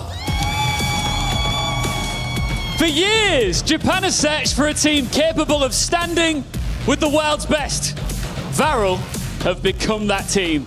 A critical win over AGAL yesterday kept their heart beating in Paris, and now they need to find the strength to go again, because a place in the mid-season championship playoffs hangs in the balance. Back against the wall, it's time for them to step up their game. Varel versus SSG starts now. And so we have NA's established contender versus Japan's perennial champion with a playoff spot on the line. Now, I imagine, Matt, the Space Station are hoping to convince us that yesterday was an exception, right? That crushing loss, something they want to put in the rearview mirror quickly. But Varel, though, would like to prove that yesterday was just the beginning. A big win over JDG. They look like they've been solid, but this might be another level for them. And so he teased out a bit of history. The course for Varel in this mid-season championship has been pretty reminiscent of last year. Yes, we get a little bit of a highlight reel of all of Donghak's kills on Chio. I'm sure Donghak will be watching that a little bit later. But the story there is deep. Yes. Varel, I think, is under, I think it would be fair to say, immense pressure, right? This is a team that obviously has a massive fan base representing Japan, as Samoa will be the first map in the series. And they are desperate for this team to make it to a playoff, to a deeper tournament here in OWCS. And this might be their best opportunity they've had to do it. Certainly got questions about SSG. It was obviously AGAL that Varel got past yesterday, It was JDG that SSG started their mid-season championship campaign against and looked pretty solid there. These are established names, both from North America and Europe, of course. You know, someone like Lethal on this roster has been a gun for hire for quite some time and brings a lot of intangibles to his teams. A bit of levity, but when he gets in the server, sometimes he just decides to become server admin. Yes, I mean, Lethal, just like an unbelievable hit scan, the ability to kind of take over the game. And then Sugar Free, right? I mean, how good he has been over the last few years in North America. Somewhat like, not really forgotten, right? But like, he's somewhat come all the way around to be like a slightly underrated at this point, I feel like. I think he's just a victim of the region at large being a little weaker on the world stage. The first year we were here at EWC, he was in the final. Absolutely. Toronto Ultra. Yeah. It's so sick Kirigan for map number 1. I think one of the benefits for SSG, right, is that Hawk is able to play so many tanks at a high level. He's been doing it for ages. I love, whenever I see him at events, just kind of picking his mind about the game. He's so smart. Yeah, he's sort of come and gone, found love in the game again, and is now competing at the highest level for NA. Ultraviolet, someone who will always look to end the game on his own terms. The first time we ever saw him in an Overwatch competitive game, like a professional game, he got like a 5k off a biotic grenade. So yeah, this guy truly exploded onto the scene and has become a true veteran alongside the rest of Space Station Gaming. Off we go, folks. Only one spot in the playoffs available between these two. The loser has their key and dreams crushed. For Varel, it would be the dreams of a whole region. Yeah. Crushed, right? I mean, also for SSG, right? I mean, Team Liquid already out, right? Dallas Fuel in that lower bracket. SSG as well. Could be bad for North American Overwatch here, too. Ana players really take safe positioning to another level entirely. Hope for these two. Straight out of line of sight, and Ultraviolet has straight up locked that duel, so a little bit harder for Hawk to be able to call upon his healing. Admiral also not getting any of it. Slay's able to finish him off. Where's the healing, guys? Where is it? Yeah, and I mean, SSG in a weird spot at the moment, right? So much pressure onto Lethal on this side of the map. Top Dragon was here with Slay, so he was never really able to kind of free fire over the point. They never were able to get the Bastion in the right spot either, and they quickly move away from Cat Bastion. It'll be still staying with the Cat. Jetpack Cat's been proven to be pretty strong even without that Bastion play, but Sojourn Tracer now the swaps here for Space Station. Yeah, switch off the Cassie for Lethal. I don't think the Ultraviolet's going to be looking to take a 1v1 against Cloud anytime soon again. He is going to be needed to keep Hawk fighting fit. And yeah, he's dropped down now, but now able to be pressured by Top Dragon, who's been chased off by Admiral. They're trying to make a play for this Ramatra here, right? A few times we've been on with UV or Hawk, and they're trying to pressure down and get in position to collapse onto this Ram, but it just developed so late, Mitch, that KSG able to just stand here, block, put the shield up, and by the time they actually start to move forward towards the Ramatra Varel, SSG's got 2 players dead. Yeah, they're looking pretty horrific, and I think the switch over to the Orisa here should tell you everything you need to know about Space Station's struggles. Hawk needs to take space away from KSG, and has not been able to do it on the Ramatra, and maybe is hoping for a little bit more self-sufficiency here, because Top Dragon has been tying the attention span of his backline up entirely. What's the plan here for Slay? He knows he's very close to a catnap, but doesn't want to overextend into this. Yeah, just wanted to put a little bit of threat here up on the high ground, and that is a dive there. I mean, Top Dragon and Slay have been just dominating this right-hand side of the map. UV hit with a bio grenade. He's going to have to back on up. Okay, this has been ugly. Yeah, these teams aren't even standing on even footing fundamentally, Matt. Right now, Varel is just dominant. A little drive-by, all right. And Lenny didn't know what hit him. I think that's a furrowed brow there on Hawk. Hawk has been around that corner or the corner by the point waiting for his teammates the entire round. Yep. They've been staggered constantly. Top Dragon and Slay have taken Varel and the hopes of Japan onto the world stage, and they have taken Space Station to task so far in this round. It's dominant. I don't even know if I've seen any eliminations here for Space Station Gaming. That was, well, that could have been an email, that round. Man. Not even sure if it should have been an email, maybe like a Slack message or something. Yeah, he hit me up on my pager that I don't wear anymore. Yeah, just shoot me a quick one on Teams. Oh, that is a sick airborne bio though for Cloud. Yeah, I mean, there's just, I feel for Hawk. I would love to see the stats. I can't even imagine he died that many times. He was just kind of waiting in the choke the entire game. I mean, what are we doing? Silly. Oh yeah. That is... that person will have a barrel sign by the end of this game. Just put that one down. Just pick another one back up. Hawk is 0-0-0. I told you. I was like, he's just kind of sitting there waiting for something to happen. That is... Have we ever seen... That's the number for the ambulance. I don't think we've ever seen that, as far as I'm concerned. Just a full round where the tank doesn't get in the limb, doesn't die. It's based because he knows there's no point fighting when his backline are in tatters every time they come off spawn. Well, he's like, all right, guys, we're coming. They're like, yeah, we're setting up over here, and then they would just die, so he just kind of waited. That's not good enough for the international stage, SSG. I hope he goes for the 0-0-0 for the entire match. That would be something we've never seen. It's literally our emergency services number for a reason. Call an ambulance, but not for me, say Varel. Okay, here we go. Okay, Lethal opens up the account here, at least Cloud has been picked off, but Ozan is actually at the center of controversy at the start of the round. And Hawk over to the Diva to try and help this backline, right? I mean, so much pressure with Top Dragon and Slay there. Trying to get Nico here out of harm's way. Nice movement, but Hawk on the pursuit. Yeah, I think it's correct here. Hawk realizing that he cannot just ignore the Jetpack Cat plus other, during this round. He needs to go after them. Too much has happened. call pause here. Nah, looks like potentially an issue here. This would be on the Varel side of the stage. It looked like, KSG sits very close. I'm wondering if he just, knocked the cable out. His posture is... We're going to have to catch up with him in 10 years. I mean, that's... we gotta see what's going on. I mean, he's so hunched over. Yeah, he is. Again, that can't be comfy. Sometimes he's like... peculiar Okay, so he postures. unplugged his PC. So that is, look, he sits that close. He's getting aggressive. He's in the mode, and sometimes he just rip the PC out of the wall. That's fine. Bro's locked in. It's not the strangest posture that I've ever seen. I think Hanbin still takes the cake for that. That is, his teammates there are like, yeah, he's done this a few times. He's just so animated. Lenny and Hawk versus the world. It's often felt like that for SSG, especially tournaments like this. They're fighting to be the first North American club in his our mouse pad mid-season off the championship table playoffs. as well. Half of his mouse pad is not even on the table. Well, you probably kind of get this to a degree because you want to simulate your setup at LAN as close as you can to home, right? So people like smaller desks or like less space on their table. It's also why this phenomena of like the keyboards being turned sideways originated from, because everyone had like 10 keys on their like keypads on the keyboard, so they had to sort of move them to make room on tables. It's not just a fashion choice. It's certainly not an ergonomic one. So SSG gets off to a good start here in round number 2.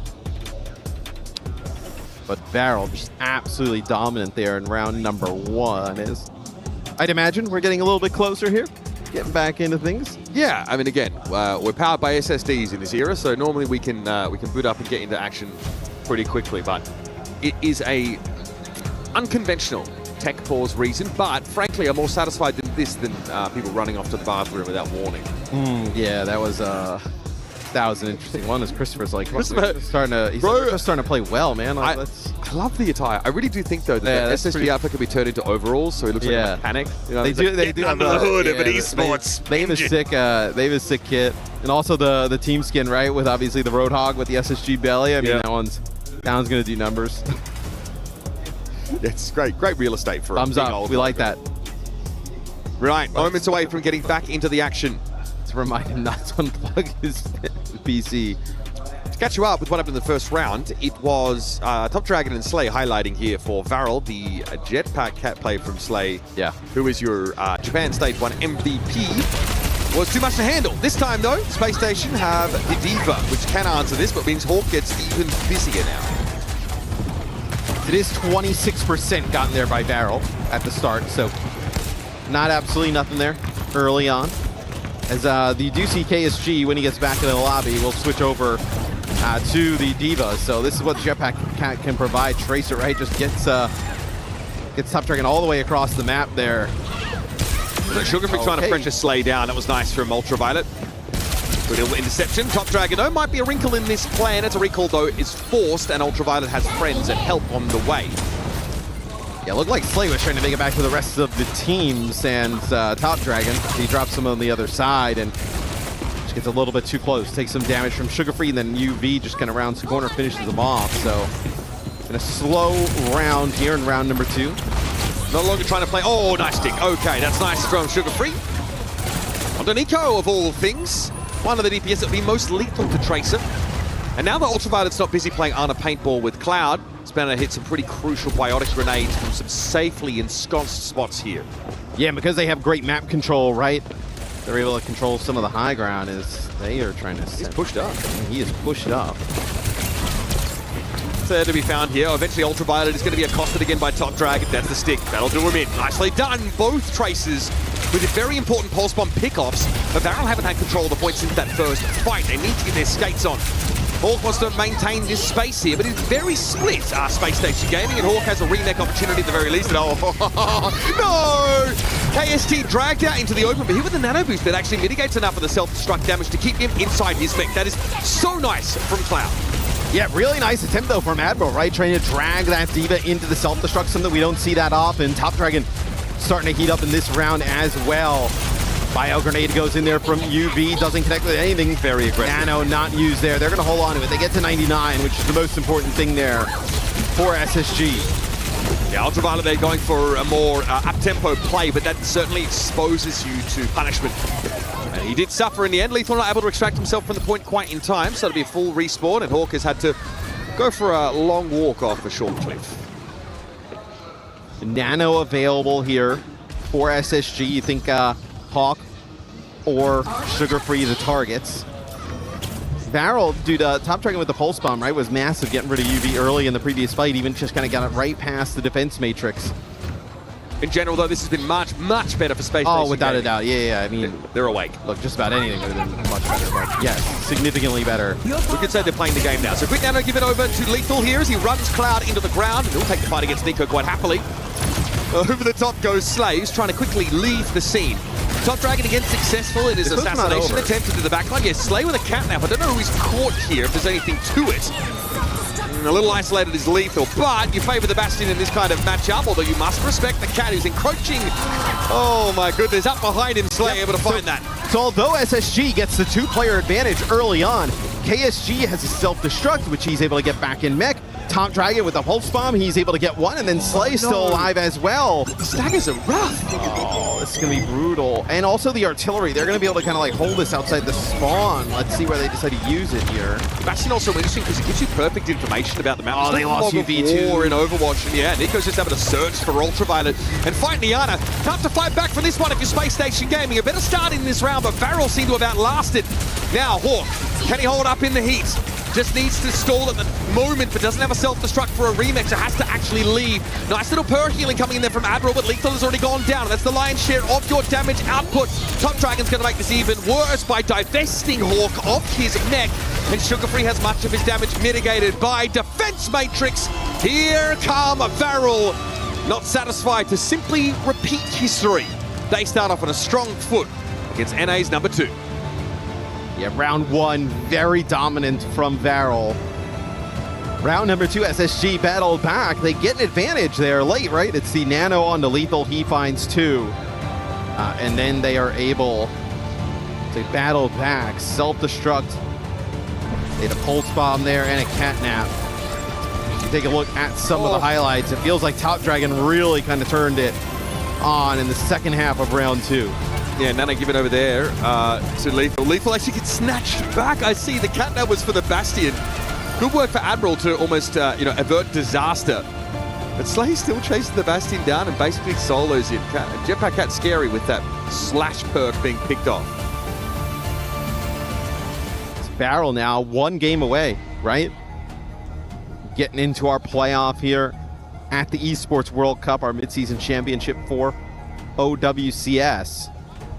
SSG now back against the wall here. Dude, we may end up in a spot where we don't get any North American teams in the playoffs. It would be a sign of the times were that to happen. SSG, very early on in this series, have been backed into a corner. I think our friend in the audience there trying to illustrate his desired trajectory for SSG. It's tough to choose. 2 crowd favorites. Hawk looked extremely unhappy after that. Coach Christopher here, obviously, quite a veteran at this point. Someone who's been at the helm of some of the most compelling Overwatch franchises. His run with the Ultimates, though, I think, had left a little bit to be desired in 2025, and getting another crack at it here with SSG. Yeah, I mean, that just seemed like a bad situation for everybody. Bad batch of gumbo, that one. Everybody's kind of gone on after that, stint in seeing success. It's just, hey, they saw success before. They didn't obviously have it together, and then, post, obviously, everybody's kind of moved on. I know they had some better times, but Christopher's always very worth. If you find content with him, he's often speaks to OWTV, for example, or other outlets. He's always very frank about the struggles that his teams go through. And he did feel like, even though he was being gifted an opportunity here to, continue to develop a beloved name in North America, he had no shortage of challenges to face at the start of the year. Yeah, I mean, look, obviously backs against the wall here for SSG against Varel. Team Liquid, they are out the hands of their North American partners, the Dallas Fuel, but it's not over for Dallas Fuel just yet. They will have to face Virtus Pro to try and make it out. Who VP, obviously, our #1 seed from EMEA, they fall a little bit earlier in the day to Twisted Minds, but still not an opponent you would want to see. Still a very strong team. Saw Lethal on camera there for a moment. Normally he is the happy-go-lucky, the jokester of the team. But when the rubber hits the road, he tends to lock in, and this is an uncomfortable spot to find yourselves. SSG would have come out here to the mid-season championship hoping for a pathway into playoffs that felt manageable, felt doable. This is one of them, I think. However, they're uncomfortable being in a do-or-die position pretty early on in the piece, and New Junk City is going to be their map selection. Feels like they want to play some rush, right? Maybe like Ramatra. They want to get into the mix. We'll see what the ban is here for SSG. It is going to be the Jetpack Cat Slay. Too nasty on that. The Maga gone as well. So I think if you are Varel, obviously the Jetpack Cat is a big loss here. But, you know, KG played a lot of the Ramatra there. Can also play the D.Va. You can just kind of match those heroes. Top Dragon continuing to play the Tracer. You feel fine. Oh yeah, you're just not going to, ban that one. I think Sugar Free wants to be in that position as well. Great to see our partner skins revealed. Yeah. Talked about that earlier on, and yeah, seeing Team Peps represented there as well is great. Some of them look, they all look absolutely phenomenal, frankly. Zoe said she's buying us all each one bundle. That's good. I'm asking her for the Twisted Minds one personally. I think that one looks fire. Those are kind of fire. I'm in on that. Just double up that order real quick. Yeah. It's, Ultraviolet, I think, got a bit of a shock on that first round of Samoa. He just started fighting Cloud randomly, Ana v Ana across the map, and lost hard. And could never get back into the game. Without the Jetpack Cat gone, though, right? A lot of really nice plays they were setting up were like Slay and Top Dragon as, kind of going on these flanks, really making Lethal's life difficult. Top Dragon can obviously play Sim. Sim Wooyoung would be an interesting one. We'll see. A Tracer switch after the fact, surely. Probably, yes. You just need Tidal Blast delivery. Yep. Interesting that they're going to come out and play the Orisa. I feel like we haven't seen many teams play the Orisa. If you're going to have this map, it's like, we see obviously a lot of Maga when he's in, but even Sig we see pretty prevalent on this map. I wonder what SSG sees in this Orisa pick. It's tough. For Hawk, it feels like it's pretty hard to intervene if, Top Dragon is going to run into their backline. The Lenny Xion, though, might be a nice piece of this puzzle. He's forced away, though, has to get on his bike and get out of there. KSG just gets caught, Hawk almost feigned that he was going to go past the Ramatra and ignore him, and then doubled back. Yeah, and it's a nice spear that goes right into KSG, and I know hits him on a wall, and Sugar Free's there to put some damage down in as well. Okay. Nice there from Sugar Free. Better looks here for Space Station Gaming, but the second round of Samoa also looked like this, and they lost their grip as time went on. Okay, so KSG will actually match the Orisa here. A lot of poke damage with this Wooyoung in play for Varel. Yeah, Orisa doesn't normally love poke, so yeah. Sojourn and Wooyoung could be powerful in some instances, on some flashpoints. Top Dragon as well, working his way towards the pulse spawn. We saw how that impactful was on Samoa. KSG will move up here. Taking their time, moving through the choke. That's going to be the slide out here from Lethal already. Yeah, it doesn't get anything, but it's going to be Slay coming in, though, with some extra damage. And it's like, that's just the intangibles you can't always count on. Bringing your Wooyoung player into your game and having them be able to get those first picks is, pretty magical if you can play off of it. Mika, though, did go down. Javelin spin to try and come forward, though. It's a flip for Varel that already had a curve, but Ultraviolet's going to go for Kitsune Rush in the backline, and Varel hasn't really generated their ultimates yet. Hawk wisely identifies a window which KSG is very much alone. I mean, with that Kitsune Rush, right, when you're playing as SSG inside of it, you can be a little bit more aggressive. As KSG was already about half HP at that moment in time. Hawk moves on up. They feel like there's a target here. They can maybe try and stagger out, deny them from touching the point on the opposite side. So it looks like it's going to be .1 here on New Junk City going to SSG. It'll be Nico now going over and playing some Freya. So we've seen more and more Freya throughout this event. can constantly put some pressure down onto the Orisa, right? Obviously a buff here in our mid-season patch to Freya for the primary fire. So can just kind of get a little bit more consistent damage output. Yeah, like you don't lose out on poke, but you also give yourself a little bit of that vertical mobility that's quite potent against flankers. Nico hoping to kite away from Sugar Free pretty consistently, especially if there's a spree at the ready. Top Dragon wending his way into the back line, but it's going to be a sound barrier now for Space Station Gaming. Slay might have to deal with Admiral here, but he gives a good account of himself. Sugar Free doubles back to the point, and KSG is low, but Admiral has dropped. Tidal Blast, knockdown could be big here, and Sugar Free falls by the wayside. A pulse stick there would have been massive, and now Top Dragon still going to have to go after lethal the old-fashioned way, but there's plenty of bullets in the pulse pistols to get the job done. Yes, the point has not been taken yet either here by SSG, so they get off to a good start getting rid of KSG on the other side, but now it's going to be Varel battling back into this fight. Both teams going to be very close to full strength. You're just missing UV here. Admiral's going to back out, not going to decide to fight this without that Kiri. It also looked like Hawk took a ton of poke damage trying to walk up there. At that point, SSG did feel like going for it again. Lucio Kiri backline can't always ameliorate those damage that's a huge tag. I mean, out of nowhere. Hawk's able to find the Javelin connection on Top Dragon, and now means that Space Station's backline are kind of chilling. This really gives them a lot of flexibility, means like Ultraviolet, Admiral can actually go for some more aggressive plays. The Terror Surge here for KSG, bought a bit of time, and that's about it. Touch here for Top Dragon. So they'll keep this one rolling for just a brief period of time. I have not loved the Orisa here from Varel. It seems like obviously SSG has piloted this comp a decent amount. It'll be more changes for Varel as it'll be Top Dragon going over and matching the Xion here of Sugar Free. Feels like KSG, this may not be his kind of comfort zone here playing the Orisa. And seeing how the first map went, I think that Hawk trying to put himself in position to win his tank matchup is going to be a key to victory for Space Station Gaming. So I don't care how much he has to switch in order to try and find an edge there. Nico wrapping around with a bowler shot at his disposal. Very wide angle to play here, but can he connect some of these explosive bolts? Ultraviolet should have a Suzu there, so no harm, no foul for Space Station Gaming.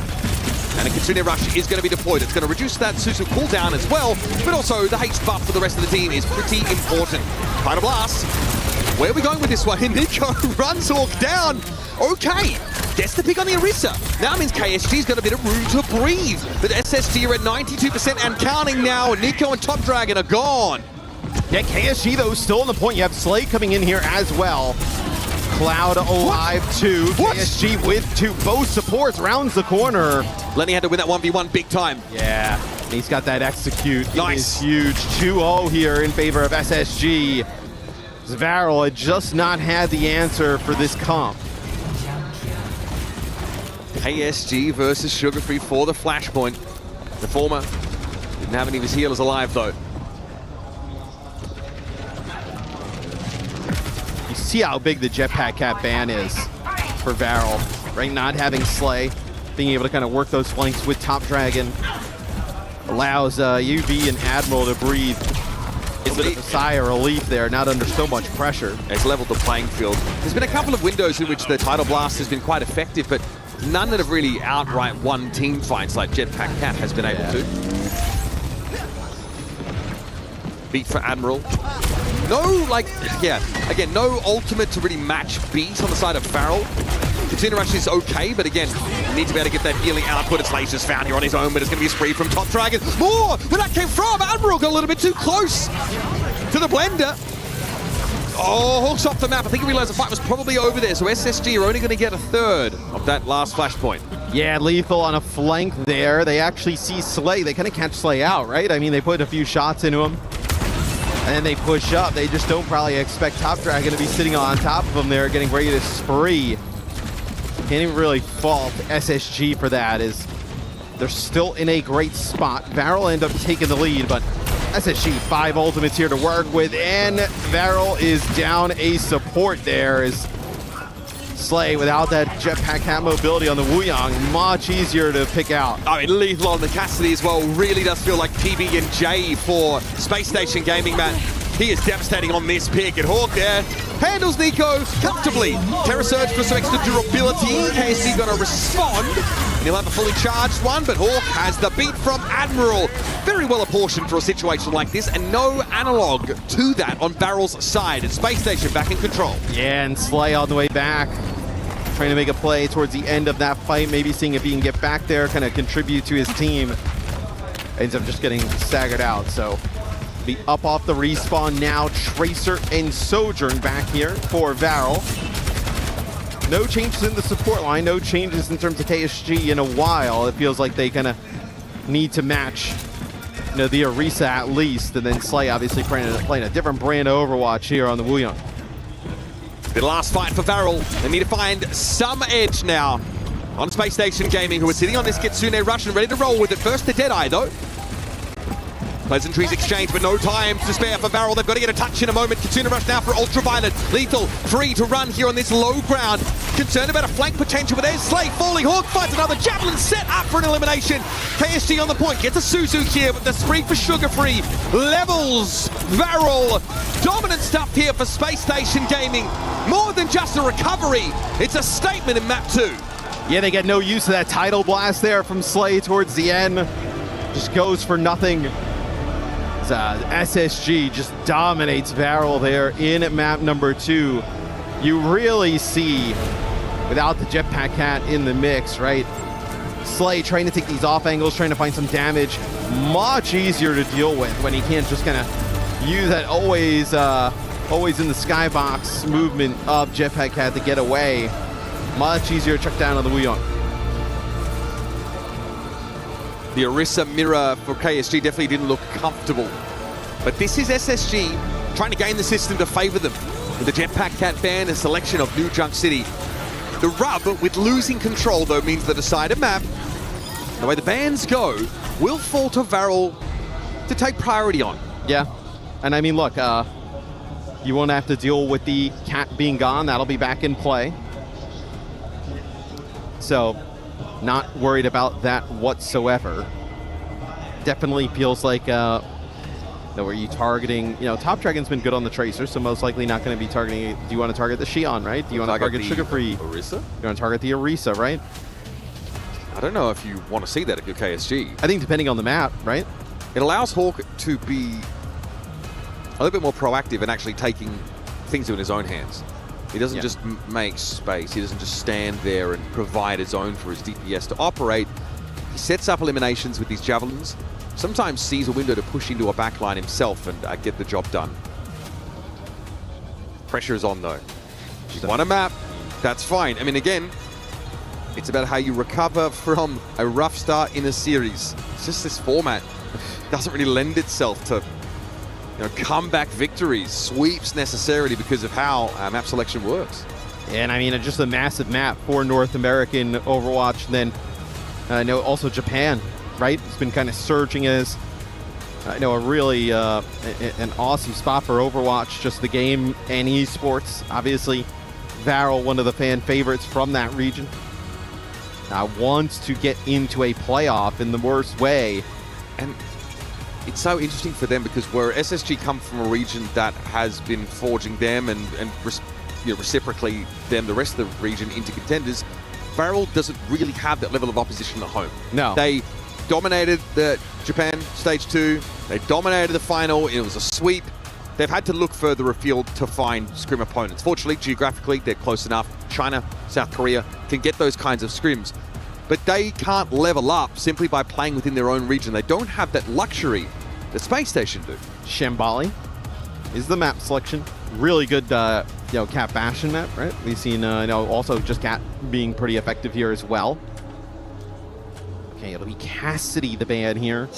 You are banning Ana. Ana there, okay. So this denies you one of the options for dealing with Jetpack Cat, just because Ana is, pretty uncomfortable to run into her sightlines as Cat. Like, you take it like 70 or we so saw damage UV play a ton of the Ana, though, early on. I mean, is he feeling bested by Cloud enough to want to ban it?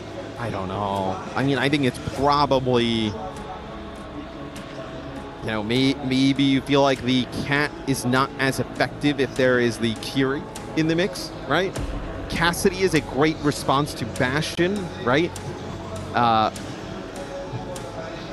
Maybe there's like a, like obviously we've seen UV play like Baptiste in the past, right? Maybe you feel like if you're going to play like a Sig or a D.Va, you can play the BAP with it, or even a Maga, you can play the BAP with it, so. Now we see stony faces on the stage, but make no mistake, Varel's road so far has been wrapped in emotion. The fans, how much it means to them to see their region represented at this level, to advance even further into the tournament would be something else, and for the players, just the vindication, the gratification of finding success here against a team in Space Station who are a proven contender. It all comes down to Shambali Monastery, folks. But Jetpack Cat available and Ana banned out. Slay has been so good on the Cat. Be Varel on offense here to kick things off. Actually on defense, so we'll get that one sorted at the top of the screen, but yeah, it'll be Kiri with the Cat, Bastion in the mix. Top Dragon not going to play Tracer, going to play the Xion here on D. Space Station are either going to have to beat this or join this Jetpack Cat combination. There's no two ways about it. Nico just kind of hiding around the corner, going to deny them a look at what he is playing. Same with Top Dragon. Nico, ASG, Cloud, 5 years as competitors in obscurity for the most part. Yeah. Their opportunities to play on the world stage, few and far between. I'm for a region-defining result. If Varel have any say in the matter. Now, the Orisa obviously was really good against the Ramatra. Can the Orisa withstand the damage output of Bastion? I think it's going to require correct cycling of cooldowns on both sides. Yeah, Lethal realizes Bastion. Hawk is going to take. I think he realizes that he's not, the Orisa is not going to live. What about Sigma? Okay, Malga instead. Okay. More brawl and less poke oriented than the Sigma option would have been. So at some point you're going to see Space Station Gaming, they'll need to start this up. They'll need to be the instigators here. KSG just waiting out for the Big Islander to appear. There's the stop from Hawk coming on in, but Sugar Free is actually blown to smithereens before the fight can truly begin, and that's devastating. Knocked to the low ground now, Nemesis form protecting KSG to some degree. They do get some high ground here for SSG. You're going to have Sugar Free coming off a spawn here as well. It's going to be quite awkward for KSG. Where's he going to go? He's just got nowhere to be. Can they keep KSG alive? He's so deep in enemy territory, but yeah, somehow he's still standing. Slade, though, to go down first means that picking off KSG is elementary. Yeah, they grab, they take high ground, and they do end up losing Sugar Free, but quick swap to Tracer gets right back into the mix. And you just put KSG in such a weird spot. Doesn't have that survivability once Nemesis form and no shield is available. Heal start. Now, switching over to the Maga here. KSG's often wanted to mirror Hawk, but it didn't really work out for it. Didn't look as great on the Orisa. How's his Malga going to be? I think I might be getting over the top here. No grenade thrown out. Sugar Free spotted, known and noted. He'll be forced to play a bit more passive for the time being. Stop comes on in. Nico's in the thick of things here. Cardiac Overdrive might not be enough to account for the Bastion burst damage, and Ultraviolet's found by Slay. Still a trade of Jetpack Cats as Cloud gets rid of Admiral. Sugar Free here feeling a bit uncomfortable because he doesn't have anyone to really play around. It's going to have to be solo. Going to have to be a big pulse bomb here in these close quarter environs, but never gets a chance to deploy it. Not the worst, though, for SSG. That's Cloud that ends up using the Kitsune Rush a little bit later towards the end of that fight when they had like a 3-on-3, 3v2 scenario. So it would have been a huge ultimate moving forward. There's a lot of ultimates in the Space Station, obviously all of them. It takes one good catnapping, though, to unravel this. Lethal going to go for an ult of his own, just as Nico does, searching for someone who's more vulnerable. He's to pick up Slay. He's found someone. Ultraviolet picked up Suzu's himself, and eventually KSG turns around to address the Kiri. But Ultraviolet was able to get away and drop down the Kitsune Rush. Now Hawk wants to push up, sees KSG a little bit low. H-Fight will be waiting for him. The Bastion seems like a great catch. Oh, I don't know, KSG are going to get away with this. Of course, he is unstoppable and wasn't tethered initially. He's able to walk through the cage. Now pushing up, Top Dragon down. Pulse bomb thrown to the top corner, didn't find a result. It's Lethal. Starts to cut a bloody swathe through them. An absolute must-win fight there for SSG. They have all 5 ultimates. They decide to kind of spend them all. It's nice Suzu there, kind of protects Lethal right at the start. A Stomp comes out on top of him. Just gonna keep on firing on that Bastion. Trust that the rest of the team's gonna keep him upright. Reaper now for both sides to answer this Maga. KSG sitting on a cage fight. Lethal with another ultimate? Yeah, back-to-back fights. Yep. What about a way to start things off, but tough to pin this Varel comp down. Hard to find an easy kill there. It's not like they're on another or something. cage for KSG too. Napping for Admiral. Who's the target supposed to be? He's taken someone out of the fight, but now he needs to get there and help Hawk. Nico was eventually dealt with. Hawk had him pinned into the corner, but Top Dragon now decided he wants to answer the Mauga threat with a counter pick in the Reaper. So, you know, Mog obviously very difficult to deal with while inside of the Kitsune Rush. Reaper, probably even tougher. Nice catnap there, gonna actually grab Sugar Free away and then gonna just release him. Go there, slay on the offensive. This is why you won the Jetpack Cat ban. When you play against Varel, so nasty on this hero. Nice catnap, then goes on through, takes out 2 players. Yeah, Sugar Free really depends on being within striking distance of a lot of these frontliners for his sustain and also just to do his job. Varel's already out of held there for is like tough. almost 2 minutes here at this part of the map. 1 minute 40 remains.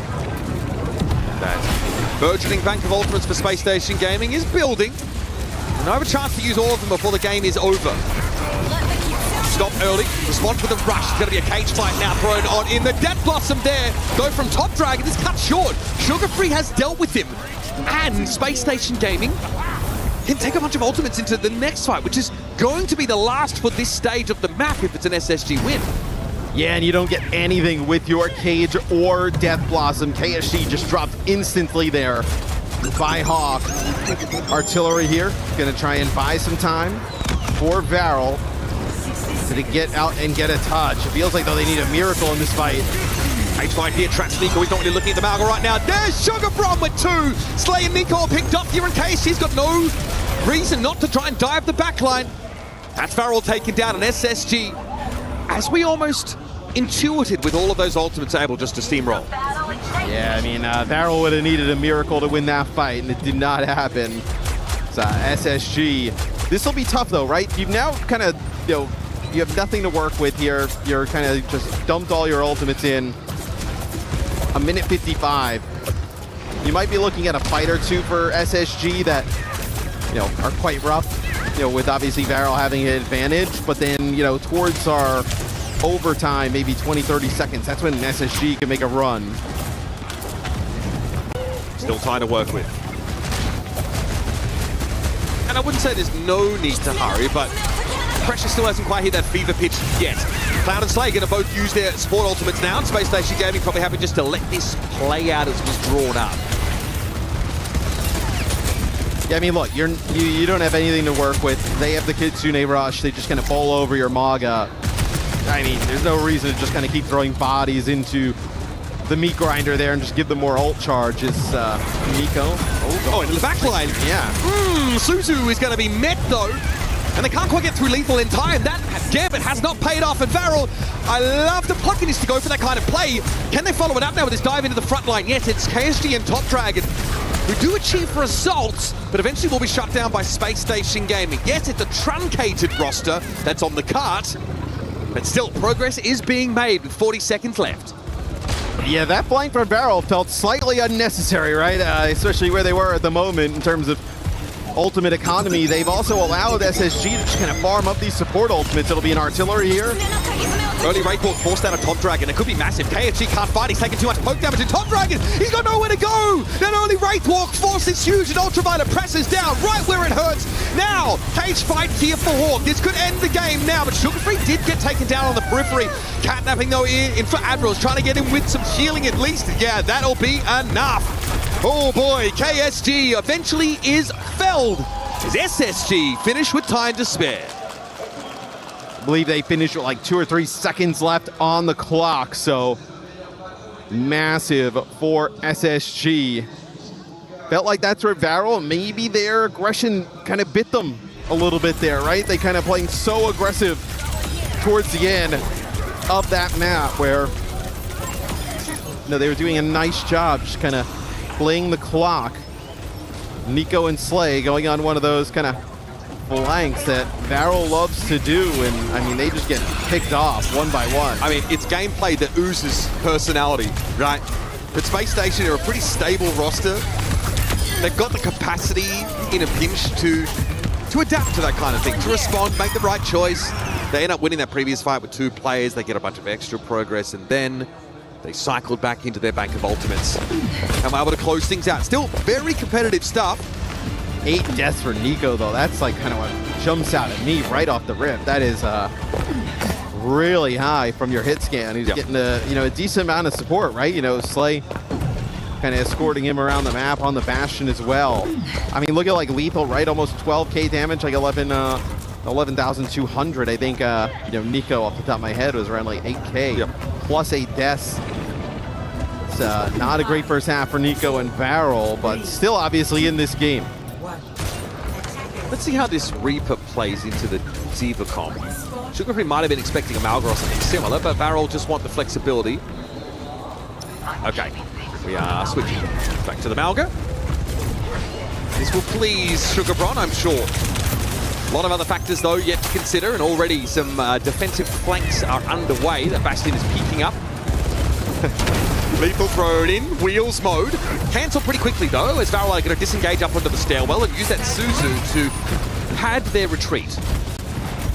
It's a good spot for Varel, though, right? You kind of force SSG off this high ground to play from that offensive side. This is how SSG broke it open on their offense, this first point. It's a bit of a sharp sightline for the Bastion up on that high ground there. I don't know how long Nico's going to be. Yeah, he can't stay there forever. This time gets the jetpack cat to carry him forward. But they're looking at targets that are more satisfying to shoot than the Malga. There aren't many. Space Station disengaged quite nicely. Now it's their turn to wager something. Well, they've gotten their side of the map and high ground back, so both teams just kind of rotating around each other, just playing for this high ground setup at the start. And I think if you're SSG, you're more than happy to play these games to get locked in a stalemate here as the defender is A-OK. Pod Dragon also is brought to heel, but KSG is able to reciprocate Hawk's efforts and deal with Lethal. Mutual charges here. KSG trying to really stake his claim to this position, and now we have a Malga caught by Slay. And Hawk is held aloft so Cloud can pick him up. Kitsune Rashi is in action in Space Station Gaming, but without the front line intact, this could be a tough ask. It's, Admiral getting out there, just kind of contesting for a brief second as I think Varel set up pretty well here, Mitch, right? Cage spree for this next fight. UV obviously uses the rush, so you don't have that available. Artillery used here. Oh, that's actually a knockdown there on the Sugar Free, and then the artillery follows it up. Yeah, really hard to set up any kills off the Bastion ultimate, but that is beautifully put together by KSG. And it's a walkover fight win. One that Varel can hit both DPS ults. There isn't like a solid support ult to answer the spree here, so Top Dragon might be poised just to push this through. Especially if you can kind of catch SSG just kind of coming out on the high ground here. Another good stomp, another good cage, and here comes Top Dragon to make it even worse. Boy, that was over almost before it began. Nico's been found though, and Hawk is stalling on the cart. He's also sitting on a cage fight. He's just taking too much damage, and there's nobody to top him back up. It's just Sugar Free here that he'll get cleaned up. Pretty good offense for Varel thus far. Catnap available for them on offense. They do end up investing pretty heavy and getting aggressive. I'd expect SSG to bounce back here in a big way, Mitch, right? Cage plus Blossom. Sugar Free and Hawk have been great at combining. And that tank and DPS roll constantly. They see the poke damage from Slay coming on through. Varel conquering Japan, now chasing the victory. They'll change the way the world sees him. A death blossom for Sugar Free, though, is cut short by KSG. But Lethal had already gotten his job done. Now some more clock bleed. Also with the card sliding down that incline. This could be a sticky part of the map to try and break through, and Varel don't have any silver bullets. Yes, and it's starting to get really good for SSG, right? Because the Ultraviolet's going to be able to kind of match this Kitsune rush, you'd imagine. coming up here soon. KSG goes in, that's going to be Cardiac Overdrive. There's going to be the cage fight. He's going to be in a lot of trouble. Slay actually uses the catnap during this as well. Potentially even gets caught inside the cage, so that goes for nothing. So I really like this for SSG. Similar to how we see teams on like Circle Royal push up. Maybe you can play that low ground. You can do that here. It feels like one of the scenarios where Slay might otherwise have been advised to just hold on to his ultimate. Don't try to make the play here. Oh man, so much damage on KSG early. And how are you going to heal through that? You just don't. Lethal catches them. Kiriko with his ultimate.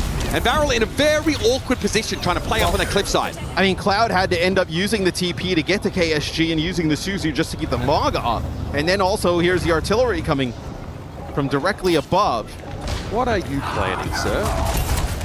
But here, like, right, Admiral could get a catnap, bring one player in, and then we have another fight, probably 30 seconds off the clock, and nothing happens. Stop here. Nice Suzu there from Cloud. Though Nico doesn't get disrupted whatsoever, and Sugarfree's not in a position to meaningfully contribute. So Hawk just goes for nothing. Another Suzu. Damn, these have been so well timed. Cloud, obviously, with the cooldown reduction, is able just to dole those out. I think this is, like, ultimately okay, though, as, Sugarfree is going to get staggered out here towards the end. You're going to get another fight, right? Slay built his catnap twice while Admiral was still sitting. Yeah, that's true. I mean, while Slay is just a different beast right on the cat. Just so much healing and damage output. You'll have the Death Blossom to break the cage of KSG. Be an artillery for Nico. See exactly where these are coming from. It'll be the cage. Oh, and they do a nice job getting rid of Sugarfree instantly. Oh, Dragon dropping in. That is big. Farrell still keep their hopes alive now. SSG always willing to accept that discretion is a better part of Valor. Have fully disengaged away from this, but can they get back in time? Lethal trying to set something up with that ultimate, but it's a disengage from Varel here. They do not want a bar of it. What are they doing? They're giving up so much space, man. Could they not just push that through? They have the numbers still. Very, very safe play, but I wonder if they let a golden opportunity go begging just now. They're going to play around Top Dragon. Death Blossom, and he throws it instantly. Ultraviolet is down. The stun comes in, though, and Top Dragon is knocked out of the game. Hawk's able to find two massive eliminations, and Sugarfree tends to the card. Still, there's fighting to be done. Charged in for KSG. Admiral being hunted by Slay, but he can't finish the job. With Nico falling, Slay's going to go back, but there's only 10 seconds left. Oh, and it feels like Barrel just kind of disengaging from that previous fight, just playing way too passive at that moment, may have just let SSG take this one. He has to stall, he has to get overtime, but the cage fight is going to be in place, and Farrell can only send Top Dragon, the person that catapulted them onto the international stage, to try and keep them in the game. Hawk pushing out, TP forward there by Top Dragon, and they know it, they're ready for him. Admiral cleans up the Reaper, charging from Hawk, knockdown on KSG, and it's all gone horribly wrong for Farrell at the start of this fight. No Malga, no problem for Space Station Gaming. They'll run it on down, and Slay has been felled. Staying in orbit, SSG preserved their right to reach for the stars.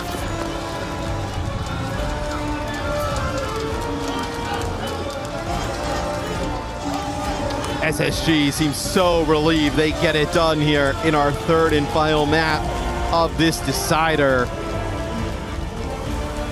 Sugarfree really turned up when needed. I thought Hawk played a really great series as well.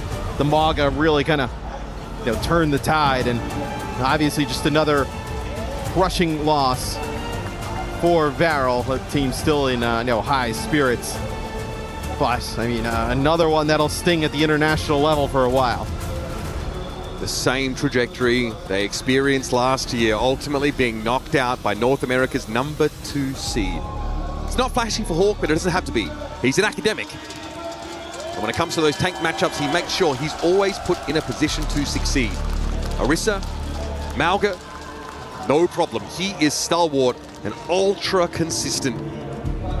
So the story, the Japanese region comes to an end. Top Dragon and Slay not quite able to put their name in lights this time around.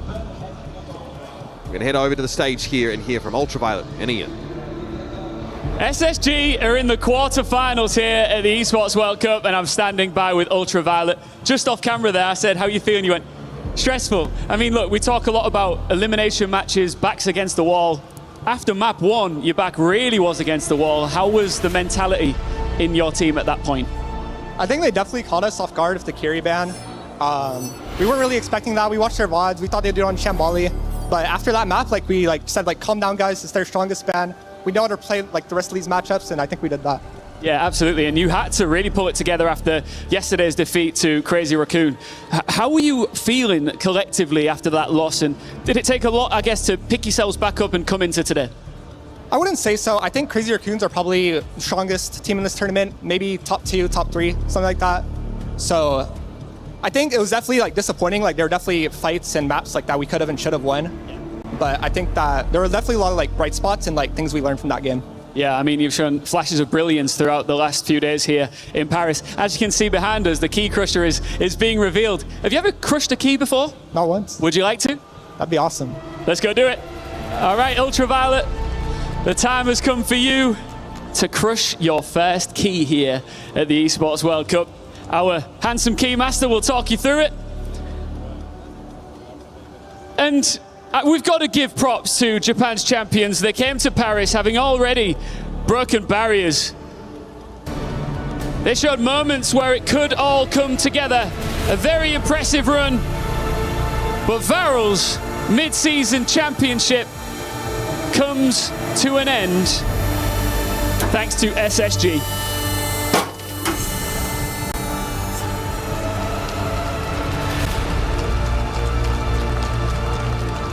Huge props to Varel, what a run they've put together, but it's SSG that live on here. Do you know what? I get a real feeling that there's a lot of belief in your team when I'm watching you all together. Do you believe you can keep pushing forward, or are you playing this one series at a time? Definitely one series at a time. I think we were very disappointed with our Champions Class performance. So every series we win, every map we win, we just gain so much confidence, and I think that's going to keep us going forward. And just finally from me, any message to your fans here who've traveled across the world, and also to your fans watching at home right now? It means a lot for supporting us. Thank you. Thank you very much. Best of luck in the rest of the tournament. Another key is crushed. We keep moving. More keys will get smashed as the day goes on.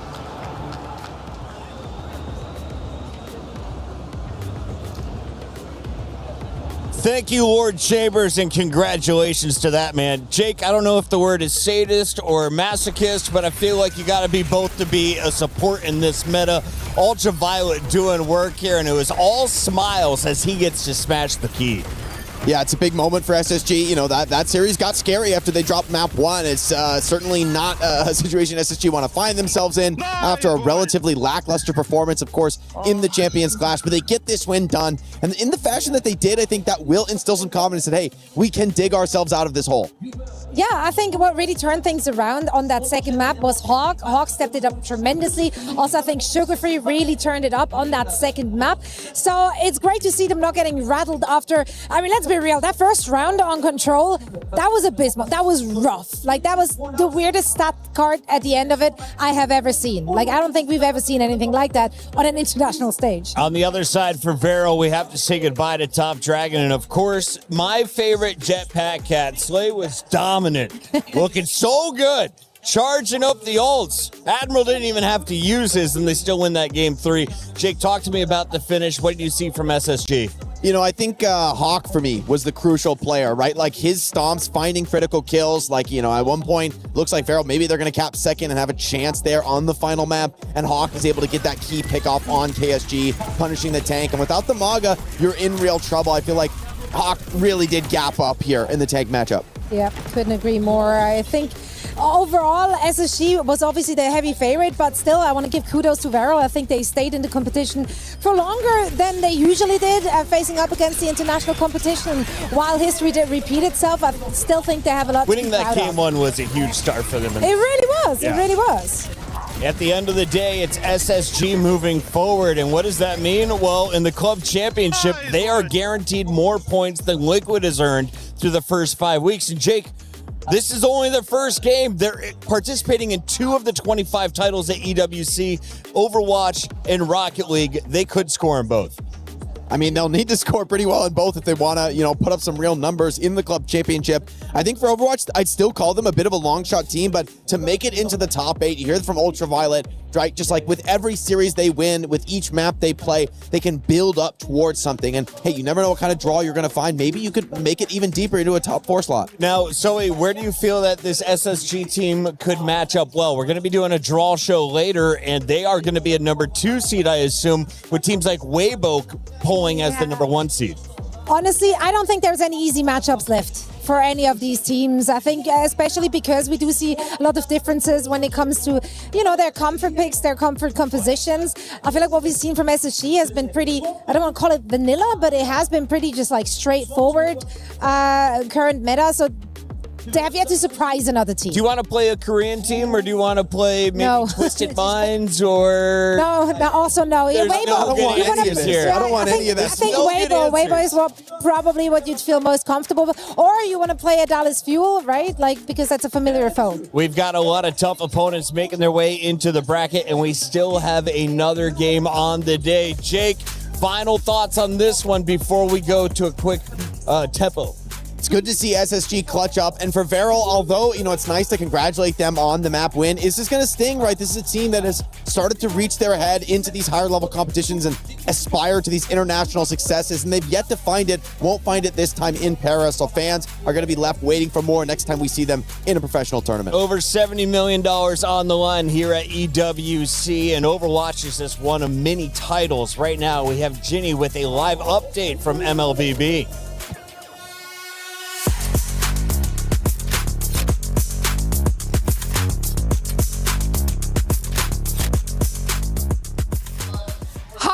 Over here for Falcons as they have just lost their elimination match. Chris, what's going on over on MLBB? Because this was not what was expected. It was an elite game, to be honest with you. Falcons went 2-0 down, brought it back to that map number 5. It was such a strange start, to be honest with you. Map number 1 was one they maybe thought they could have done better in. Map number 2, they were looking pretty good, to be honest with you. Kind of fumbled that one. That's the one that probably look back on and say, well, could we have won this 3-1? Because then they go back to back, force to map number 5.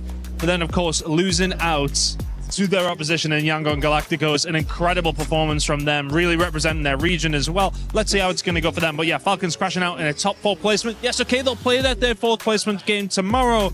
But top 4 for them, I don't think it's a terrible result when it comes down to MLBB for them. They probably weren't expected to go on to win this, but they were expected to do well. Top 4's not bad. Yeah, it's heartbreak for them, but it's just incredible to see that the games are so close. I personally almost believed in that reverse sweep. Didn't happen though, but that's all from us for now. We'll keep you in the loop.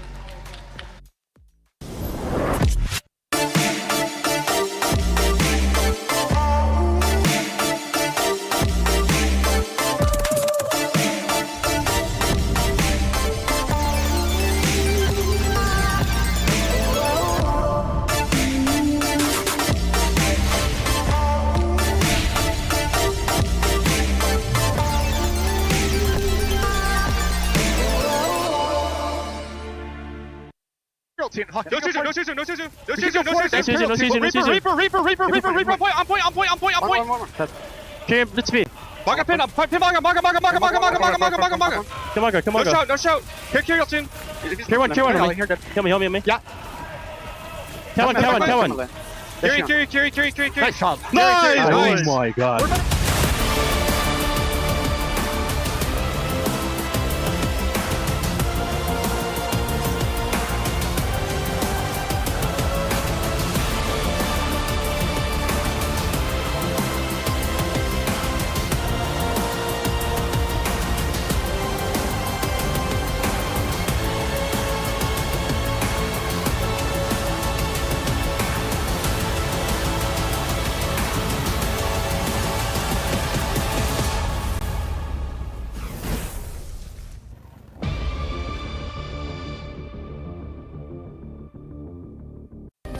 Play is in our DNA.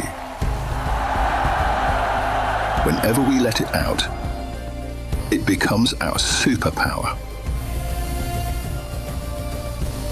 Now imagine an entire city being built to supercharge it.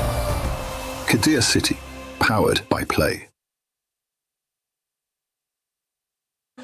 Hello everybody, I am back here. Yes, it's time for another Pick'ems. We're doing the Pick'ems for the final 2 games of the day, starting off with the Virtus Pro versus Dallas Fuel. Guys, who do you think's gonna win?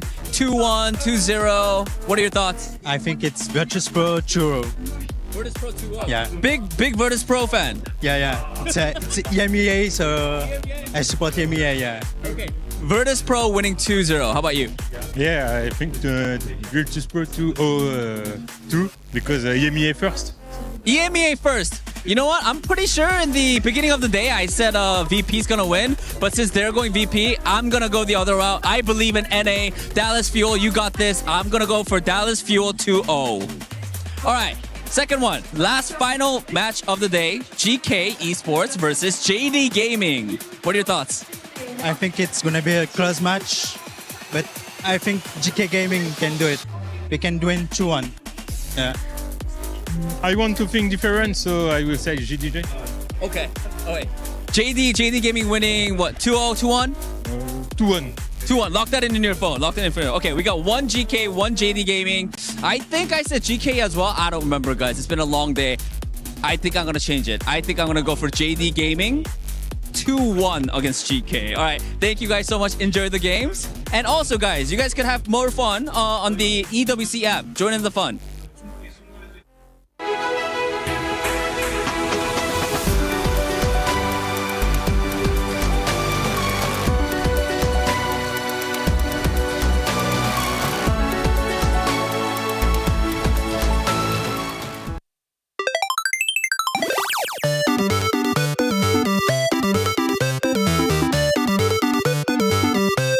What are you guys doing?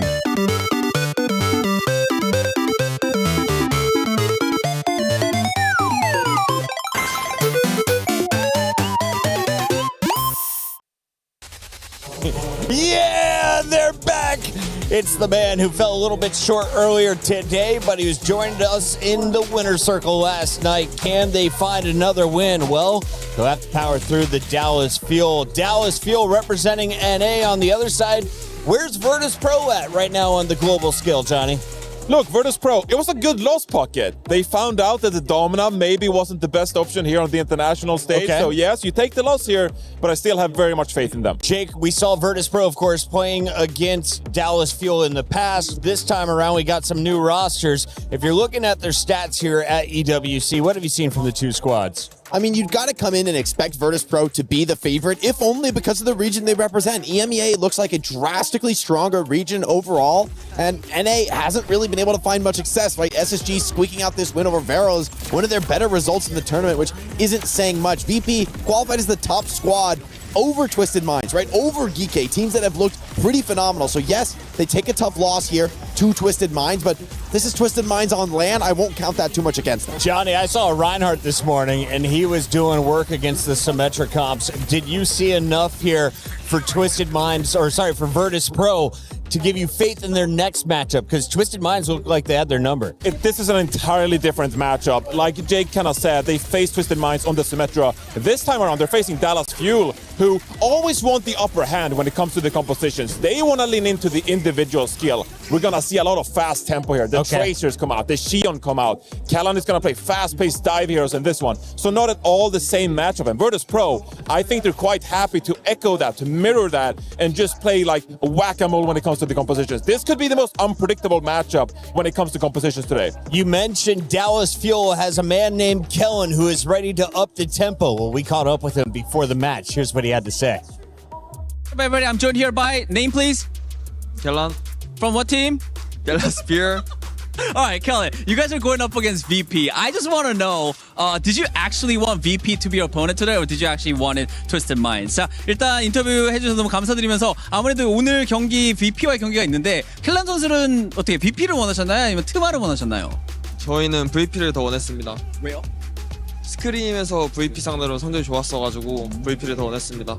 We actually really wanted to face VP just because in scrims we had better results when we were facing off against VP, so it actually really worked out. All right, you guys are up. You guys are it's almost time for you guys to go up to the stage and facing VP. How confident are you feeling right now? 자, 곧 있으면 이제 경기가 시작을 합니다. 켈렌 선수 어떻게 좀 지금 상태나 지금 어떻게 좀 소감 말씀 부탁드릴게요. 오늘 웜업 스크림이 괜찮게 마무리가 돼가지고 좋은 상태고 좋은 성적 낼 수 있을 것 같습니다. Yeah. Definitely. In our warm-up scrim, we did fantastic. And so because of that, I am feeling very confident. And everyone on our team is actually feeling very confident. So I feel like we will be able to bring good results on stage. Kellen, thank you so much for the interview. Fighting! Fighting! After slipping up early in the tournament, Dallas Fuel able to walk away with a victory. Let's take a look at some of their highlights. And if you're going to look for some big players, we heard from Kellen. Jake, who else is on this roster that you got eyes on? I think the supports are going to be crucial in this matchup. CJ Luke Mino for Dallas Fuel going up against the opposition here. But Landon and Fixa are incredibly stable supports in the backline. And so this traditional Dallas Fuel strategy of putting a lot of pressure on, playing these fast dive heroes, it's going to come up against, I think, one of the best backlines in the game at just rebuking that kind of aggression. I also have to give a shout out to Sunjun. He was fantastic against Falcons even though they lost, and he diffed yesterday against Liquid. Sunjun here is an amazing player, and if Dallas Fuel are to win today, he needs to come up with some huge performances on the Tracer. Yeah, I was going to say, is the double hit scan going to be the best look for the Fuel right now? Do you want to see the Tracer? It has to be the Tracer, I think, come out here, Jake, because they kind of want to play around Virtus Pro. I don't think they want to take the head-to-head as much when it comes to playing up close. They want to circumvent Virtus Pro. So that is a strategic matchup that you might want to look out for in this series. Jake, we got 50 seconds, and 89% of the fans are leaning towards Virtus Pro here in the first to two. Where are you leaning? I've also got to lean VP. I think their mastery of the Symmetra comp, the fact that they don't even ban it against Twisted Minds, they were willing to take the mirror, is a testament to their confidence on the style. And I think that's going to be an issue for Dallas Fuel. I think EMEA is way better at Sim, and it presents real problems to the Dallas Fuel strategy. You riding with the EMEA on this one, Johnny? Yeah, you got to ride with Virtus Pro on this one. But North America are so hungry for a win against the EMEA. Dallas Fuel got to be fired up. So if Dallas Fuel is going to pull off the upset, give me the one player to watch. Who is Tasmo going to be given a raise at the end of this match? Sunjun is going to have a breakout tournament if they win here today. Sunjun is going to be our DPS player to watch. Are you ready? It's time to go to the stage for another qualifying match.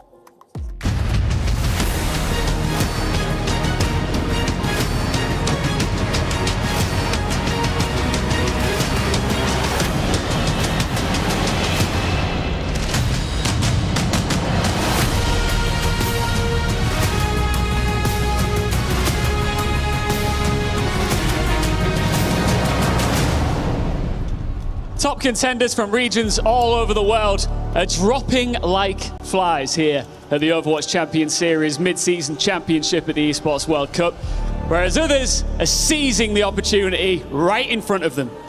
Les favoris tombent et il reste 2 places à aller chercher en playoff. Only 2 spots left in the playoffs, and it's all about who is going to be brave enough to go and get them, because it's not only about winning, it's also about avoiding, dodging the brutal key crusher at all costs. And that's exactly what our next teams are hoping to do. Let's welcome onto the stage, Virtus Pro!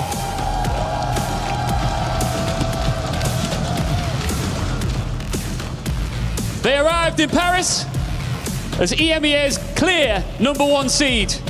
They opened their campaign with a ruthless 2-0 win over 9Z and looked every inch a championship contender. But earlier on today, Twisted Minds stopped that momentum cold. Now, the region's top seed has been dragged into elimination match with their tournament and a key on the line. Welcome, Dallas Fuel! They are your North American champions hitting the international stage. Les champions nord-américains font leur entrée. Tout sourire certes, mais ils sont prêts à créer la surprise because they beat Team Liquid yesterday in a domestic matchup. But what's it gonna look like against EMEA? Let's find out, Ian. Both teams came to Paris chasing the championship. Now they're fighting simply to remain in it. One series, one key, nowhere back. Let's get it. Let's get it indeed. EMEA's #1 versus NA's #1. Dallas Fuel and VP finally facing off yet again. Moxie, last time they went head to head, It was that Champions Clash game. VP 3-1'd them and eliminated them in that lower bracket quarters. Revenge is a dish best served cold. Ice cold if you're Fuel. Since this is still first to 2 format, it's still absolutely brutal, as is the punishment for the team that faces defeat. Key crushes will be at the end of our 2 last matches of the day. Virtus Pro, though, there's questions after this team's performance versus Twisted Minds earlier in the day. We thought that that had the potential to be a close series. It was done in a speed run. It was literally anything but. VP got 1 point across 2 maps. They got 2-0'd on Nepal and 2-1 on Neon Junction. Looks like we're heading back there. This is VP's choice as well. Diva ban for the Fuel, Casti for VP. Yeah, they started moving away from Kevster's Cassidy. It off the table themselves. I think, like Des talks about this though, Johnny said, that defeat versus Twisted Minds, has it taught them to stay away from the Domina? Or do we see the definition of insanity, trying to do the same thing on the very same map and running afoul of the same issue? Because if you want to try to run Domina, you will invite the Rhine from Fuel. TVNT's Rhine was good, but Kellen's Rhine, well, that is legendary. Yeah, I don't think they're going to make the same mistake. Iceland already locking in the Ram. No need to panic. It's all good. Kellen, bit of an off-tank meta kind of day for him. He's going to lock in the Sigma instead. I want to see Lucamino. Oh, Lucamino on the Wu-Yang. Mizuki would have been kind of fun, but this Wu-Yang, this, in fact, almost pure poke here from Dallas Fuel versus VP's comp that wants to go a little bit more aggressive, a little bit more quick with the TP from the Sim. Yeah, so much damage, but good concussives could also prevent Psycho Sim setting up VP. My goodness. And that is the benefit of a poke-heavy composition. Kevster can't even walk the corner before he's down. TP and Psycho trying to reposition the rest of his team again. Oh, Sonja, no way. Concussive blast Ice Gnome off of the map. VP was so quick to relocate there. Even hit the rollout real fast too, but yeah, Kev and Ice Gnome go down first. Oh, well, one honest fight before swapping to the Cat Bastion, since if you try and walk off of one choke against Dallas Fuel's poke-heavy composition, you will lose players before you can rotate. So provide the attention drop, put the pressure on the Kiriko, try to force Dallas Fuel to have to react. Psycho's put himself in the middle of the team here, or I shouldn't say he has, Fixer has. Just kind of dunked him in a little bit. He's, I'm surprised he's alive in this situation, gonna be honest. Ice Gnome not looking too healthy though. This Nemesis form's gonna run out in just a moment. And Kevster is down again. 2 fights in a row now that Kevster's fallen first. Seonjin too, it feels like it's just not being pressured. He's playing so well around all of these door frames, making it impossible for Virtus Pro to be able to answer back to the splash damage from that Pharah. Lucamino on the Wu-Yang. He's about to hit good pokes, which means that his poke becomes more potent too. Oh, we're going to swing it again as Chronic gets picked off. A little bit too far forward there for the Fuel, and Kellen's going to pay the same price. Good wave versus Psycho. Not letting that Bastion chase the Wu-Yang, but he still falls to Kevster. That was close. Should die here. Yeah, there we go. Seonjin down to Fixer. Finally, Virtus Pro have been able to find a footing. They can try and just step up before the Pharah finds any space, which is why Seonjin will swap off of the Pharah, would not be able to navigate the retake successfully, onto the Tracer instead to match off versus Kevster. Yeah, better with the Tidal Blast too. Lucamino's got it online already. Sonjin splitting the focus here of Kevster. Now looking at Psycho as well. A rush deployed. There is the Tidal Blast. Sonjin looking for kills in the kill feed somewhere, but it's actually Iso that comes up with the kill on CJ. It's going to be a flux. Kellen getting out of the way, though, actually ends up picking up the Mega Pack. We're now looking at 3 players of Virtus Pro taken down, but his DPS have done the heavy lifting. Landing Kevster dead as well. A teleport back from Sonjin straight into the line of fire of these mortars. But Virtus Pro still standing tall on this point. Sonjin does pick up the kill on the Bastion, sure, but it's been a bit of a messy fight. They could not find the kill onto Ice, which is why Virtus Pro were able to hold down the point for so long. Finally, the Ram is forced back. Regrouped with the rest of the team is Kellen off of the Sigma, now onto the Mauga. Dallas Fuel wanting to find those engagement opportunities so that Chronic gets the space to work this overclock. Yeah, much better here for Kellen, that's for sure. Nice little stomp in, Ice Gnome forced out already. Shield behind him isn't going to help him anymore. Look at this, Kellen, the punishment on Ice Gnome right now. They still need to actually pick up the kill though. Ice Gnome is still alive. Chronic playing in the Mega Health Pack room as the rest of Virtus.pro are split up. Pixar half HP, Chronic looking for the cat. But it's Ice Gnome that ends up winning that duel over there. Sonjin down, Dallas Fuel up to 90% as Kellen tries to rejoin the rest of the team. Yeah, but they were down Psycho off of that overclock kill from Chronic, so Virtus.pro having to wait. Pulse bomb could be huge from Kevster, but you have to get past Suzu. Oh, not quite though. Ends up hitting that little ledge instead. Forced to recall as well. He'll be out of the fight for just a moment as OT has been triggered. VP are on the point. They're contesting for how much longer. Ice Gnome hasn't got an Annihilation to kind of refresh that Nemesis for. As now, it looks like VP are going to cap, in fact. Dallas Fuel, they do end up picking up the kill onto Landon, and honestly, that is the best kill you can get. Now it's only Fixer to try and heal the team as Psycho gets picked out of the air on the Bastion. Fixer has got this ultimate, of course, but I don't think it's really going to be all of him in impact here. A Tidal Blast onto Ice Gnome. Luke Camino picks up the kill, and there's only Fixer left. He's going to get another touch. He's got the catnap. He ain't got time, though. Oh, that's brutal for Virtus.pro. 1% of Kitsune Rush for Landon. What a kill from the Dallas Fuel. Finding that Kiriko, the one thing that Virtus.pro were wanting to be able to leverage to hold on to that point. Moments like this as well, like Seonjin just being able to stay behind, play those doorways. Great concussive there. Finding that connection onto ice. That one pick, that secured them that fight. Fixer's just forced to have to play right below the point itself, just to try to live, to be able to find the touch, so that Virtus.pro can push back with that rush, but they're denied the opportunity of the OT, and we head to second round. Ice now off of the Ramatra, too vulnerable to the stomp connection from Kellen's Mauga. He'll go for the match. I did the Esports Classic, I did bump into the Dallas Fuel in the bathroom before this series. Did ask Kellen if he felt a little bit nervous, and he said, yeah, I do actually. Confident, but a little bit nervous. They don't want to repeat at the Champions Clash. But like he said with the little interview with Danny as well, scrims have been going well for us. We've been beating VP, and that will continue on stage. Virtus.pro with a decent position on the point so far, but once again, they've lost Landon to Sonjin. It's found the most important early pick, and now VP are forced to try and take the fight fast. And the Dallas Fuel, they're not giving them any meterage.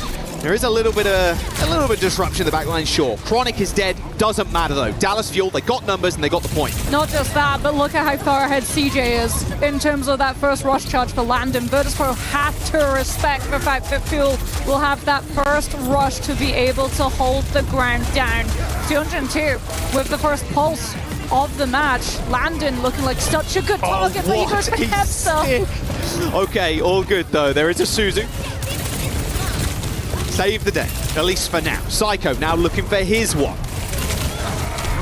Does he find it? Not sure though, 15 HP hits the recall. Now's the time to go, really. Only got one blink though, so maybe they're going to hold on. VP end up flipping the point right underneath the nose of the Dallas Fuel as Lucamino does end up going down, even though the rush from the Fuel has been used. A teleport away there from Sonjin, a recall to get out of that Mega Health Pack room. And now Kellen and Ice Gnome just trading stomps. Double cage on the point. There's the spree as well from Kevster. Pulse Bomb deletes the cage from Kellen, but Kevster, he's the one doing the damage. CJ Kellen dead. Virtus.pro continue to hold. Great stomp from Ice, slamming onto Kellen, forcing the cage mirror, allows Landon that opportunity to be able to hit rush when his tank is still alive. And Virtus.pro force Fuel back. Seonjin now actually off of the Tracer onto the Reaper. Wants to be able to find that in past the tanks onto the back line so that Virtus.pro have to turn and peel the Kiriko. Way more front to back now. No hope really of picking off Landon with the Reaper, unless you go on a crazy flank. Chronic dashes away really early. There's the catnap coming through from Fixer. He's trying to steal somebody, but in fact, Ice Gnome was just on the wrong side of the fight there. End up flipping positions with Kellen, and Chronic just lasers Fixer's head off. Virtus.pro with a decent lead though. Still gonna have 60+% by the time they all go down. Yeah, how do Fuel try to hold this point? They at least, again, since they were able to get that first kill onto Landon on the first fight, CJ's massively ahead. For all of these different rushes, they'll have the first rush for this next fight yet again. But if you're running the Reaper and the Sojourn, what you don't have is a way of keeping Psycho and Kepster in check. Like this positioning here as well. Lucamino still got this catnap. Way bigger advantage versus Fixer, and yeah, this aggressive drop down on the stairs results in the kill onto Kevster, who has really drawn the ire of the Fuel. You want to shut down the carry, and that carry is definitely Kev. Fuel are doing such a good job too of stacking together to make sure that Virtus.pro don't take advantage with the Tracer, the shield, the mobility, the speed that they can collapse onto isolated players and find those kills. And Fuel, they're just fighting together strong. CJ with that rush, Seonjin with the Death Blossom, but our eye is on Psycho right now. He has that Pulse Bomb, he's lurking, he's trying to identify a good place to put it. These cage fights are going to be nasty too. Sonjin's got the Death Blossom, so Ice is going to have to play a little bit more tentative, maybe a little bit more careful. CJ's going to push them forward though, and yeah, okay, no cage required here, just a solo Death Blossom on Kevster. Cage point from Kellen instead. Ice Dome, an emergency one. Dallas Fuel at 90%, and hey, would you look at this? They can play all the way up. Landon had no choice, couldn't even use the rush. Psycho to touch. Oh yeah, the Tracer is going to have to exhaust all of the blinks though. Right, there it is. Straight back out again. Has got recall. Saved that one, so couldn't go in. Play a little bit more aggressive here. Pulse Bomb goes wide, but gets the retouch. There's the rush. Ice Gnome on the Doom. Psycho down. They need to make this one stick, though. As long as Dallas Fuel can hold out, they might be good to win this fight. But Kevster's going to put an end to that. Chronic now down to the bite. Kevster with the spree is going to get shut down by Kellen, who makes his way back to the point. And now Ice, maybe regretting the pick of the Doom here against the Mauga is going to be tough, but he had to play it to get back to the point in time. Another quick punch in, gets slaughtered by Sunjin, and now it's easy pickings for the Fuel DPS. Forced to hit the shift, but it should not matter. Fixer goes down. The last remaining members of VP are going to fall too. Psycho, Kevster looking to get back, but Dallas Fuel 2-0 Nepal. Their coordination's just so good. You look at that Death Blossom from Seonjin, they actually send the Kiriko to go alongside for the Suzu. He teleports to his Reaper. He uses the Suzu on the Death Blossom to make sure that that iframe lasts before Kevster can react. Takes the Xion down, doesn't allow a trade opportunity to take one of those backline support players down, which could have forced Dallas Fuel to play slightly slower. Yeah, see, look, watch, you can see. There's the Suzu, there's the heal pocket. And the whole time you know that your Mauga will be able to live because he's starting the fight with all of his resources. Helen doing such a good job with the Mauga, and this was a Dallas Fuel. If you look at the last stage, we even spoke to about this in interviews, but they were the different, the off-meta team, the different team. The non-Mauga team. The non-Mauga team. We want to play Winston. We want to play Ball. We want to play Ryan. Anything but, Ryan. We want to play anything but Mauga. Yeah. And he's coming into an international going, actually, you know what? EMEA, who historically know, very good Mauga region. And he's kind of given it to Ice Gnome. Well, they had to evolve, right? Because you look at their journey through the NA playoffs for their region. Day one took a loss to Liquid. Liquid, for the most part, were able to dismantle Fuel so quickly, especially on control, by running counter dive because they knew the hero pool that Kellen wanted to be able to secure. So Liquid just went after all of those dive targets, and sadly for dive, there have been some really good heroes put into the game of Overwatch that can just totally shut down dive with pure amounts of CC and burst damage with Bastion Cat, because how do you dive something which is constantly in the air and has the damage potential and burst window to absolutely melt you unless you have damage reduction or a shield, something that a lot of our dive heroes simply do not have. So fair play, like absolute huge credit to Kellen. We rarely got to see him play the Mauga up until that point, and then he started picking it up, and then suddenly, surprise, Dallas Fuel, first seed from NA. Smash and Wheats deciding where they want to go next and what they want to ban. We'll see if they end up targeting Kellen's hero pool, or maybe even just going for one of the DPS. Ice Gnome fans in the crowd, of course, I've seen those giant claws before. That's pretty sweet. Yeah, battles. They're going to need to sharpen them, that's for sure, because Dallas Fuel are bringing the heat. Yeah, it did feel like they got pretty declawed in terms of their DPS line. Like, there just was not opportunity, especially that second map, Shrine.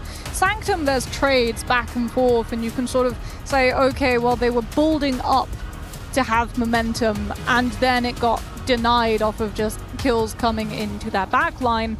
But you compare that performance to Shrine, and it just felt like Virtus.pro never really got the opportunity to start. That first kill onto Landon set the pace of the whole map. First rush to the side of Fuel constantly, and no chance for a Xion or Tracer to be able to start picking kills or taking attention away to force Dallas Fuel to have to turn and place resources that were funneled towards the front line and finding picks onto Virtus.pro to have to peel for their backline. I like this pick here.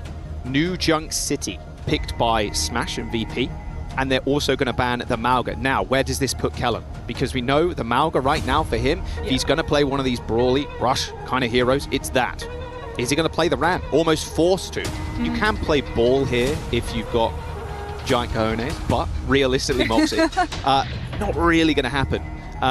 It would be a little bit out of left field. Well, Ram is open, right? So I like Rhine the fact that Virtus.pro... Rhine is open, Rhine but is so also is Ram, is the issue. This is so sad. So I do like that you're taking that Mauga away, because it does also mean that you can't ban the Ram. Wait, that goes kind of hard. Wait a second. I may have just found the best sign of the building. Jack's found a favorite. I'm still searching for mine. I think mine's probably one of the illustrated ones. The talent that our audience have. You know what we say on Overwatch? The talent is there. We'll see if that talent can carry VP. First to two still. Match point for the Fuel. Can they continue? Can they get revenge for Champions Clash? Jumping in to New Junk City. These first opening comps too, they're such a risk. If you misread what your opponent plays, you just torpedo your chances for first fight. So it feels like the safest thing to do, honestly, is just both go Ram. Sigma gets run over by Ram, Domina gets run over by Ram, Ryan gets absolutely steamrolled by Ram without that Sim TP to be able to set him up. Quick tech pause. I think CJ's in-ears were on backwards. So his left was on right and right was on left. Hey guys, I'm hearing footsteps on my left. Should be good. Oh, wait. Should be no, good. that There it Tracer is. hit me from the right. We're back. CJ got it fixed. No problem. That would have been absolutely awful if he hadn't realized. Oh, that would have been so confusing to have to use. It was either that or it was the front is back and back is front. Either way, CJ got his earphones sorted. Regardless, let's get these gates open. Callan on the Ram. No shock, although a Rhyme would have been a little bit more fun. Ooh, okay. So Fuel are actually going for Luke Mino on the Mizuki. So he's going to have a lot of good pressure to be able to stop Ice Gnome's momentum running forward with that Nemesis form right into the chains. But can Psycho take the Mizuki down with the split pressure of both the Tracer and the Xion early? Wow, that was a quick pick. Chronic already dead to Kevster. Very quick, of course, with that Lucio. Lucamino and Dallas Fuel, they want to be able to rotate around you. VP, the opposite, want to go a little bit quicker. I mean, Virtus.pro have the means with that Lucio to just out-tempo Dallas Fuel's rotations. Dallas Fuel can try to slow things down with the Mizuki and have more damage for that poke. Psycho, having to win a 1 versus 2, gives up the fight. Yeah, not going to happen there. Ice Snow going very low. Shield dancing right now. Ravenous Vortex straight on top of him. Healed up, though. The support's down low. Landon and Fixer topping the Ram back up. Quick flip, though, for the Fuel, potentially. Ice Snow now trying to match Callum on the point. Both Nemesis forms have been used. A little later one, though, from Ice Snow, but it doesn't really seem to matter. Another good focus fire there onto Ice. CJ with a couple of kills, even killing Psycho, too, with a kunai. Yeah. That'll be Dallas Fuel getting the cap. Luke Mino actually trades his life to get that chain onto Ice, sets up Psycho to take him out, but Dallas Fuel still have more kills on the board and a tank still in play to hold this space for them. So Virtus.pro licking their wounds, having to play retake for this next fight. Rush available for both Kirikos at the same time. We're looking to DPS to find early picks. Kevster quite partial to a little bit of damage there, just face tanking Kellen for the time being, who's got Annihilation a couple of moments. Support backline already doing a lot of work here for Dallas Fuel as the rush gets popped before CJ ends up going down. A final hurrah maybe as Kevster hits the execution, but it is all Sonjin there. A triple kill, bike execution, straight into some primary fire, kills Kevster, and that might just be the first point. Look at this off angle. Trying to find where exactly that Kiriko went. Oh, that's disgusting getting to play within that rush, and that it's not last fight. Virtus.pro still think that they have a chance. They got a touch though. Landon with that rush. Landon's already dead. No rush anymore. Fixer maybe have a beat here, but it will take a long time for them to actually stall out. Nope, not going to happen.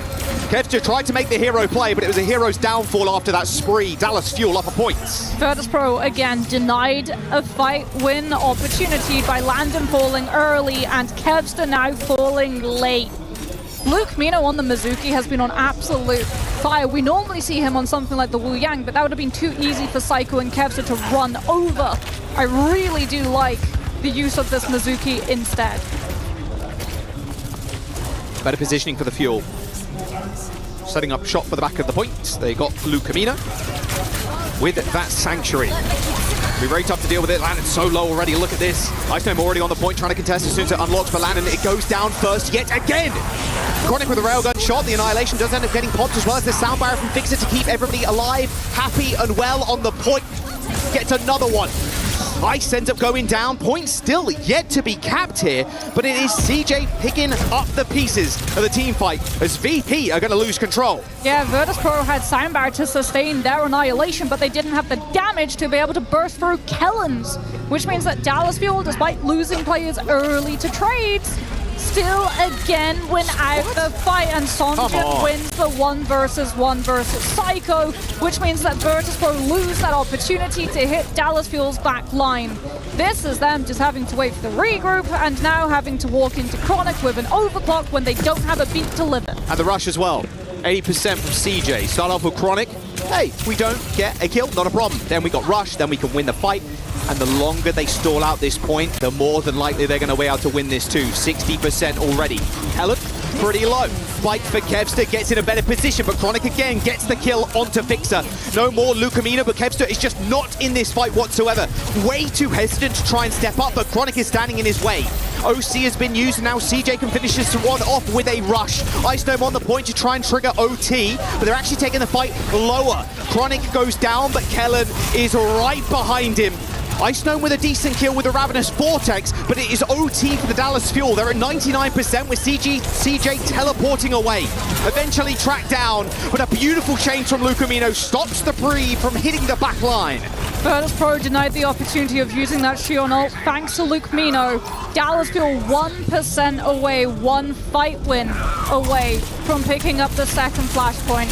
Sionjun with that pulse bomb. Landon, a prime target to go after since he's so close to that rush. They don't get this rush off, I fear for the worst. Recall from Sonjun, waiting for a chance to go in again. Landon playing so damn safe. Ravenous Vortex does hit him though, so he's going to teleport forward straight into the rush. Now Iceman turning his ire to Kellen.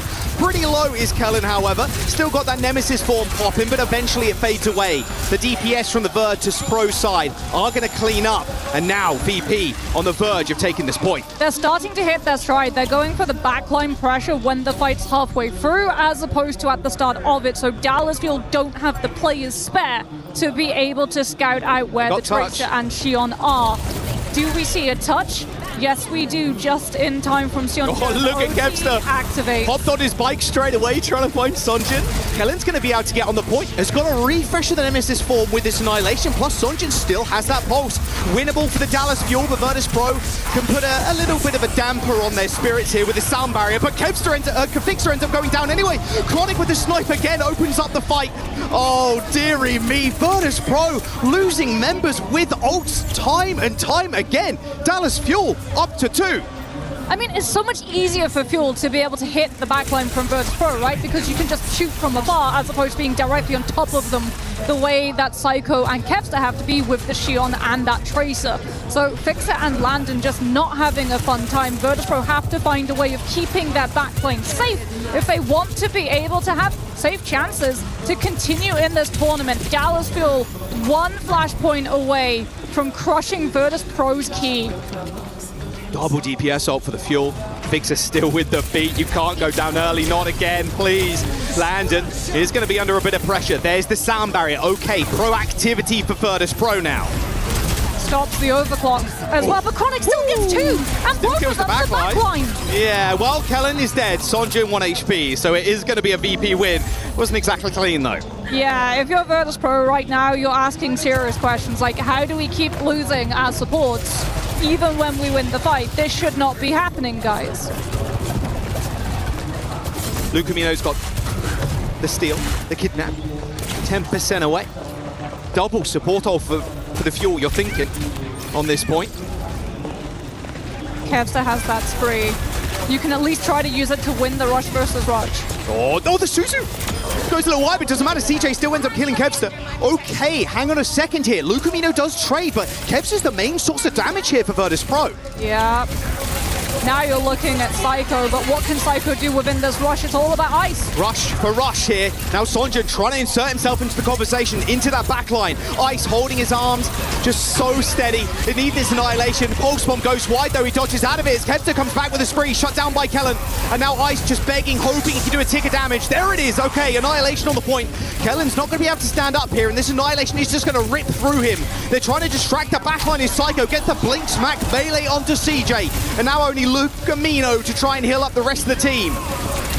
Good kills onto Dallas Fuel, not allowing them to play for second stage fight when Kellen has uncontested annihilation to run Fuel back onto that point when Virtus Pro don't have the sound barrier to stand up to it. Virtus Pro remain in the tournament and pull the first flashpoint, but we still have to see them pull out more if they want to be able to find this map win. Dallas will have so many ultimates to set them up for this next fight. Kellen's annihilation has to be top of concern. Oh, I'm scared for this point, especially with Lucamino with this ult. Just drags him off the edge. Speaking of which, there it is. Oh, sniped out of the air though. That's a little rough. Kellen and Ice Gnome just looking at each other. This annihilation from Kellen, he's pretty damn low, but he has the support. CJ just tailing after him, making sure he's topped up. Ice not happy about losing that round 1v1. Hang on a second, Landon and Kevster have managed to find 3 kills. Psycho now looking around for anybody else. Kellen, of course, on the point trying to cap. Is going to get back up in just a moment. Lucamino's back in the action. Psycho has the pulse bomb. Kellen's about to run out of block. He's going to have to get back. Yeah, you can't really stay around here whatsoever. Lucamino dashing forward briefly. He's going to have to give up control of the point. Good vortex from Ice as well, just to make sure that Dallas Fuel can't close up the distance and stop Virtus Pro's cap. What's Sonjin up to, though? Needs to hit a pulse. Or that. Or Chronic. Just opening the fire up again. Sure. Oh, that pulse was filthy. Soundbite from Fixer's going to save him, though, as they try and barrel on forward without Psycho now. It's a 4v5 in the front line as Chronic and Fixer end up trading. A cap coming through for the Dallas Fuel as well. They've got ults. They managed to flip the fight on this team. I mean, Virtus Pro need to react now. Sonjin trying to close the doors on Kevster, who goes dangerously low, but Sonjin doesn't have a recall to play around. Psycho's now going to match up in the 1v1 as this rush from the Virtus Pro side of things is just basically useless. It's off point. There's 3 ults for VP.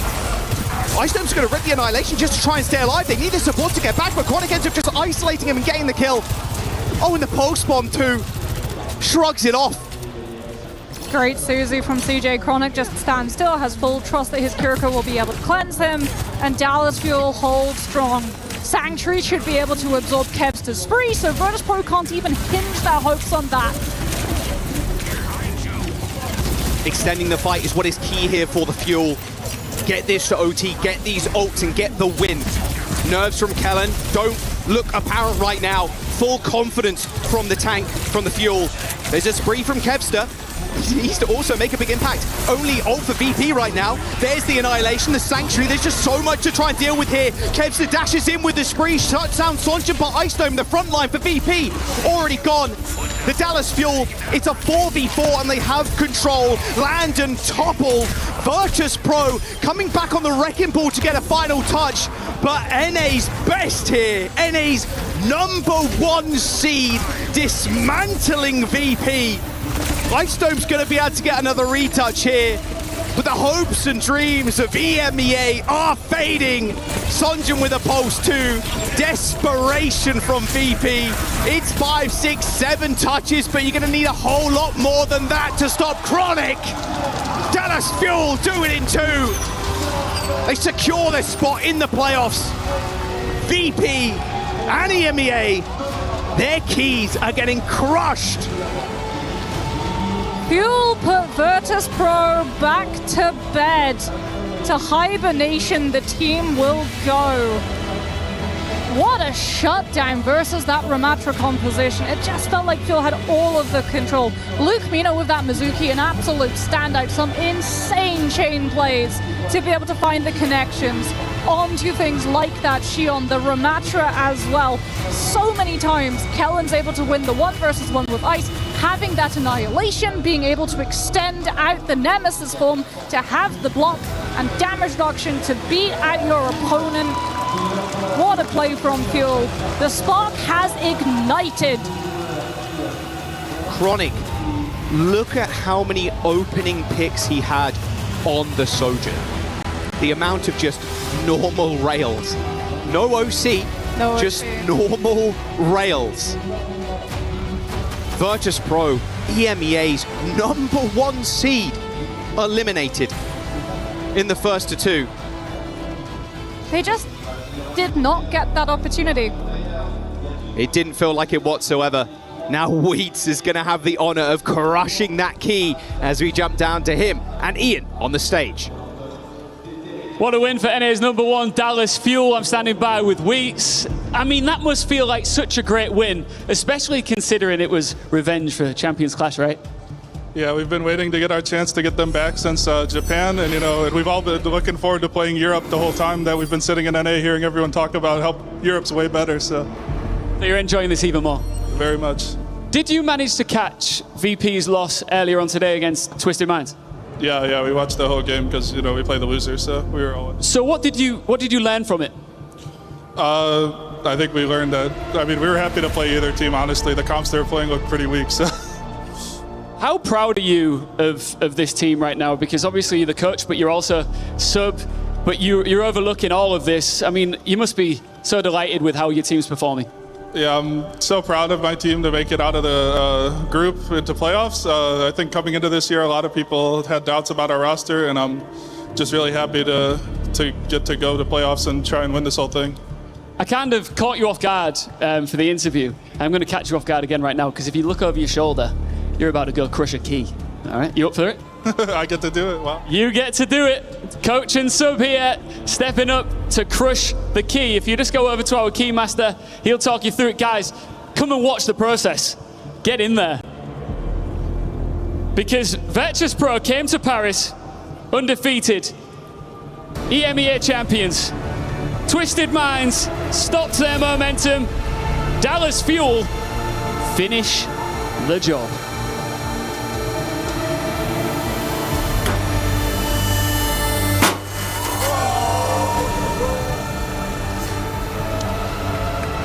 And that's a huge blow. Just stay with me just for one more moment here, That's a huge blow for Virtus Pro as well in their ambitions to be club champions this year. They really needed that one. But I've just got one final question for you here. How far do you truly believe this team can go now? I believe if we play our game, we can beat anyone. Well, best of luck in the rest of the tournament. Who do you want next? Any idea? I don't know. I think we're going to get CR or Zeta, so I'm happy to play either of them. Okay, well, good luck, and thanks again for the interview. Wow, one more to go, and then we'll find out who everybody plays in our draw show a little bit later on.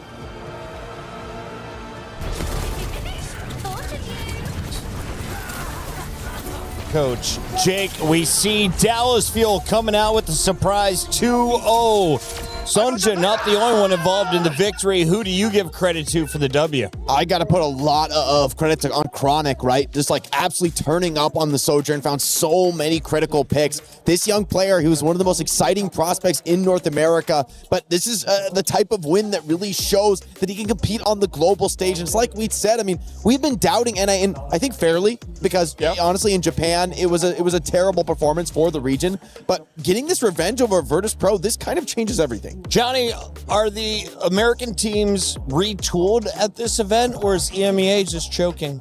I think it has to be a little bit of both here, but North America deserves a lot of credit because they've heard this narrative, like we've said, for like months now. Just EMEA is the better region. North America, they don't have the talent. They're not as smart at the video game. And then you see Dallas Fuel here bring a pretty unique style, pocketing Chronic, and he does work with all this space. The support line is setting him up with Kellan doing a fantastic job in the front line there as well. And the damage pairs just coming up clutch for this team. So Virtus Pro, this is a really disappointing loss for Virtus Pro, who were stacked. They were the #1 seed coming out of EMEA. But Dallas Fuel deserves a ton of credit because of how this region has leveled up. I feel for Virtus Pro and for EMEA fans that have been tuning in, but I'm excited for Dallas Fuel. What is the ceiling for this squad, and have you seen it yet at EWC, Jake? I mean, honestly, any more wins they get are great to have, but I think they've already maybe surpassed my expectations to make it into the top 8. If they could do as well as the top 4, that would be fantastic. It would be a huge result for this team. But honestly, to defeat the EMEA #1 seed, it already kind of changes, I think, the way we have to look at global Overwatch. This means NA might be back. Johnny, are there any new metas being shown, or is this same old from recent ranked games? I mean, honestly, we used to have the metas in Overwatch where it's like, you play this one comp for like 4 months, and who's the best at it? These days, you can just play about any hero, and it's about being very comfortable playing your style, and that's why I love Dallas Fuel. They play their own game, and they're really comfortable doing so, and then they surpass a team like Virtus Pro, who maybe get a little over-eager with all the flexibility and all the compositions they were trying to play. Now, this was 1st to 2. When we get to the next level, it'll be 1st to 3. Does this give Dallas an edge, or will this be a handicap for them as they take on some #1 seeds? Well, I mean, as Johnny was just talking about, right, Dallas being this unique team that plays their own style, you look at a lot of the best teams in the tournament, and you could kind of say the same thing about them. I mean, think about Crazy Raccoon, think about Zeta. They're both teams that have brought their own innovative style, so maybe for Dallas, it shouldn't be such a big shock that they make it on to the next tier of the tournament to compete with the likes of those squads. I gotta say, like, this team has been doubted time and time again. I don't think I've ever predicted Dallas Fuel this year, and so I don't think there's reason for me to start, like, voting for them now. General Manager Tasmo, I don't think he wants my help at this point, so we'll see how they do. Big shout out to Tasmo and Hastro, of course, bringing Overwatch back to Dallas. The Dallas Fuel are surviving into our bracket play as they will reach our top 8. We take a look at how Group A has played out. It started with Twisted Minds, the shocker, with a 2-0 over Virtus Pro. We thought Virtus Pro should be able to bounce back against NA's best. Instead, it is the Fuel advancing to the playoffs. T1 also sent the Falcons packing. What is a bigger surprise? The fact that VP or Falcons are out here. I would say Virtus Pro, Jake. I would say Falcons came in a little bit shaky. Merit was back, of course, but Virtus Pro, the #1 seed of EMEA going out there, that was a big upset for me. I'd agree. VP, the EMEA #1 seed. EMEA had looked like an amazing region this year. Looked like the region to be globally competitive with the Koreans. Now there's 2 NA teams in the top 8. Wow. You know, hey, I'm excited. It's been a while since I really believed in North American Overwatch, but at this point, the proof's in the pudding. SSG and Dallas onto the playoffs. Both of them could potentially make a run. There's only 1 spot left in the playoffs, and that belongs to either GK or JDG. While we wait for that match on the stage, let's check in with Ginny over at Street Fighter 6.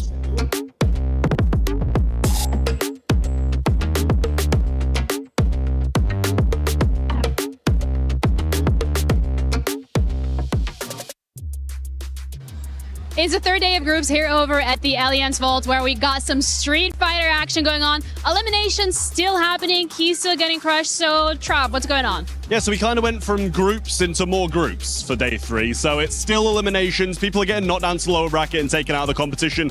The most important of those, we had a Falcons versus Falcons matchup. So one of them had to be taken out of the competition. And it was Crimey who took down Mickey. So Mickey out of the competition, and we're down to 1 out of 3 Falcons now. So that's the main storyline. Obviously, we already kind of touched on how Zhao Hai was taken out in the earlier stages, and he was the favorite. So now it's kind of boiling down to, all of these Asian organizations. We've still got Crazy Raccoon in it, big representation from Zay's division who had to face off against each other as well, and the same for Reject too. Obviously, these organizations are a bit further down the leaderboard, so not as impactful as if Falcons got a win, but every point matters. Well, if you can't beat them, beat yourself. I guess that's the story here for Falcons. We're going to keep you updated if anything else changes, and see you around.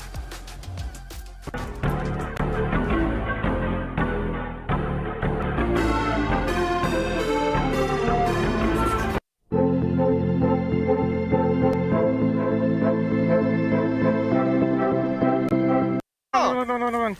Out there, bubble. No. Bottom. Cheap. 2-3. Yeah, I brought Tracer. Same target.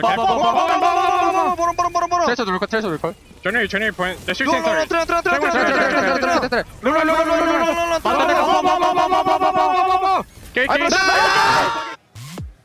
Hello, friends.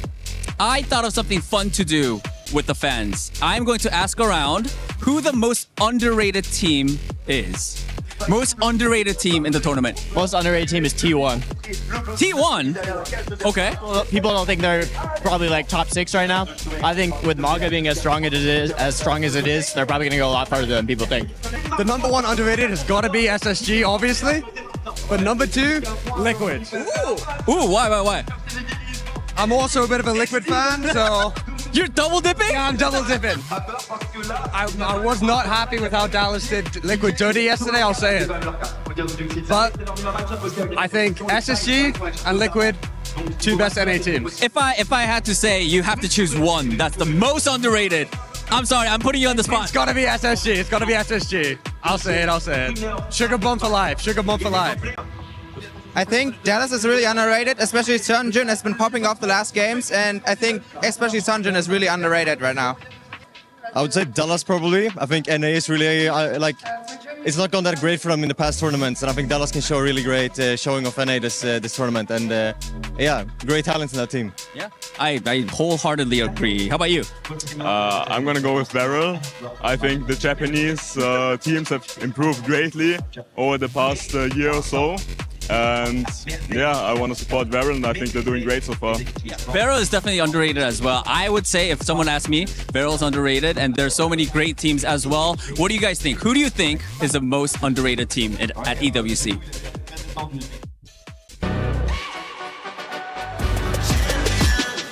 This ain't no regular thing. I came for the ring, you know what I mean. You see my name in the lights, better get right, I'm champion.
We got some Quad Warzone action happening for day 2 here over in the Kiria City Grid. And Glitter is, of course, joining us to give us a bit of an update as to what we can be expecting from the club championship points from your stage. Yeah, because we've got a lot that we're paying attention to right now. Now, obviously, day 2 of groups, so by the end of the day, 6 teams will be sent home and their keys will be crushed. Okay. We will also be sending teams through to finals, so we're paying attention to how these squads are doing.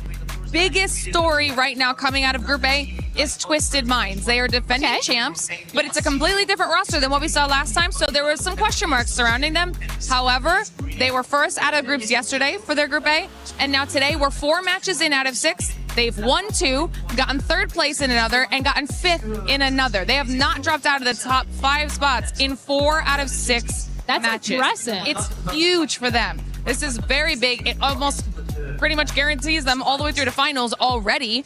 after this performance. So they are a CC squad we're absolutely keeping our eyes on. Will they defend their title? Bare minimum, will they get some points on the board? But then if we're looking down at Group B, they haven't played yet today, but that is where Team Falcons are. Now That's a juicy part. Yeah, and they were the favorite heading into this game. So people had some really high expectations of them, and they ended up 7th after their first group performance yesterday. Not terrible, but not great, right? They're looking to do a little bit more. So we're going to see if they bounce back later on in the day today. Should be interesting to see what happens with that. All right, well, thank you so much for that very thorough Club Championship update. That's it from us for now. Hope you guys are enjoying these, and if you're not, well, they're still going to keep coming.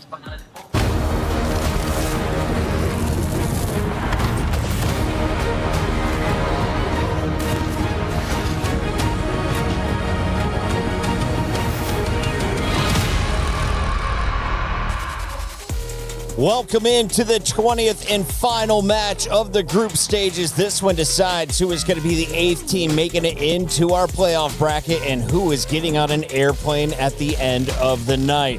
It's been a fun ride up to this point. We got to welcome in Zoe and Reinforce for the final ride. This one should be good. JDG, the surprise of the tournament, able to surprise everyone yesterday. They're going up against GK, who fell at the start of the day. We'll start with GK. Where are they at in your power rankings, and what did they show you so far at EWC? I mean, they had to go up against a very good opponent earlier today, so I think they shouldn't take that result to heart. And quite frankly, I think they even in their loss, they actually really showed up. I feel like they played phenomenally when they were at quite severe disadvantages, like in terms of ultimates and whatnot. They managed to win fights regardless. So I think overall their performance, even in their loss, has been very promising. I think if you're looking at these two teams, Pocket, I can't wait because this is essentially just a barrel of explosives. Both of these teams are just full of mechanical prowess and individual skill, and sometimes so throw less their teamwork, compositions. more mechanics. Oh yeah. Yeah, they love. I mean, you think back to GK. Two of these guys were in the Esports World Cup finals last year. Labda, and we're talking about Ciaris, this 18-year-old prodigy, who finally now might have a chance to play some Diva. That's his signature specialist hero. And then on the other side, JD Gaming. They're just, we're gonna play Wrecking Ball, throw Bellasoria out there. Let's play Tracer and Xion, etc. Now, did you just say Ziad is better at Diva than he was on Malga? Because he was looking incredible on the tank earlier in the tournament. Oh, the Diva was just phenomenal. Arguably best in the world last year. And obviously this year has had to play more Malga and more Amatra. And I just don't think that is his favorite hero to play. This matchup might get that opportunity. So we got about a minute 20 before we get to the stage. So let's talk about JDG because they beat up on Team Secret. They did indeed. That said, though, Secret... Look at that smile. I mean, rightfully so, because they were extremely dominant. Pineapple and Kineki, the damage duo, they were absolutely popping off. Now, we already mentioned Bellatoria's ball was phenomenal, exemplary, picture book perfect. Talking to Lord Chambers yesterday, he was saying, if you would have told 20-year-old Ian that I would be talking to a lad named Pineapple and crushing keys, I'd tell you you're a liar. But here we are, 2026, Zoe. We all still have careers somehow, and this team is now thriving on our EWC stage. Yeah, they keep on hiring us. Not entirely sure why, but please continue on that trajectory. We do love to see it. That's right. That's kind of crazy, though. We're going to see Ian Chambers in about 25 seconds. So before we do, let's talk about the numbers. 79% of the fans are going GK. How confident are you? Look, GK should be the favorites here, but this is upset alert, similar to the matchup we just saw. If GK overthink things, they could be in trouble. Zoe, who you got? I got GK for this one, but I do think that JDG, at least on control, could sneak a map away. It is the final match of the group stages. Thank you for watching EWC. It's over.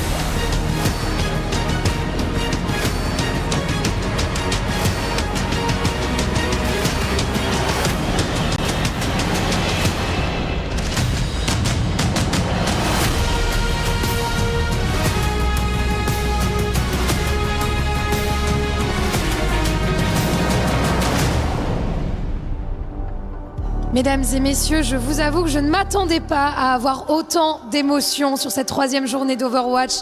Des cœurs brisés du côté des Japonais de Varel. On a nos représentants EMEA qui sont tombés également chez Virtus Pro. We've seen a lot of heartbreaking stories. The eliminations of my favorites, Varel, the Japanese team, Virtus Pro, our EMEA champions are out. Man, which heart is going to get broken again on this last ball. Another one, that's for sure, Lou. And I'm going to give you a little peek behind the curtain. We're lucky enough to be behind the scenes here and seeing all of the players before and after the matches. And the heartbreak really is true. It's real. And pre-match as well, the tension in the air is palpable. And that is because all of them want to stay in this tournament to become the mid-season champions and lift this. A lot on the line, the trophy, the money, of course, and for our last spot in playoffs, the first contenders are GK Esports!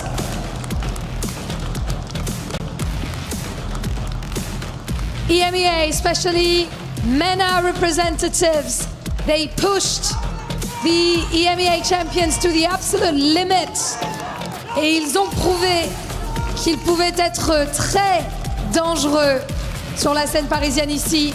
True dark horses in the field, but now back against the wall. Can they take down their opponent? Well, their opponents are standing by, and it's JD Gaming!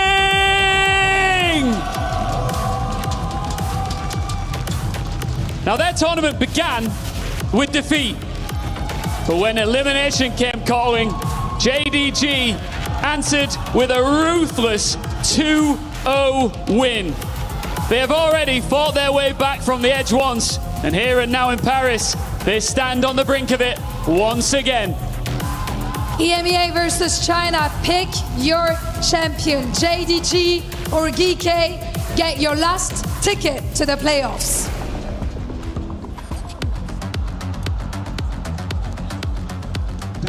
That's right.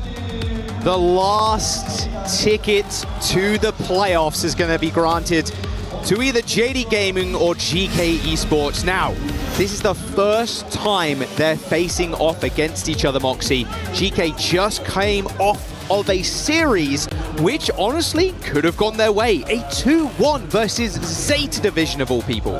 Yeah, that New Junk City, they looked a team on fire. Labda Sojin, especially compared to Quartz, that really takes you back.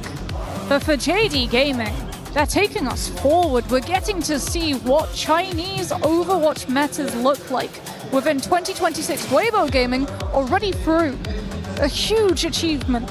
JD Gaming now, they want to see if they can join their teams to represent in the playoffs. For me, I want to see the starting lineup. Will it be Bellis Rhea? Will it be Roxy? I feel like they have more success when Bellis Rhea is in, just for the flexibility that we've talked about, because GK, they will force them to have to swap through a fair few compositions. As we have a look at our band, Samoa, the control map, no surprises. Mauga, a staple of the control meta, and Jetpack Cat, purely because you can slot them into pretty much every composition. Yeah, it definitely feels like that at this point. Doesn't matter. You don't have to run the Bastion if you don't want to. You could do it with a caster, you could do it with a Sojourn, like, it's whatever. But we won't see it here. The support lineup is going to go something a little bit different. And honestly, GK's support lineup, to be fair, I mean, Kellex, that guy has been around since 2016. Like, he's been playing since day one, like beta. Like, he's been around. And Finn too. I think Finn's hero pool extremely deep. So we'll see how they end up kind of navigating this one. No Mauga, of course, for this game time, which is normally what Ziad would be pulling out. Bellis Rhea and JD Gaming decided, you know what, we're going to take you something a little bit more uncomfortable, maybe. Or maybe even something a little bit interesting. Bellis Rhea, you're good on the ball, my guy, but really, down on this stage? Yeah, this seems like JD Gaming have sort of found identity within this like really pressuring composition where your attention is constantly drawn to having to deal with Wrecking Ball, having to deal with the Wu Yang spam, but for Volcano, probably not. Much more likely that we'll get to see that Ramatra versus Ramatra, the main wrinkle being Labda on the Cassidy, Pineapple the Sojourn. We've already seen the pick potential that Sojourn has in neutral, and Kaneki on that Mei as well, wanting to try to find isolations versus Zia. Yeah, our silly heroes are going to be that Mei and that Sim for JD Gaming and GK. Really early push up to this high ground with that TP. You're able to get there so quick, plus Kellex's speed. Mewtwo, though, with that poke on the Wuyang, does mean that JD Gaming have more damage before these fights start. Wow, Menace Red, so low. He's trying to deal with that turret. It took him like 3 punches. Labs is hitting shots. He's already 50% to Deadeye, but it's the Mei that falls first. Yeah, Mewtwo was trying to get the pocket there, but a good TP from Alpha Yi as well is going to catch off Mewtwo. That's just GK forcing JD Gaming to have to bid a hasty retreat and a hasty comp swap too. Kaneki actually off of the Mei onto the Xion. Knows that GK would just be impossible to be able to totally lock down with both the Lucio and the Sim to be able to work around those walls. Labda though, 80% to the first Deadeye, which means that you have to keep an eye on where Alpha Yi teleports him. Still going to be tough to try and get into the face of GK, even on something like a Xion. Look at that, an aggressive push there from Labda. Oh, dealt a fair few bullets there. Kaneki rips his head off with those twin pistols. Yeah. Ziad's going to try and go even on the point, but it is Kellex that goes down next. A very clean fight from JD Gaming in the neutral. Yeah, you saw it when we were looking at the map overhead, right? Kaneki, Mewtwo, both actually stack the left side lane, walk onto Labda's position, find the kill on the Cassidy. Without the Cassidy, GK don't have the damage nor the stopping potential to slow JD Gaming down. And now they're in a great position, especially with teleport already being used. And a brief pause. Audio issue? Please don't say you've got your ear in the wrong way. Not again. We'll have to see how exactly this Deadeye is employed. It is an in-ear issue, just getting word from Prod. I mean, they've done it again. They need to write L and R on the... Yeah, left, right. That would be quite good, but at least the pause should be pretty short off of the back of that one. Simply just switch the sides round. Okay, I don't want to call him out. I don't know if it was that issue or not, but I was just assuming. JD Win sign there in the audience. Still a lot of Chinese fans turning up for JD Gaming, especially with how well they've done so far. We'll see if they can continue that here. There's going to be a rush to start us off the fight. Finn ripping it really early. Monk's going to try and mash. The high noon on the point, but Ziad is just getting absolutely wrecked in the front line. Yeah, Pineapple just swinging out with that overclock. Labda trying to hold the space. The rush versus rush. GK thought that they would be able to win it. But GD Gaming, they called the bluff. They sent the overclock, and Labda finds nothing with the Deadeye except to swap to the Sojourn. Okay, re-engage that. Mewtwo dashes away. Whoa, puts the tidal.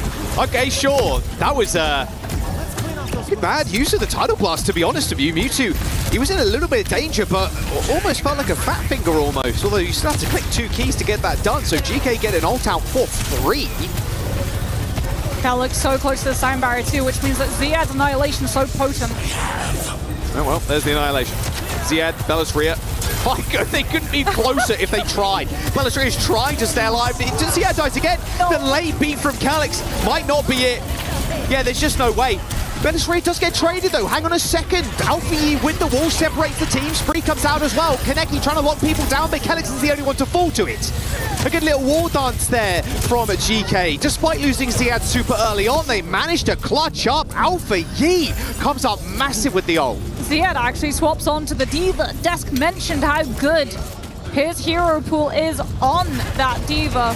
Finn with one-sided rush as well. JD Gaming having to spend time if they want to be able to build up Monk's ult to be able to match it. As Mewtwo scouts out the D.Va swap, goes to the brig to be able to play counter. Finn's got a rush already though.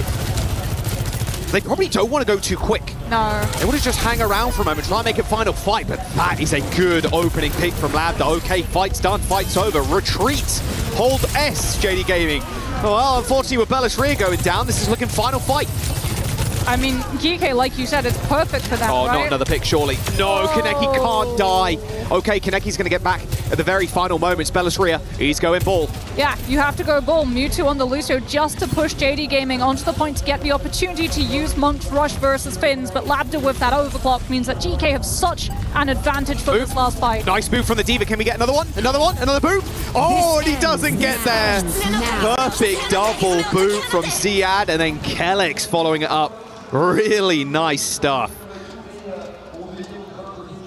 GK just getting to play the Lambda swap onto that Sojourn, that one pick. It's all you require. And you don't have to have an ult bolt up to be able to find it when you have that rail charge. And here's the thing, fighting against Ram teams like that shield, it's so easy for a Sojourn to be able to punish.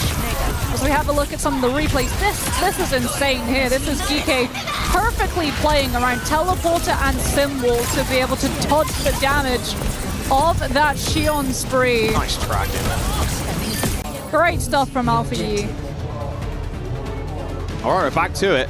Mewtwo back on the Wu Yang. Kaneki gonna roll out again on the Xion. GK doing same old EU things, EMEA things, TP from Alpha Yi.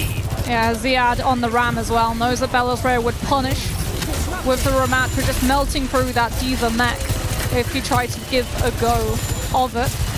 GK already on this point though will be pretty hard for JD Gaming to unseat. What? How are we dying so early? Feels like a right click into a right click from the Simon. Oh, that was a nice shot. Wow, Lambda. Got a little bit of rest this time as well. Not coming straight off the plane. The issue for JD Gaming is that they don't have the Sim to make up for the absence of the Lucio. So if GK just walk towards JD Gaming, how do they escape them? How, actually, do they even have the opportunity to take angles against Lambda before he's already dead? The answer is they simply do not. This has to be a perfect retake and it has to come off of more angle pressure from Kaneki. All right, Ziad, only member right now of GK2 touched the point is Kaneki and Mewtwo once again try the same thing, trying to get an off angle with the Wu Yang and the Xion. They're going to spot the teleport, but Belos Rare is just getting dominated in the front line. Monk's going to fall down. Yeah, Alpha he basically just sits there, hold M1. There you go. How to play Sim 101 against a Ram. Well, poor Belos Rare, he's always short-handed when it comes to heals too, because Mewtwo is being paired with Kaneki, which means that you only have Kiriko as opposed to GK, who gets to use Calyx to push forward, but also have the heal alongside Finn. So JD Gaming understanding, okay, the Ramatra's too vulnerable alone, let's put Belos Rare onto ball, and let's just try to disrupt GK. Right, don't die first challenge. Belos Rare back on the ball. Okay, look at the ults though for GK. They got a whole bunch of them. They're just going to run forward. WM1 comp. Uh-oh, can't get caught here. Nice little slam. Lab to get Suzu though, and he's still hunting for bodies, hunting for heads. Monk's already down, and this is all falling apart. JD Gaming do get the cap. Okay, they sneak that one away. No problem. GK are just going to hold S and go back to the point and get the reflip. Only 7% gain. Not much here, and still 5 ults almost for GK. Mewtwo at least with that Tidal Blast, but Lambda with the overclock. They're going to chase him down. Look at this. There's a spree coming soon for Kaneki. He's got the Tidal Blast on him first, though. Hops on the bike and gets out of there real quick. Alpha Yi just puts up that wall, and not much JD Gaming can do about it. Annihilation now getting popped as they just run them down. Pineapple Monk fall and a late sound barrier. GK look straight up comfortable. They look at home on this comp. And that is going to be destruction on map number 1. That did not feel close. No. JD Gaming, like, they take so long to try to have these splits from their team that GK understand, okay, well, if you're sending 3 players around the side, a Wu Yang, a Xion, and a Wrecking Ball, suddenly your Kiriko has 3 players who are without the range to teleport to, so what if we just press W? Hit at speed with Lucio, send Ziad on the Ram running right at you, and you topple over when Rush is full, and you don't get to use it to leverage your way for a main onto point. It's ironic, you know, that it was Xion that JD Gaming were playing, because it feels like there was no foot on the gas pedal. Just no forward momentum. Maybe lacking a little confidence. Remember what Kaneki was doing the other day? I mean, he was on fire for JD Gaming. Looks like a complete opposite here. Looks like they've been doused. Let's have a look where we want to go. It will be JD Gaming with the map pick. Karma is going to sort that out. Where do you go here? Like, normally we see if the CN teams lose control, pivot tends to be Flashpoint. Though with how dominant that control was, I feel like they might try to avoid it. Especially because Ram is really good on Flashpoint at just running at you. Hey, it feels like an EMEA type game mode, just saying. Fits in the playstyle really, really well. Now, we've got to sort out the bans, of course, as well. See, with the GK, I mean, we just panned over them. Yeah. Not a care in the world. Not a bother, not a worry. Straight chilling. It could be a Route 66, I feel. JD Gaming looked really good on Route 66 when they were able to go for this heavy dive, Wrecking Ball, Sojourn, Tracer, and then if Bella's Reyes Hero Pool is banned out, you have that hazard to be able to pivot to.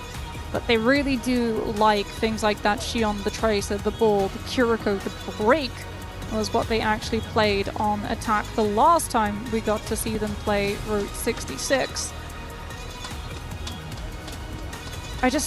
I worry with how well equipped GK were to be able to deal with a composition which is meant to put you into chaos, right? The thing about the Wrecking Ball, the Xion, the Tracer, it's meant to overwhelm you.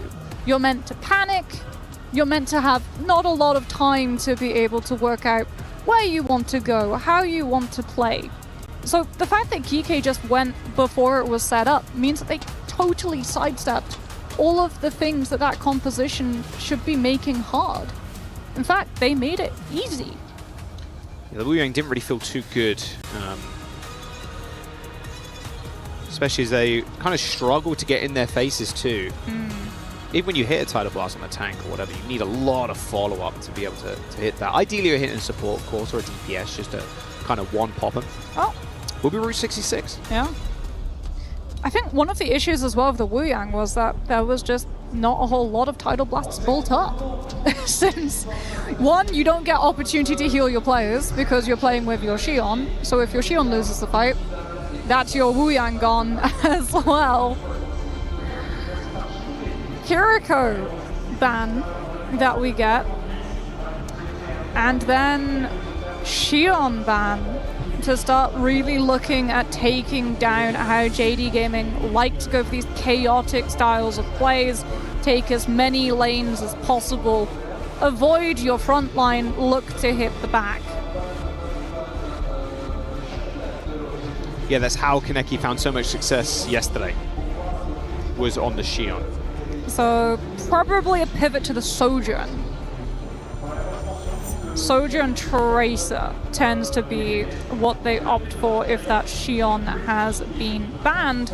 Yeah. But if you're Geeky, you're happy about that, right? Lapid's best hero has to be his Sojourn. 100%. This was a guy who was touted as being able to match Quartz at points.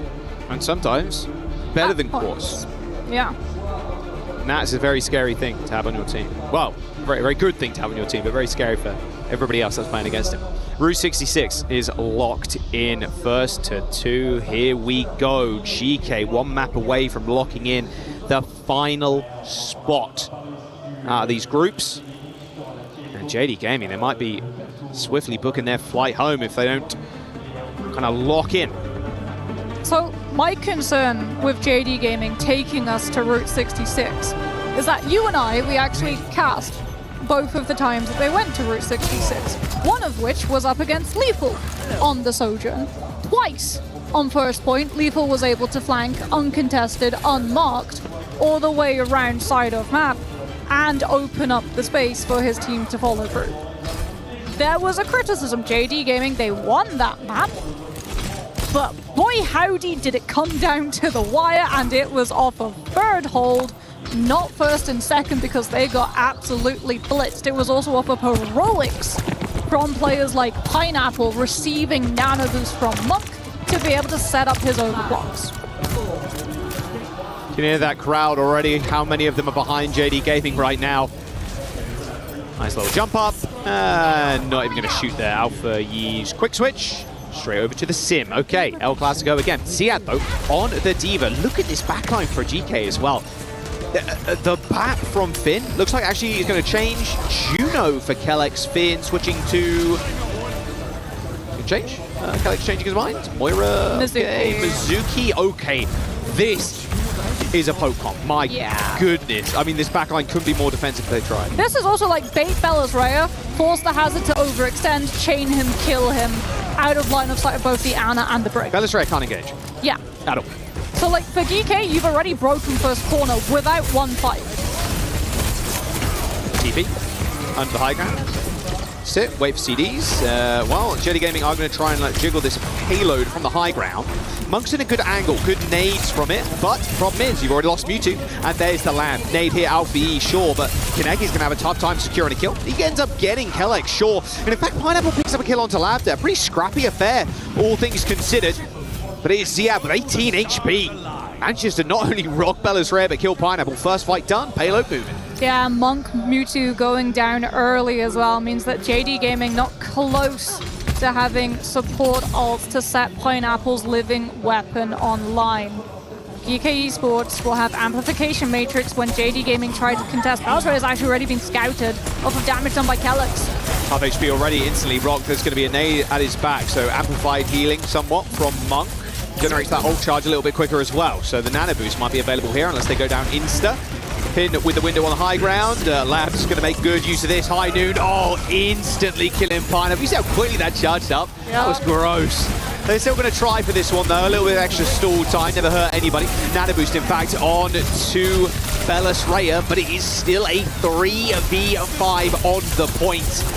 That will haphazardly used to try and get something done, but nope. That Nano thrown to the wind.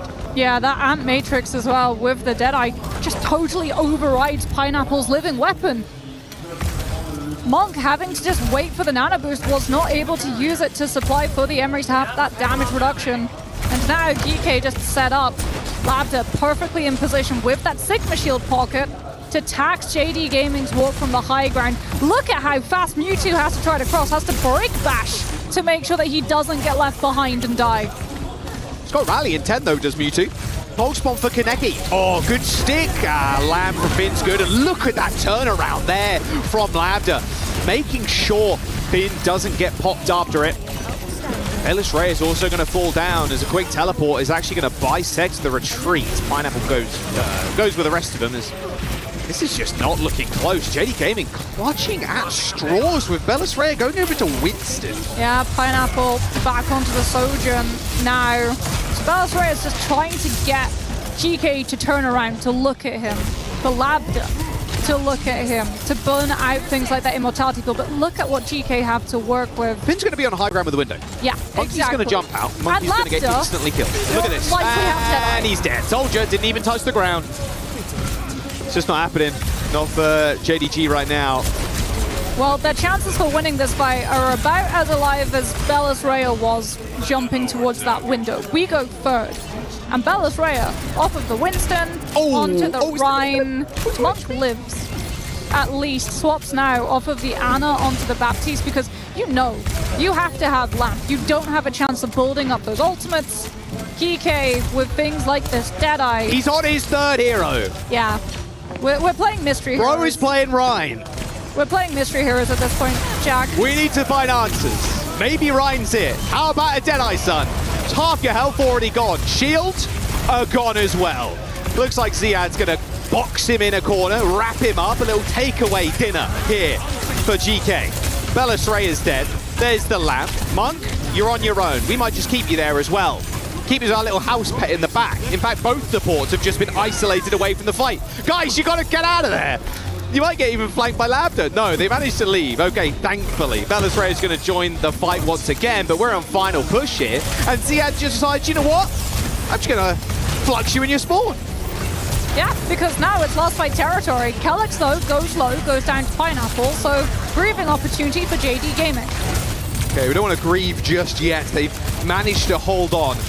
Pineapple taking height's going to be good. Ziad gets deleted by Monk's window. And they're good. All right, Stein on point. Yeah, but that's huge. Forcing window from JD Gaming. when GK can just push with a window of their own, Sanctuary soon to be built up for Calyx to be able to absorb Pineapples, Overclock, which means that GK, you don't have to go first fast. Here's the window. Big swing here from Finn. Could one-tap somebody with the help of Labda. They'll wait surely for Alfie's wall before they walk on Pineapple. Gonna go through main. And then as soon as they drop, we're going to window. Easy peasy. Look at that. Belisarius' shield already gone, and now they're going to push on. And here's the wall. You got a touch, though. Belisarius doesn't end up getting there just in time as Mewtwo tries to taxi him onto the point. Pineapple's going to try and go for a big flank past the window of the wall even. Labda does end up falling down, but look at that Sanctuary. A delectable push from GK. What are they doing? You seeing this? Finn, you see what I just did? Yeah, boom, exploded. Everybody dead. Easy, easy. He's already crushing the key. That's what he's doing. He's just manifesting that key crush at this point. Man, that was a brutal retake walk. Like, what do you do if you're JD Gaming and you have one overclock to work Look at this jump. He's dead. Oh. And he's dead. That's brutal. There's a reason we don't see a whole lot of Winston this current meta, but yeah, like holding Pineapple's overclock hostage, just walking to point with Simwall, and then having that opportunity. Ship right at the payload, it like goes over. They remove. Oh my god. Oh, we get a slow-mo? Perfect. Shoots right over the payload. Finn having a chuckle to himself too. The Mizuki too as well, like Sanctuary versus Overclock. Oof, that's not a fun matchup, as I don't think JD Gaming are having much fun at the moment. Alfie hasn't died, by the way. 22-0 from young Alfie. They have to just be able to shrug it off, though, is the thing for JD Gaming. You can't just fall into despair. You can still work, you can still attack, you can still try to go fast with this run with the sim. An Overwatch player's favorite pastime, falling into despair. Most of the players who I see playing Overwatch in my games, their pastime is falling off of the map.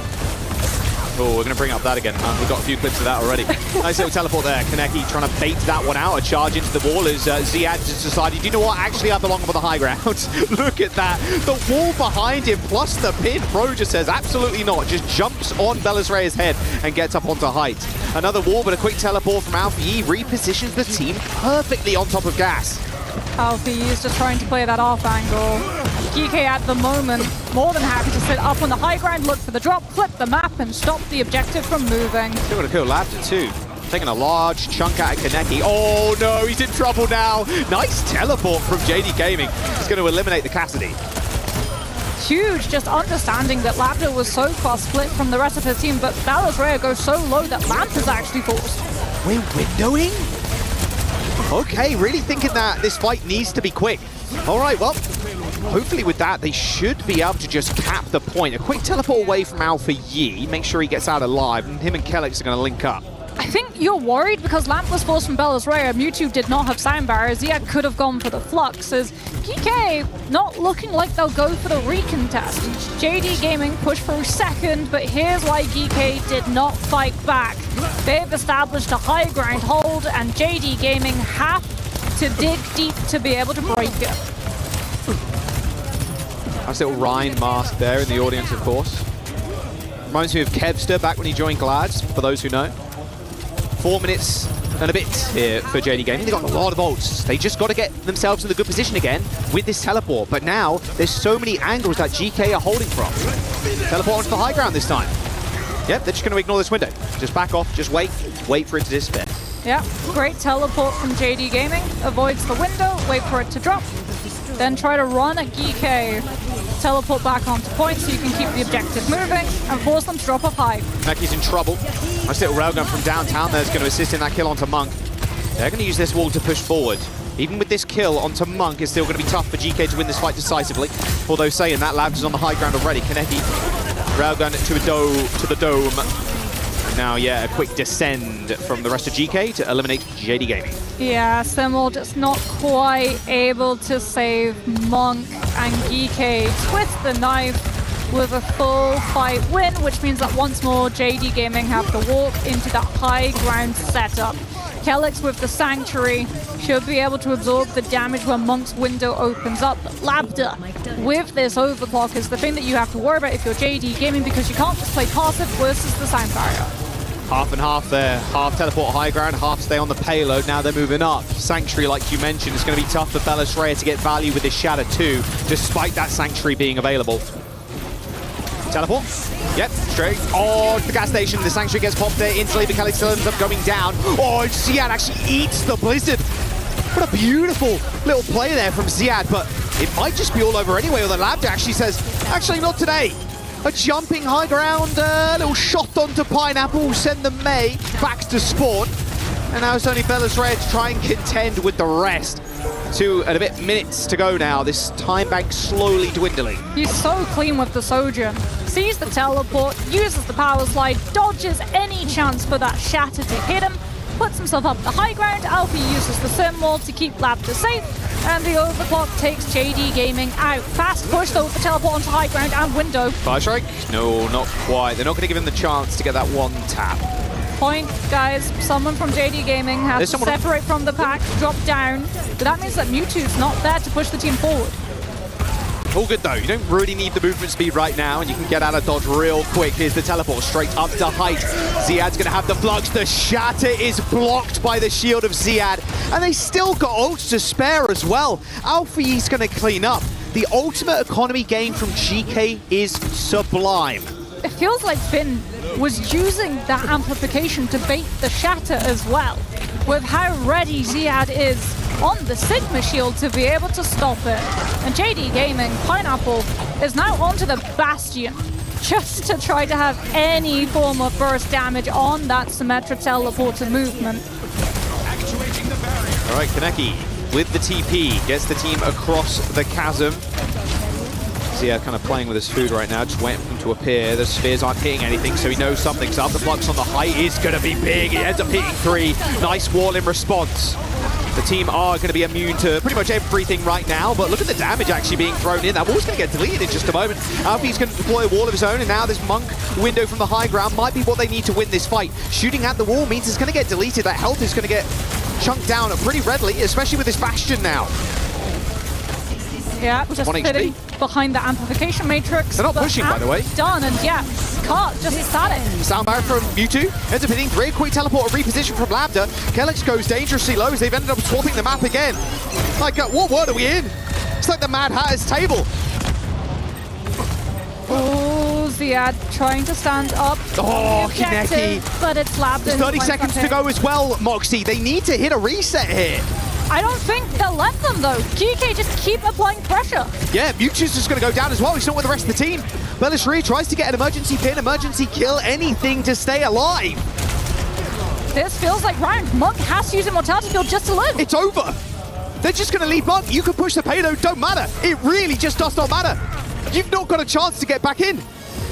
This is done. GK locking down Route 66, might as well have the key already on the Crusher. Bellis Rhea is going to get another touch here. A little final one. Overtime does end up getting triggered, but they got a beat, they got a flux coming up, they got a window, they got everything they need. Monk has to be the savior, but they're just too distracted with their own small little tasks. A nice 2-player flux. Mewtwo, Pineapple put in the dirt. JD Gaming are gonna go down. GK Esports, they secure that final spot in the playoffs. And they looked so relaxed doing it as well.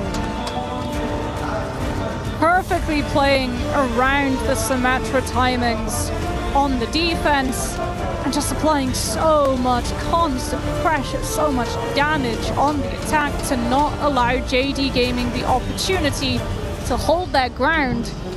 Fine fights, bold ultimates to all out time.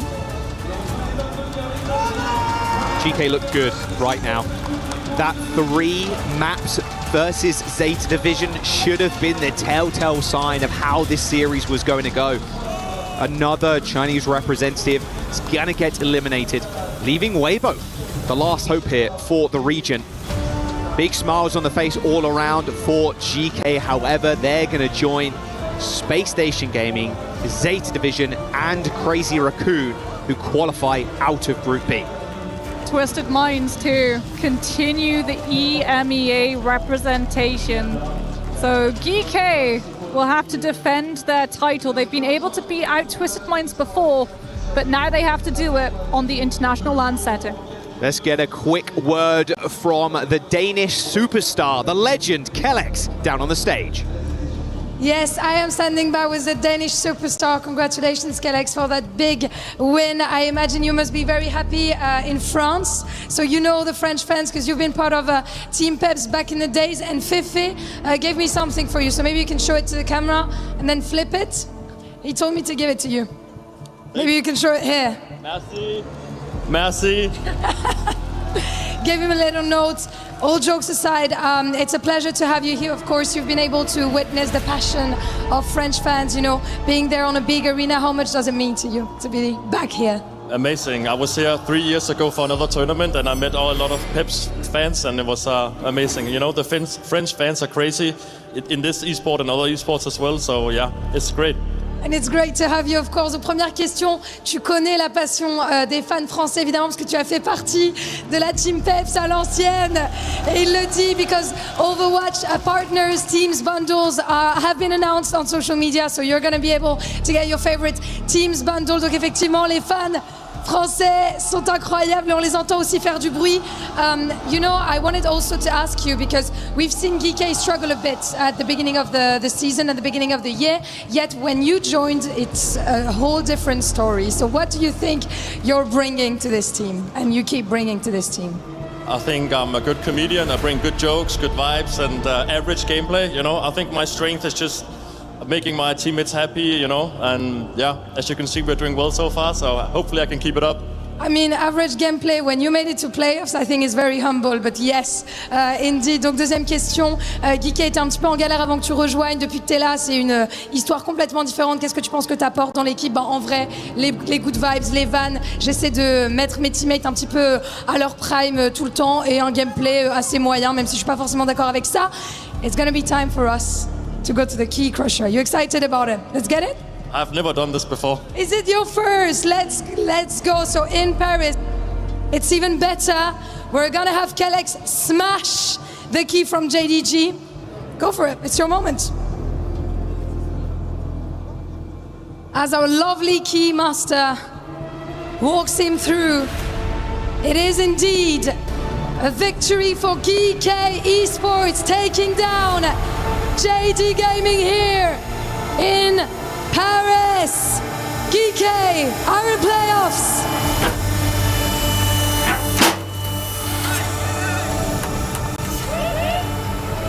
That sounded great. Yeah, wow, what a feeling. What a feeling. I'm going to welcome you back onto the stage with one last very, very important question, because last year you've played several finals, but it was never the time for you to get the trophy. So can you tell me why this year is going to be the one for you? I mean, last year I was with two of my teammates over here, Lipt and Siad, and I think we've learned from our mistakes, so I'm very hopeful that we can finally bring it home. Hope and confidence? Yeah, I think I'm pretty confident. Now we're going to play best of fives, so we can finally play our full comp all the time almost, so yeah, I'm happy. I think a lot of us are excited also to see you guys in a best of five. Donc c'est vrai que l'année dernière, tu as joué beaucoup de finales. Ça n'a jamais été l'occasion de prendre le trophée. Pourquoi cette année, ça va être ton année? Et bien tout simplement, j'étais déjà avec deux de mes teammates l'année dernière quand on a joué des finales. Je pense qu'on a appris de nos erreurs et en vrai de vrai, un peu d'espoir, un peu de confiance. Et je pense que ça peut le faire. Thank you so much for joining me. And we're going to be standing by for the draw show. So make sure not to go too far because we're going to be back after a short break. See you there. Merci beaucoup. Merci.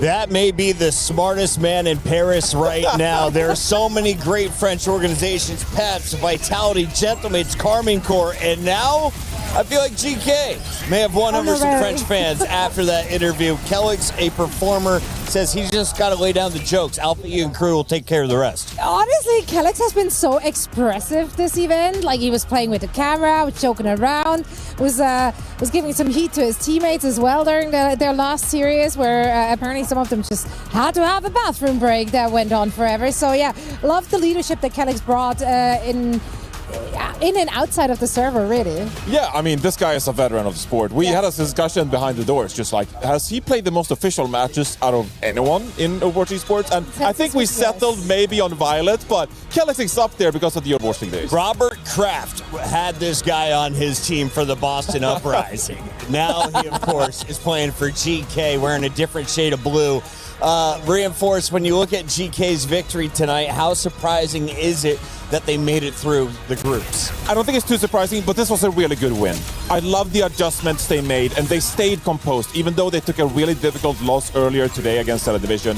Labda was just firing on all cylinders here on the Sojourn, and the adaptation they made on Route 66 when they went back to spawn took 15 seconds to decide what composition they were going to play, and it just completely threw a wrench in what JD Gaming had planned. They did not plan for Belas Ria to play Reinhardt. They did not plan to play Symmetra when they picked Route 66, and so GK really put them in the back foot. Very impressive win. So as we take a look at the highlights, what did you enjoy? Honestly, everything. I like the compositions they're playing. I think it's pretty much everything is in their comfort zone. I don't think they have to change too much drastically from what we've seen from them in stage 2, since the meta really seemed to work well for them already there. So it's one of those teams which were just able to continue to do what they wanted to do anyway. We welcome in Danny Lim to the studio. Danny, you've been running around getting everyone's predictions on the week.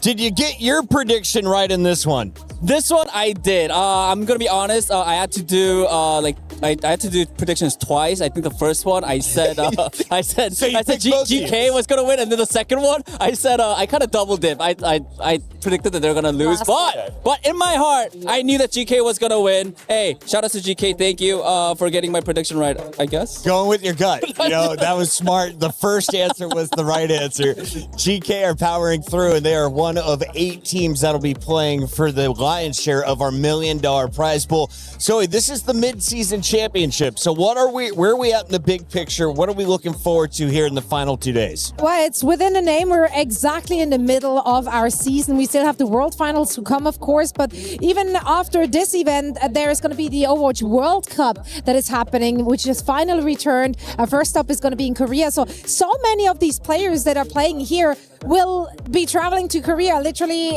a few days after this event. So they got some very stacked schedules. They are going to be so busy, and so are we, because Johnny, in about 13 minutes, we will be drawing names on stage, and our players will be selecting their opponents. So walk me through the process, and how big of an advantage is it to come out with a early seed? Yo, I mean, this is huge, getting the number 1 seed, because I do think that the best number 1 seeds outweigh the number 2 seeds. And I mean, that's effectively the difference. If you win your quarterfinals matchup, that's a difference of like $60,000. And who doesn't want $60,000? And so if you're the number 1 seed, you have a great upper hand going into the playoffs here. And so we're going to see these teams draw out on a bucket, or I don't know what kind of object we prepare to draw these names out of, and place them on a bracket and see where they end up. Let's take a look here at our bracket so far. As groups have ended, we've sent half of the competition packing. Danny, walk me through the early rounds. What did we see on days 1 and 2? I think I could say this in a very concise way. Better teams won. That's why you're here. He was running the numbers. Am I wrong? Am I wrong? I mean, most of the predictions, I feel like it was kind of easy to get. I think for me, I remember, I think the first day was T1 versus Twisted Mind. That one was very interesting because I'm a big Twisted Minds fan. Right. So them getting the win was I was like, yes. Why are you a Twisted Minds fan? Is that because the fans bring the energy? Quartz. I honestly think Quartz is the best hit scan that we have in OWCS. Wow, do you like Lionel Messi too, or? How'd you know? Oh, wow. He likes some winners, you know. I think the match that surprised me, the only match that really surprised me, was that Weibo victory. that one I really didn't have like anywhere on my pickings. So yeah, Weibo has always been the strongest team coming out of China, right? We've always known the potential of the players. Several of them have been in the Overwatch League in the past, OWCS in the past. But to come out and beat the Falcons the way they did, I think that was a shocker. And for the Falcons to get eliminated here today, that may be the biggest story if you've been following the club championship since week 0.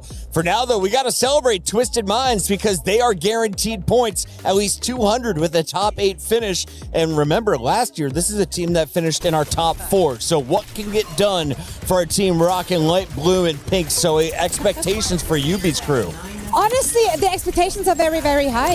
Yes, they were looking shaky earlier this year, but I think they put their egos aside. They're now buying into the meta, the things that they strayed away from, which is clearly, if you're not playing Cat Bastion, then you may be struggling a little bit. If you don't have like a really like big other identity, looking at like a Dallas Fuel or something like that. But for them to pick it up for this event and playing it so seamlessly is, I think that's a very good sign. Yeah, I think what is so interesting about Twisted Minds is for the past couple of events, they've gone through the lower bracket, okay? They've taken a loss in the tournament and they've had to run it back. On the bench, they have Jwoo, who is mechanically one of the best players in the tournament. But instead, they just said from the get-go this time around, we're just going to put UB in the mix, we're going to play the Symmetra, and knowing now in the playoffs that there is no double elimination, it's single elimination. One loss and you're out. They've already early in the tournament committed to the Symmetra approach, and when they play this, they consistently reach the grand finals. Major shout out to our production team. Not only are they preparing highlights for all the teams playing in the final 2 days of action, they've also prepared an interview, Danny Lim, and it's with one of our favorite human beings. He goes by the name of Poco, and I know that you know him very well. What are you excited to talk about with the Frenchman? I want to hear who Poco thinks is going to win it all. You know, like, you know, what he thinks, you know, is going to beat the champions at EWC. Poco, right? Hi, Poco. Hi, Danny. All right. Tell me, who do you think is going to win it all for EWC? It's a tough question. Tough. I'm gonna give you like 2 answers and 2 only. I think Twisted Minds are like so good on LAN. They are like the best at it. UB is like mastermind level. And maybe T1. Maybe T1 can do it. Yeah, I believe. That seems like such an unbiased opinion. Unbiased. That's crazy. Poco, can you tell us a little bit about T1's performance? Because they powered through the group stages. You called this for us on day number 2. What did you see from your team and who are you proud of? Yeah, I'm very proud of Dongak. I mean, he's like so good. I'm like a tank main, so I'm like, how can he be so good on Moga? I think he's like the best Moga in the world for me. He's best like Moga slamming and doing everything. And then the team, Proud is so good. The backline is too good. Then, yeah, 2-0 against Falcon. Deserved, and I hope they're going to have a good opponent and they're going to go further. Who do you want to see them beat? Who do you want to see them play? Because now we're doing a draw here on stage and they could face a lot of different opponents here. What kind of team do you think would be a good matchup for T1? I think maybe Weibo. Weibo is going to be probably the easiest matchup, I think. And yeah. Okay, who will be the hardest matchup then? Like, who do you not want to face off against if you're T1? Maybe Zeta.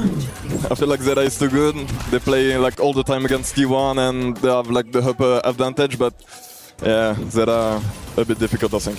I got some bad news. This is no. live from our producer. Are you ready for it?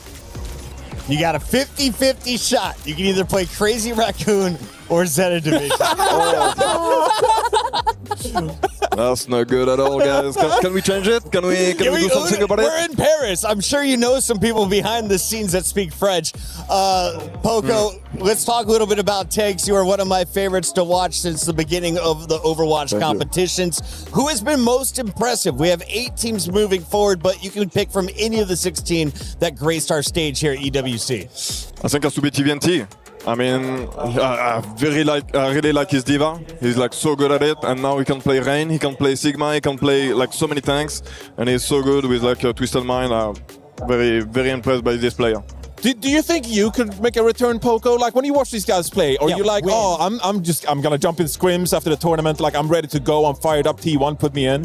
We're not washed yet, bro. Come on. Not anymore. Not anymore. No. No. I don't have the fire in me anymore. I just play ranked and have fun. And it's a lot of hours. Yeah, it's too much work. I'm getting old. Pogo, we've got 3 fantastic tanks here on camera. We've got Reinforce, we have you, and of course we have Ben Best. Of course, yeah.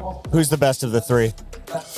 I mean, Reinforce was pretty good at this peak. Right? That was the ancient lore of Overwatch history. That was ages ago. You were in the I didn't play in the Overwatch League. You two did. Yeah, but you are like before the Overwatch League, which is more prestigious for me. I like that. That is good gas. He's way richer than both of us combined, though. Go watch Poco's stream. Donate on our behalf. And in the meantime, we got to check out Group B. Poco, thank you so much for joining us. Yep, of course. Let's take a look here at our Group B bracket. We are about 2 minutes away from that draw show. Shout out to everyone on stage getting it ready for us. Crazy Raccoon, you just heard, is most likely going to draw T1 or one other opponent. Zeta Division is the other squad that T1 could draw. It's a lose-lose in my book, Zoe. Is there a win in this situation? Not really. I mean, maybe, perhaps, like they're extra motivated. Maybe there's some magic on the stage, but on paper, like both of these teams, Zeta as well as Crazy Raccoon, they should have pound for pound the upper hand against T1. So that's a little unfortunate. And Johnny, I assume that means GK Esports and Space Station Gaming are likely to play Twisted Minds or Weibo. That's right, because in this, of course, you can't play the team from the same group. So if you're the number 2 seed here in Group B, if you're GK or Space Station, you're guaranteed to play the number 1 seed from Group A and vice versa. So if you're the number 1 seed from Group B, then you have to play the number 2 seed from Group A, one of those 2 teams. And so I actually think that the number 2 seeds from Group B, they have some real upshot potential. You lost Danny. You completely lost Danny. I'm on the right page. No. I understood.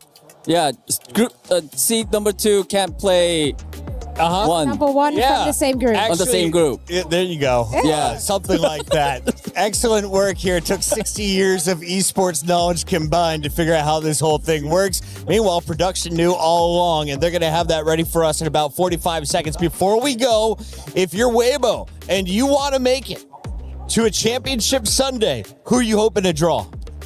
Oh, who are you hoping to draw? Like, I don't want to go against GK. I don't want to go up against GK. Like, GK could go all the way. 3 of those guys were in the Esports World Cup Finals last year. I don't want to play that team. And what is stopping Twisted Minds from winning 2026, Danny Lim?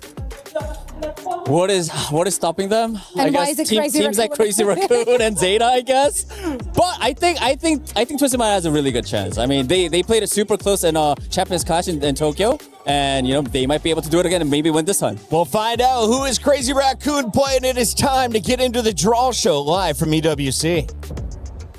Yeah, we've got all the answers you need here on stage here at the EWC. It's the STC Arena stage.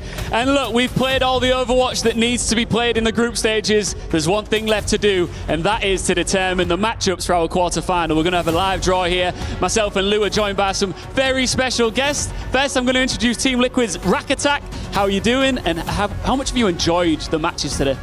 Matches have been very good today. Honestly, did enjoy a lot of it. Would have loved Liquid on them, but can't have it all. Sorry about that. It is what it is. It's fine. On the other side, of course, I'm with Fefe. Fefe, finalement, j'ai envie de dire l'un des présidents d'Overwatch en France. Alors toi, ce qui est particulier...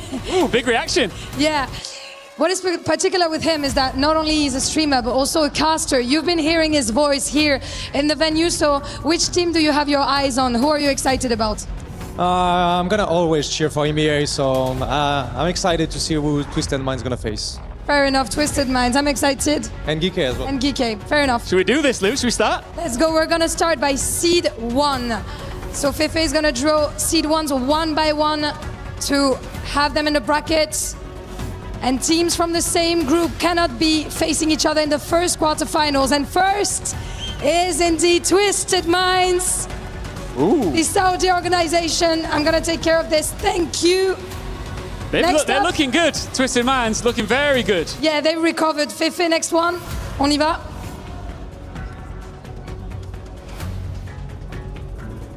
Next one is Weibo Gaming. How does that sound? Pretty good. Pretty good, pretty good. Moving on to the third Seed 1 team in the bracket. La troisième équipe. Seed 1, Zeta Division, qui ne sera donc pas directement face à Twisted Minds à nouveau. And last but not least, you've guessed it, but still, Crazy Raccoon, le raton laveur fou for this last Seed 1 team. Ian, right. shall we get going?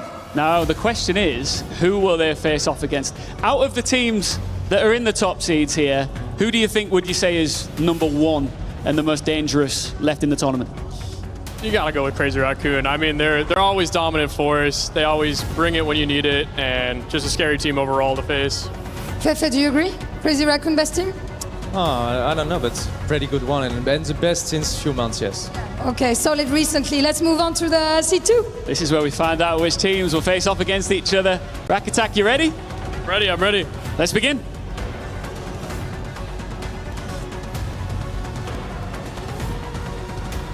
GK Esports. The first matchup is gonna be GK Esports versus Twisted Minds. Wow. I'm gonna welcome the players, UB, and of course, our player you're gonna fist bump, of course, Labda 7. You can get back, of course, into positions. We're very excited for that EMEA derby. Tu le disais, Fefe, t'as envie de voir un derby EMEA, tu l'as? Ah, je voulais les voir, mais peut-être pas l'un contre l'autre quand même. Ça embête un peu d'en perdre un en route, mais ça va être un beau match. It's gonna be a good match. I'm sure about that. I agree with him. Strong quarters final. Let's move on to the next one. Let's do this.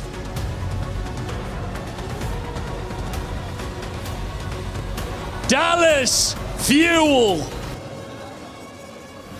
So the next matchup, I am waiting for confirmation, is gonna be Dallas Fuel versus Zeta Division. Oh, Rack Attack, as these Yeah. players come together here. What are your thoughts on that matchup? It's a tough one, isn't it, for Dallas? Definitely a tough one as a fellow American, Team USA. It's a little scary seeing them going Thank against you very Zeta, much. but, you know, I know they got that. You back them. You back them. Yeah, I got them. All right, let's move on now to the next one. Luke Camino and Violet, who gave each other a fist bump. That's gonna be a banger match. Oh, T1. So the third game is gonna be Crazy Raccoon versus T1. What do you think? That's a spicy one. That's a really spicy first round. Scary to see one of those guys go out really early. Isn't that gonna be one of the best matches possible? Yeah, maybe it's gonna be the one that we're gonna get the most excited about. Yeah. We're gonna get excited about it for sure. Now we know who this is, but we've got to do the formality. Let's take out Rack Attack and let's reveal to the world the final team, which is, of course, Space Station Gaming. Weibo versus Space Station Gaming is our last matchup, our last quarterfinal. Thank you, guys. How are we feeling about this? Qu'est-ce qu'on en pense? Tu me réponds en anglais, en français, tu fais ce que tu veux. Je pense que ça va être un beau match. C'est des équipes qui, je pense, ça avait envie de s'affronter en vrai. I think those teams wanted actually to face each other, like for the one that we're doing, so that's going to be interesting. Final thoughts? I think that's a final spicy game. I mean, hopefully SSG can get some revenge for us. Let's see, Rack Attack, Fefe, you've been brilliant. We're just going to take a quick look at the bracket so you at home can really see what is in store for you tomorrow on quarterfinals day for Overwatch here at the Esports World Cup. Lou, we're in for a banger. Yeah, I'm really excited about it. And starting from tomorrow, there is no second chances anymore. No loser bracket. You lose, you're out to the airport. You win, you move on. So I can't wait for it. Can't wait to get stuck in. Gentlemen, thank you once again. Can't wait for tomorrow.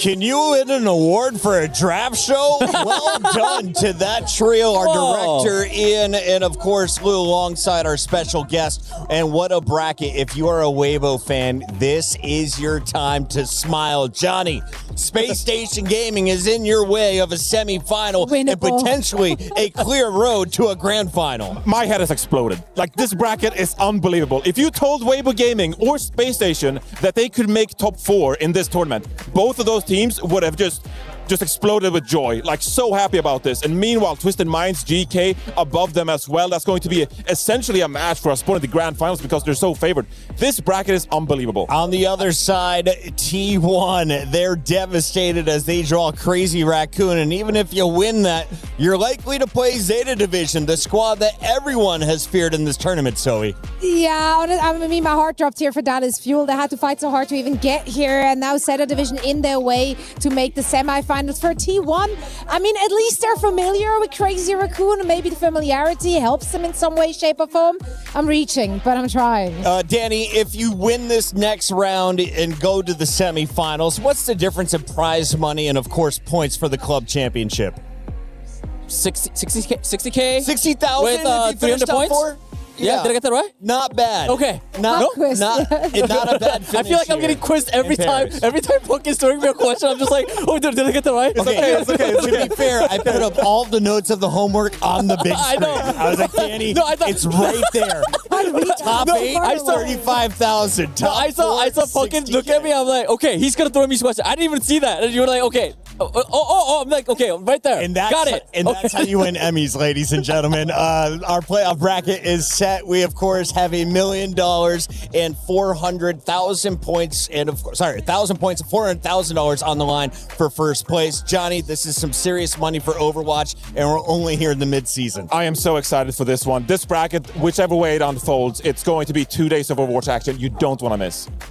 Final thoughts here, Zoe, as we're about to head into the shuttle. Glad you mentioned that. I'm just very, very happy. History has already been made. China making it this far is super, super exciting. It's been a region that's been lacking behind for the last few years. So to see them in this spot and like the semifinals in reach is incredible. Danny and I are going to go find a very happy couple that is celebrating their honeymoon here at EWC, watching their favorite game in Overwatch. In the meantime, we hope you guys enjoyed the STC recap of all the games from Group Play. We'll see you for the playoffs tomorrow. Paris, make some noise! Let's go!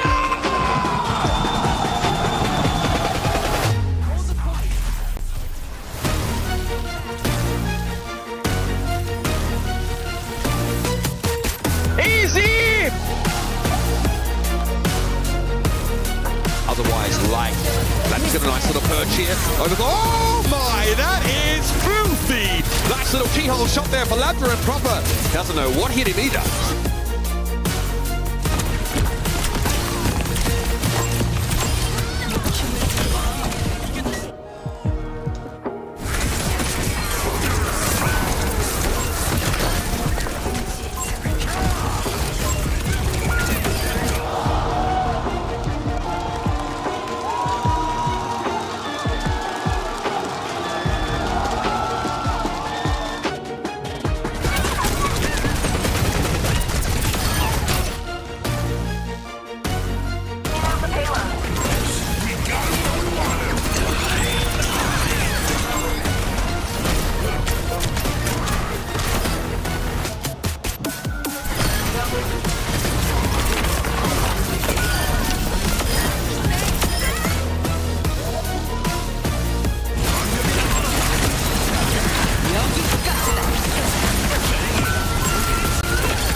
Oh, Jiro desu! Yeah.